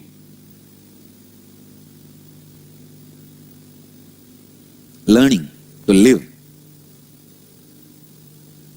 In this 2-day program, I am introducing the basic tattvas to learn to live. Please understand. The basic 4 tattvas to learn to live. Tattvas. Tattva means the principles which awakens your consciousness. In Sanskrit we call it Chaitanya Chakratam. To awaken your consciousness, life in you. To awaken life in you. These 4 tattvas, principles, when they become satya, reality in your life, you live enlightenment. So these 4 principles are introduction to enlightenment. Please understand. You are going to live with these principles forever in your life. The principles will live through you. So please listen. This is the most memorable moment in your life. These principles are so powerful. I feel the moment I heard them in my life first time was a life infused into me.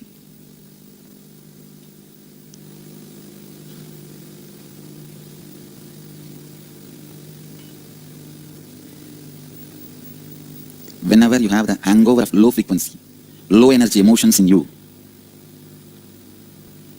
the major energy points or chakras shrink in you. They collapse in you. That is what leads you to the state of being at disease with your body. You are left with disease. On the other hand, whenever you experience these principles as reality in your life, integrity, authenticity, responsibility, and enriching yourself and others, you will experience the high frequency, high energy emotions like living without conflicts, having the courage to face the life, living without worries, expressing pure love and uniqueness, and simply flowing with life without being bound by the identity, gratitude, and being content with everything happening in your life.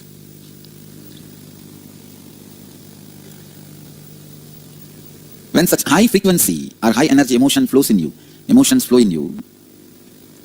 your chakras expand, leaving you experience and express more and more vitality, health, life energy.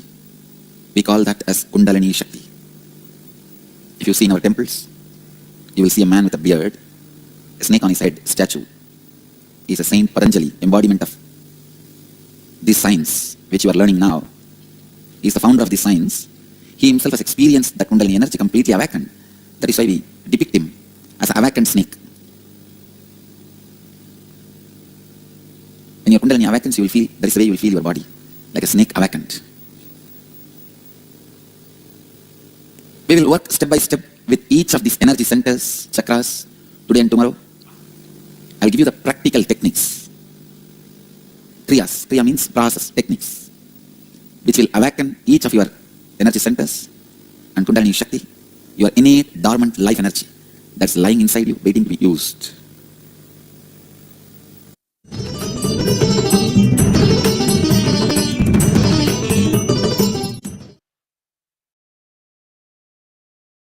Life will be circle put on the square and the rectangle and all the crooked perversions. So on that, when you start your building, what will be your building? What will be your life building? Crooked, perverted, incomplete, useless. You build 200-story building, you forgot to put steps. Realized it later on. Neither you put steps, nor put the lift. And you come and tell Swamiji, I built 200-story building, tallest building on the planet Earth. I ask, how can we go up? We have to use helicopter, Swamiji. Okay, with helicopter, you'll go to the top floor. Then from at least from that floor, how you will come to the other floors? I forgot, Swamiji, about this. We have to go to other floors also.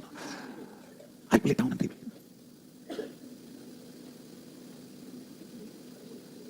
Crooked buildings are created by the wrong skeleton structures. Crooked life, useless lives are created by wrong thought patterns. Lack of integrity creates crooked thought patterns. Crooked thought patterns create crooked lifestyle.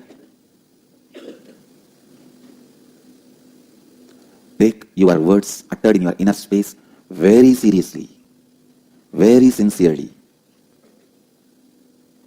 Whatever words you are uttering, the most powerful being in your life is telling you tatastu, tatastu. Who is that being? You. Whatever you are uttering, he is sitting inside you as antaryami and say tatastu, tatastu, tatastu.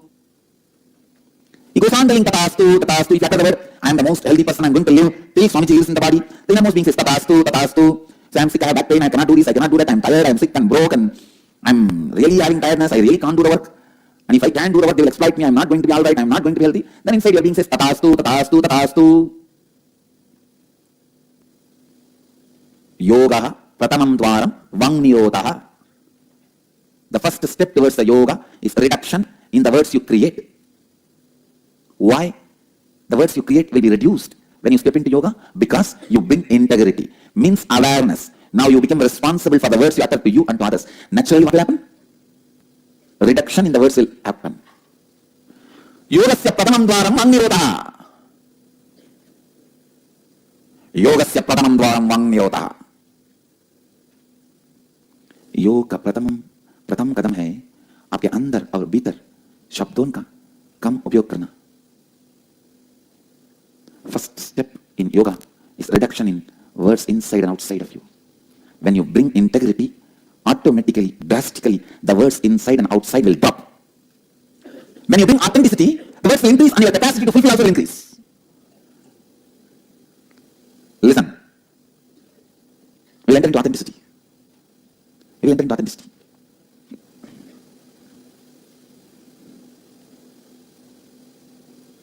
Authenticity. Let me define authenticity. Authenticity is you being established in the peak of your energy, responding to life from who you believe as yourself, to be for yourself, and who you believe yourself to be for others, and what others believe you to be for them.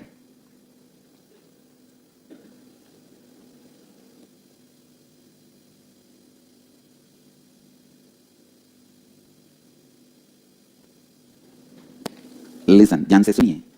Authenticity is you being established in the peak of your energy and responding to life from who you believe yourself to be for yourself, who you believe yourself, who you project yourself to be for others. I am changing one word in the definition.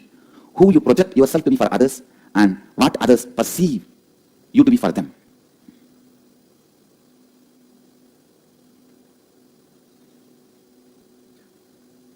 More than the word perceive, I'll change it into what others want you to be for them. What others expect you to be for them. Understand? I'm redefining. Authenticity is you being established in the peak of your energy, peak of your capability, and responding to life from who you believe yourself. Even this word believe, I'll change it into who you perceive you to be for yourself, and who you project yourself to be for others, and what others expect you to be for them.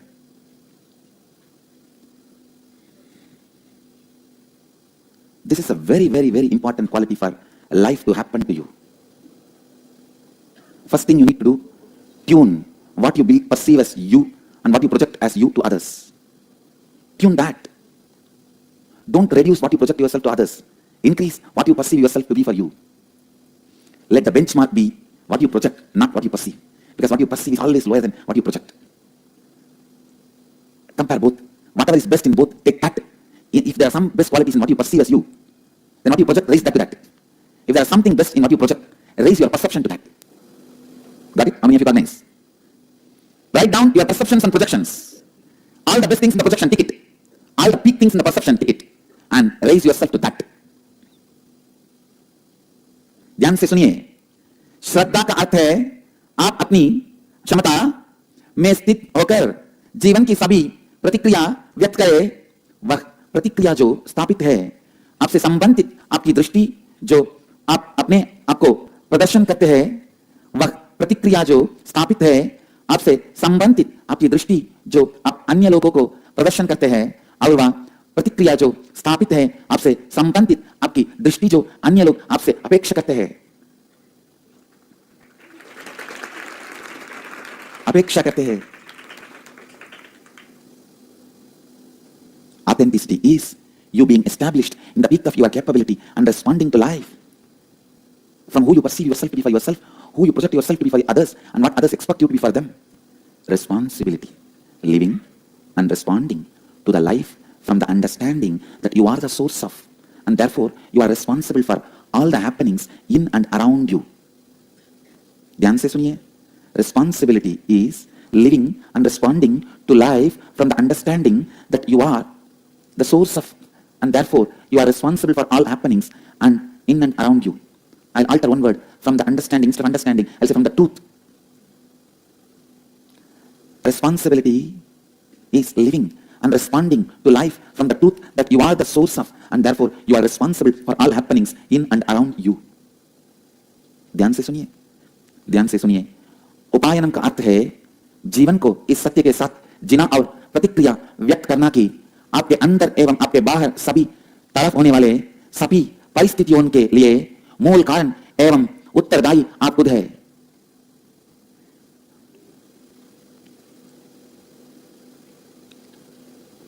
Responsibility is the fruit.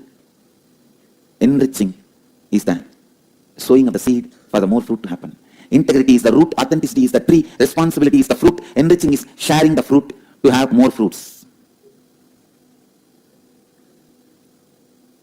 Integrity is the root. Authenticity is the tree. Responsibility is the fruit. Enriching is sharing the fruit to create more fruits.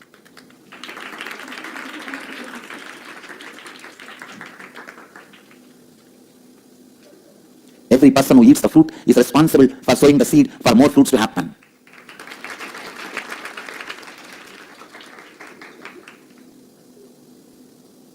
If you are rich, be the ground on which the seed can be sown.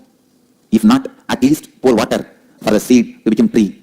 If not, at least be a gardener to weed the unnecessary things for the seed to become fruit again. Either offer your time or talent or treasure.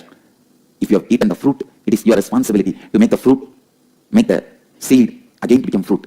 After eating the fruit, be responsible to sow the seed and make sure the seed again brings more fruits for more people.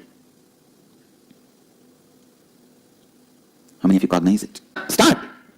So each one of you, don't wait for the structure to evolve. Structures evolve when spontaneity forms. Spontaneity is the stone out of which structure can be carved. Spontaneity is the base material. That should become a stone material. Then on that structure can be carved.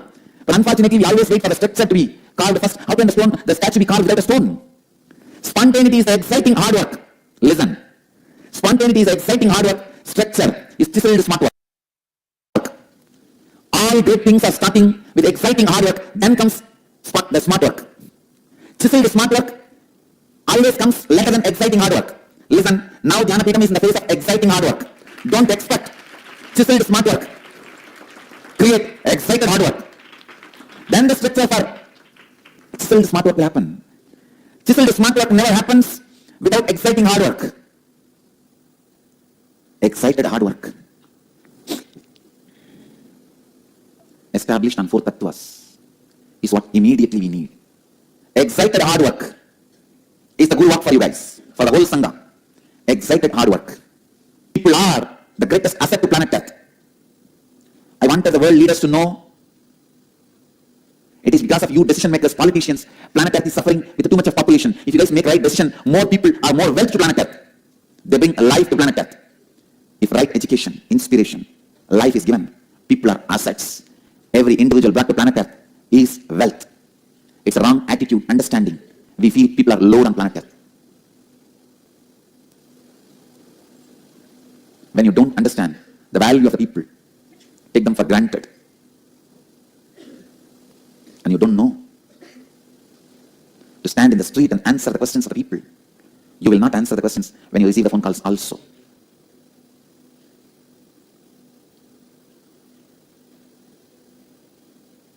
Only when you attend to people on the streets and answer their questions, help them with their concerns, you even learn to relate to people as human beings. Only if you learn to attend to the problems of the poor and rich, concerns of sick and healthy, concerns of young and old, you will learn to relate to people. Your hatred towards economically well-off people does not mean you love economically weak people. That is why communism was never a success. Socialism is never going to be successful.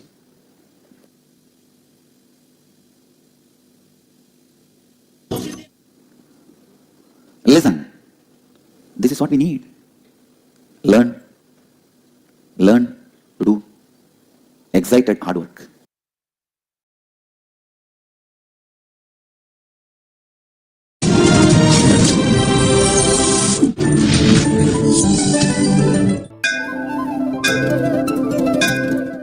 Nithyanandeshwara samarambam, Nithyanandeshwari madhyamam, अस्मदाचार्य पर्यंताम वंदे गुरु परंपराम। इस समय हमारे साथ उपस्थित सभी दर्शकों और भक्तों का मैं प्रेम एवं आशीर्वाद सहित स्वागत करता हूँ।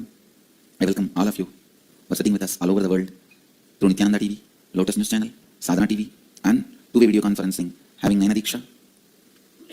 Cities sitting with us in two-way video conferencing, having Naina Diksha, Hong Kong, Sirgari, Devon, UK, Port Washington, New York, Singapore, Singapuram, Oman, Sivagangai, Dakota, Columbia, Ohio, Shivananda, East London, UK, San Diego, Pacific Beach, Tiruvanmiyur, Chennai, Dubai, Vaidyanatham, Hyderabad, Guptakashi, Oman, Sivagangai, Toronto, Kailasam, Surrey, British Columbia, Singapore, Singapuram, Ohio, Chino Hills, California, Guadalupe, Rameshwaram, Kuala Lumpur, Perni, Houston, Los Angeles, Oklahoma, Seattle, Ohio, Prague, Surrey, British Columbia, Charlotte, Toronto, Varanasi, Paris, Home Temple, Nithyananda Sacred Heart City, Jogpati, Kathmandu. I welcome all of you with my love and blessings.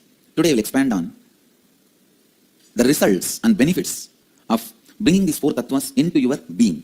Internalization of 4 tattvas, what it can cause to you. Please understand, come to the space of listening. I am defining suffering. Suffering is nothing but the fight between the frozen part of you and the flowing component of life. Please listen.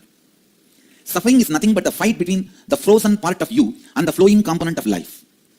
Life, by its very nature, alive, active, flowing. But your logic, by its very nature, frozen, cold, insensitive. And you know, very funny thing. Your logic will be insensitive to life, but it will always make you believe life is insensitive to you.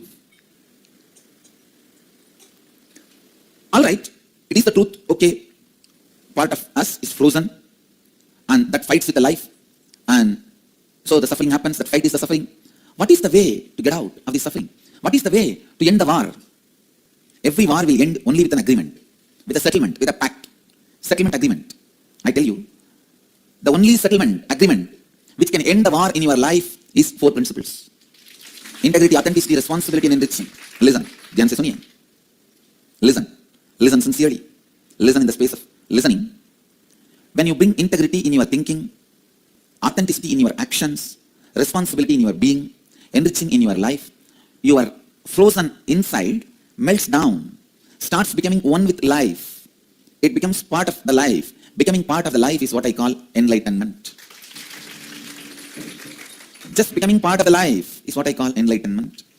Sometimes people tell me, I don't want spiritual life. I don't want these 4 tattvas. It is like telling, I don't want to breathe, I don't want blood circulation. Then what to do? You need to understand there's no such thing as spiritual life and normal life. Life is life is a life is a life.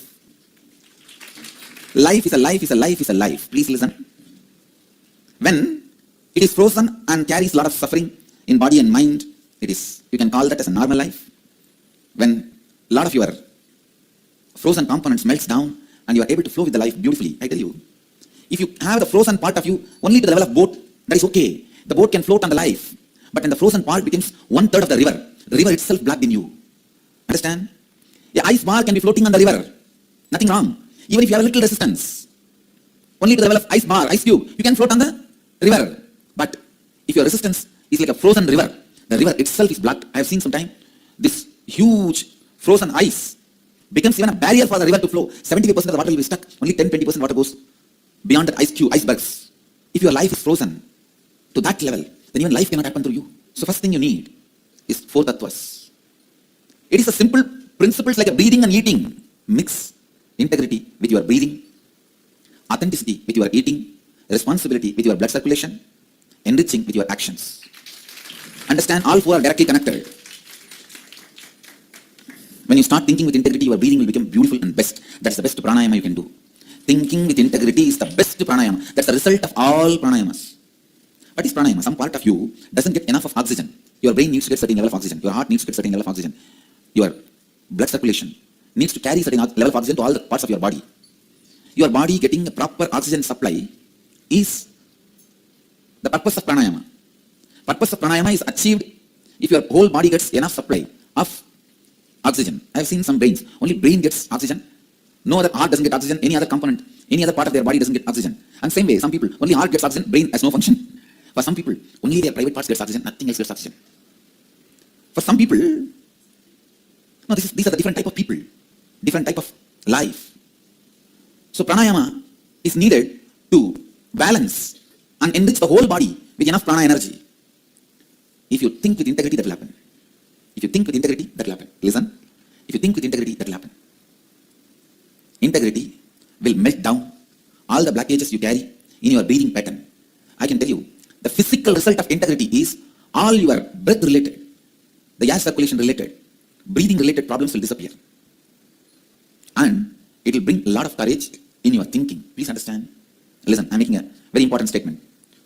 Most of your sufferings are because you are afraid to think about some parts of your life, some components of your life. You are afraid of thinking. You always think because you are thinking, you are getting fear. No, you are actually afraid of thinking. That is why those thoughts may cause fear in you. You think, then you stop thinking. Listen, I'm giving you the example. You think, if you think about ghost, you will have fear. But I tell you, because you are afraid to think about the ghost and its side effects and after effects, you are suffering. It is not that because you think about ghost, you are suffering. Because you are afraid to think about ghost and its after effects, you are suffering. Fear of thinking. And you also need to know, thinking about the ghost and its after effects is not going to bring that effect on you. Thinking about the fire and its after effects is not going to burn your body. When you have that clarity, you will know how not to be afraid of thinking. Please listen. When you are not having any fear to think about ghost and its after effects, you will never think about ghost and have fear. Please get it. I am unlocking one of the important self-doubting structures of your being. Please understand. I am giving you the formulas of life algebra. See, sometimes there will be a knot with which you are caught. You do not know where it starts and where it ends and how to unlock. This is one of the important knot. If you think, when you think about the ghost, you are frightened, shaken, so you should not think about ghost. You are wrong. You are not getting the fear because you think. You are getting the fear because you don't want to think.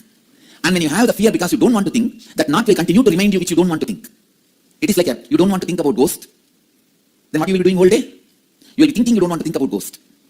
It is like doctor telling you don't remember the monkey and drink this medicine. Can you ever drink the medicine? No. The moment you want to drink the medicine, monkey is there in front of you and inside you. Listen. So, ironing out your inner space and liberating yourself from fear of thinking is integrity. Understand, I am defining integrity. When you practice integrity, you will be free from fear of thinking. You can nicely, comfortably sit and you will be able to think, if ghost comes, what will happen? What all is possibility? It may just snatch my one hand and may eat. And if it doesn't feel satisfied, it may just pluck my one leg and it may eat. Then what else? If you are able to get to the extreme of any thinking logically without the fear or resistance, I tell you, that flow of thinking will not even happen in you second time. Listen, I'm giving you an example. If you are afraid of ghost, there are some people who are afraid of disease. There are some people who are afraid of jail. There are some people who are afraid of poverty. About whatever you are afraid, sit and in a very cool way, comfortable way, know very clearly, because you are thinking you are not going to have it. Millions of things which you thought you did not have it. You always wanted private jet. Did you have? No. You always wanted this. Did you get it? No. So know it very clearly. Mere thinking is never going to get you that result. Only creating a space is going to get you the result. Creating the space means taking the responsibility along with thinking. So sit very clearly and comfortably. Now I'm going to merely allow myself to think to the extreme conclusions, the logical conclusions of any thought trend about which I'm afraid of.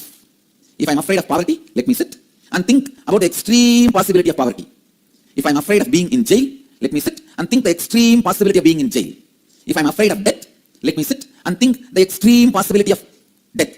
If I'm afraid of any disease, let me sit and think the extreme possibility of disease. Listen. The fear of thinking does not let you think beyond certain limit.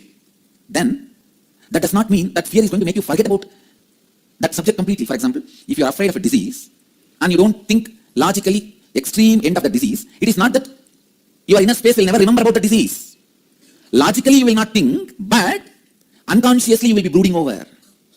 I tell you, anything which stays in your unconscious as a weight and makes you brood over, bring all of them out and consciously think through to the logical conclusion.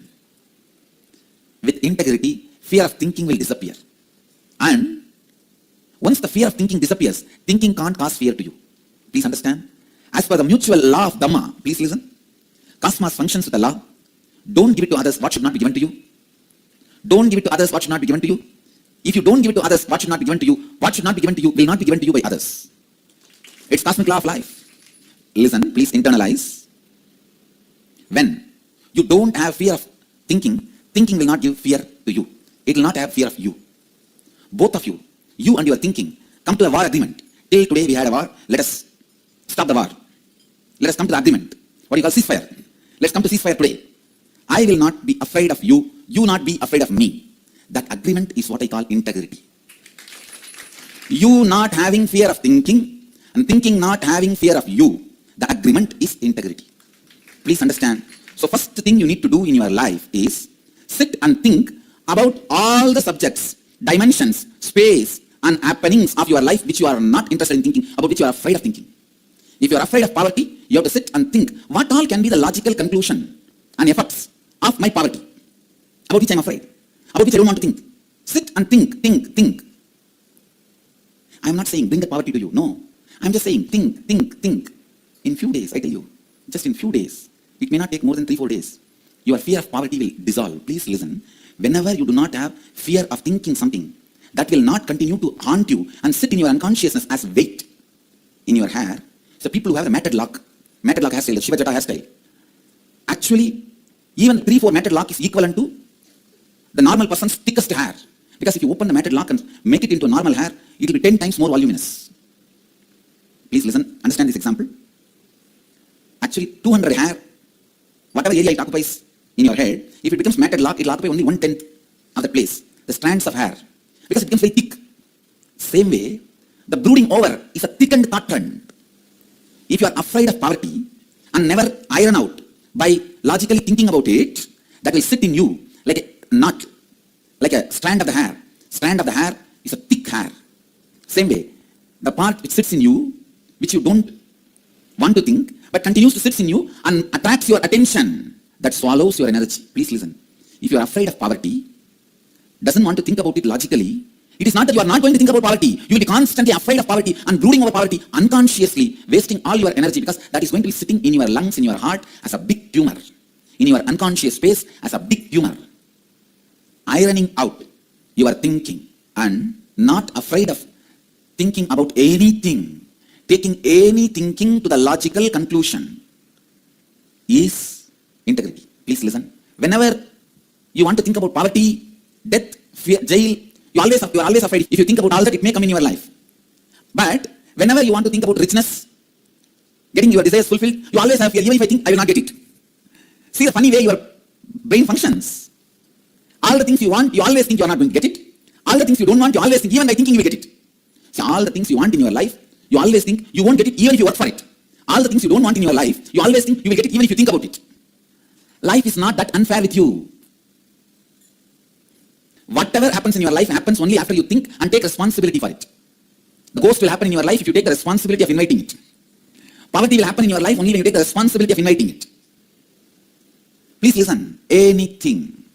Anything happens when you take the responsibility of inviting it, making it happen. You should know very clearly. You should know very clearly. You should see your own hypocrisy. Which you don't want in your life, you feel even if you think it will come. Which you always want in your life, you think even if you work for it, it will not come. What a funny belief, space we create about life. And then go on blaming life. If you create this kind of space, how will the life respond to you? Ironing out your thinking. Logical flow of your thinking need to be done as the first step of your life. First thing you need to do today, sit and list out all the zones you are afraid of. If you are afraid of disease, first disease, the next death, third jail, fourth poverty, fifth losing all the relationships, sixth living the life of aloneliness, seventh living the life of being unattended, third living the life without having any attention. What all you are afraid of? There are some people who have the fear living the life of losing the mental balance, being mad. Whatever fear you have, write it and logically sit and think about it. When you lose fear of thinking, thinking loses fear of you. When both of you lose fear of each other, you live happily, blissfully, married together forever. You live happily ever after. Having eternal romance with your thinking is integrity. Integrity takes away the fear component in your thinking. You can think about anything. You will take responsibility for the right thing. You will think about anything. You will take responsibility for the right thing. You will not have this perverted faith about you and your own life. Please understand, the perverted faith is whatever you don't want, you are always afraid, even if you think it will happen in you. Whatever you want, you are always afraid, even if you take responsibility, it will not be given to you. It is a perverted reception to life. See, it's like you wanted some highly respected, honored guests to come to your house. But the moment they are entering your house, you stand there with your shoes in your hand, your son is standing with a broomstick, and the other one is standing with a water with cow dung. How is the guest is going to come into your house? And etc., etc. This is what I call perverted reception. Same way, when life enters into you, you are sitting completely abusing, firing, grumbling, grudging. I know you will give what I don't want, even if I think. I know you won't give what I want, even if I work for it. Ironing out your thinking is integrity. Bringing authenticity in your actions. That's the second component of life. Please listen.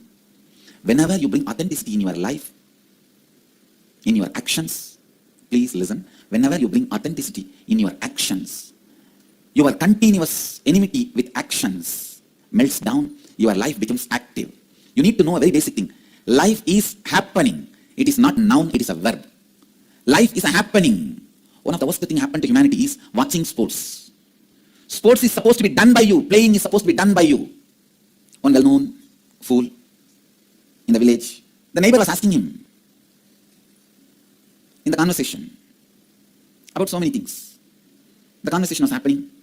The neighbor was telling, have you heard recently one big disease called HIV? It is getting really, really bad. A lot of people are suffering. This neighbor said, I spoke to one of my friends. How is he protecting himself from it? He told me, he completely keeps himself away from all physical contact. Kovalu said, that is too bad. The friend said, I spoke to another one friend. He said he completely protects himself during all physical contact. Kovalu said, that looks really intelligent. Suddenly Kovalu exclaimed, but I have got the best solution. The friend was really curious. What better solution can be there other than these two? Completely keeping yourself away or protecting yourself. What else can be the best solution?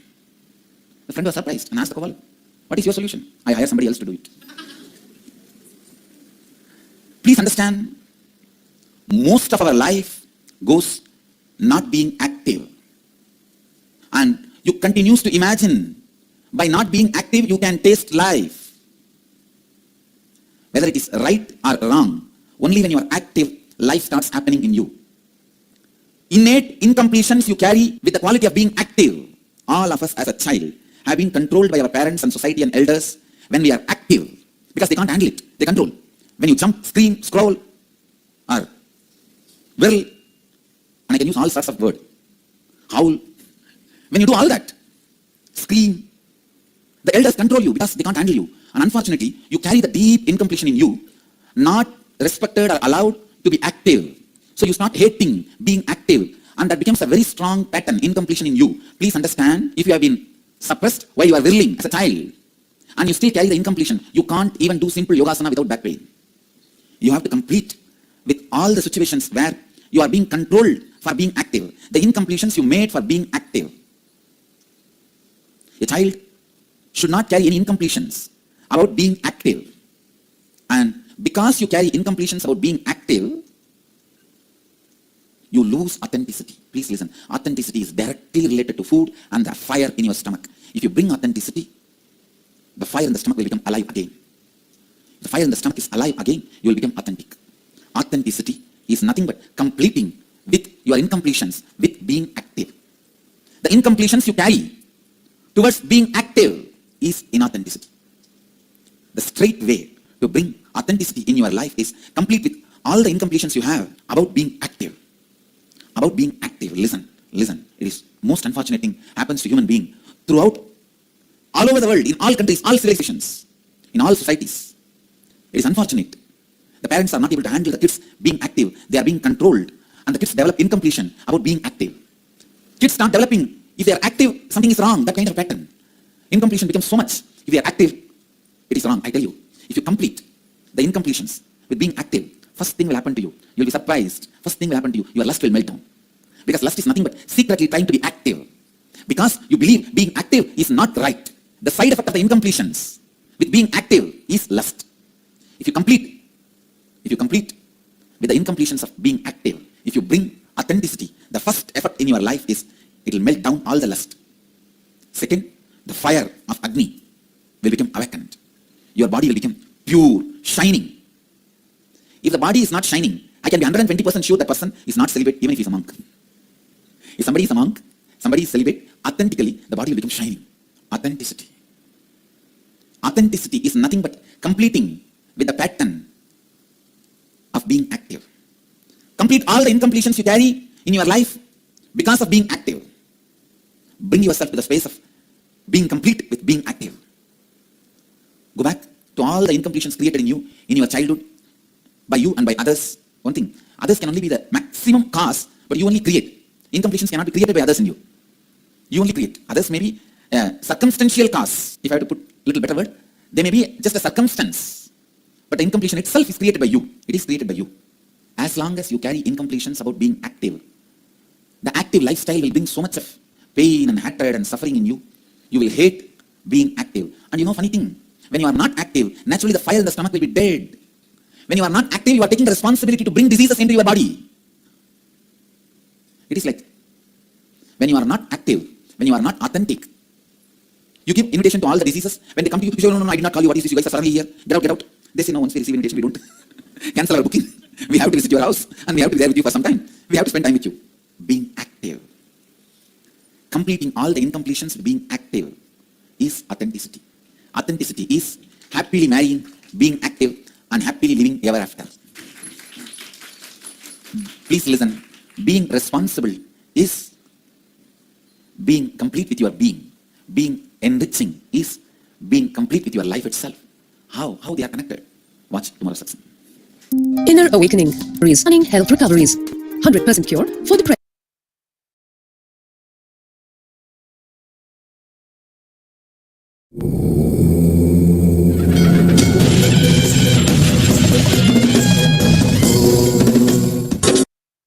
जीवन मुक्तिप्रदं देवं क्षमापूर्णं जगद्गुरुं वन्दे परमहंसाख्यं Nityanand. But there are some patterns which you need only Paramashiva can liberate you from that. Like for example, the patterns that are there in you which you don't even consider them as patterns. They feel so much as a part of you. All those patterns also you will see through the power of Swamiji's initiation today, how they will lose power over you. So all the participants that are sitting here, who all want to be liberated from any type of pain or suffering that you are carrying inside of you. Today, sit. I see so many of you raising your hands. Sit today, and during the darshan, when Swamiji is coming live, in just a few more moments, we're going to be having the darshan. I request all of you, if any of your friends, family members are not here, please kindly get them. Just post in the messages. You can post via all your social media platforms and the Zoom rooms and receive the blessings from Swamiji. Make sure you're clearly visible in the camera. You'll be showered with the grace and blessings of Bhagavan, Ashwa, Gurumurti, and Gurumurti forms of Paramashiva, and it will liberate you, heal you from the deepest pains and sufferings that you are struggling. Now, let us chant the Dhyana Shloka.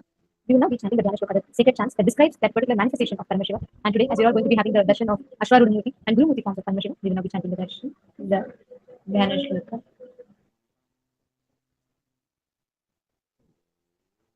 अचलौपरि शृङ्गे शम्भुयोगासनस्तु धवलममलवर्णं चैव वक्त्रं त्रिनेत्रम् करगतशुचिः सर्पपुस्तकज्ञानसमुद्रम् मुनिनुतपद्मयुग्मं दक्षिणामूर्तिमीडे.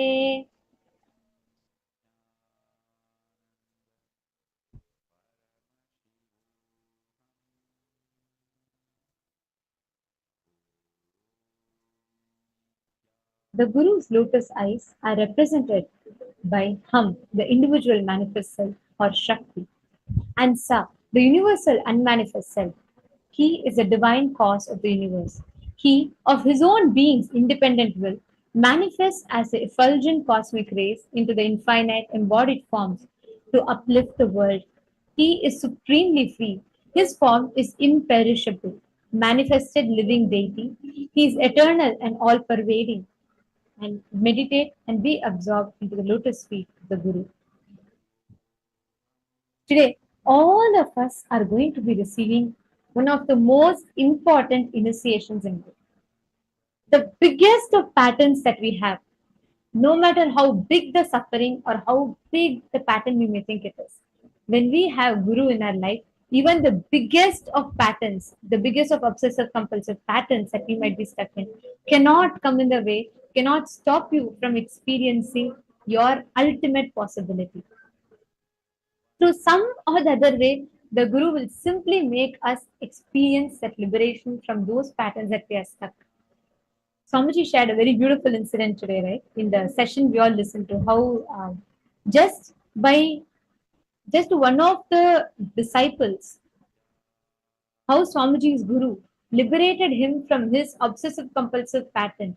Just because he listened and he stayed inside the cave, the whole, what was supposed to be, he had the Bandhana Yoga, which means he was supposed to be arrested. But that whole thing, because he went inside the cave listening to the Guru Vak, that biggest pattern that manifested as this incident completely got averted. We are all a testimony because we have all had thousands of such experiences, how the biggest of fear, maybe the biggest of suffering, pain that we might have had, just when you have the Guru next to you, he will convert that pattern into a power. He will just break us free from that pattern and convert that into a Shakti, a power. Now, every one of you that are sitting here, all the participants, today during the darshan, whatever biggest patterns you might have, just drop it to Swami. He told that it will, just by my decision, I can break it. So just with that will, when you pray to Swamiji, whatever biggest incompletions, patterns you have, he will simply liberate you from all of that. Actually, this, I have experientially seen this. Like just one example, I used to have a very deep fear of water. Like I used to not be able to go to any water bodies, and I used to never be able to go next to the water. Oceans especially, I would avoid completely going to any such places, and I had a deep fear with that. So once I had an opportunity to be with Swamiji along with all the other Gurukul kids and everyone.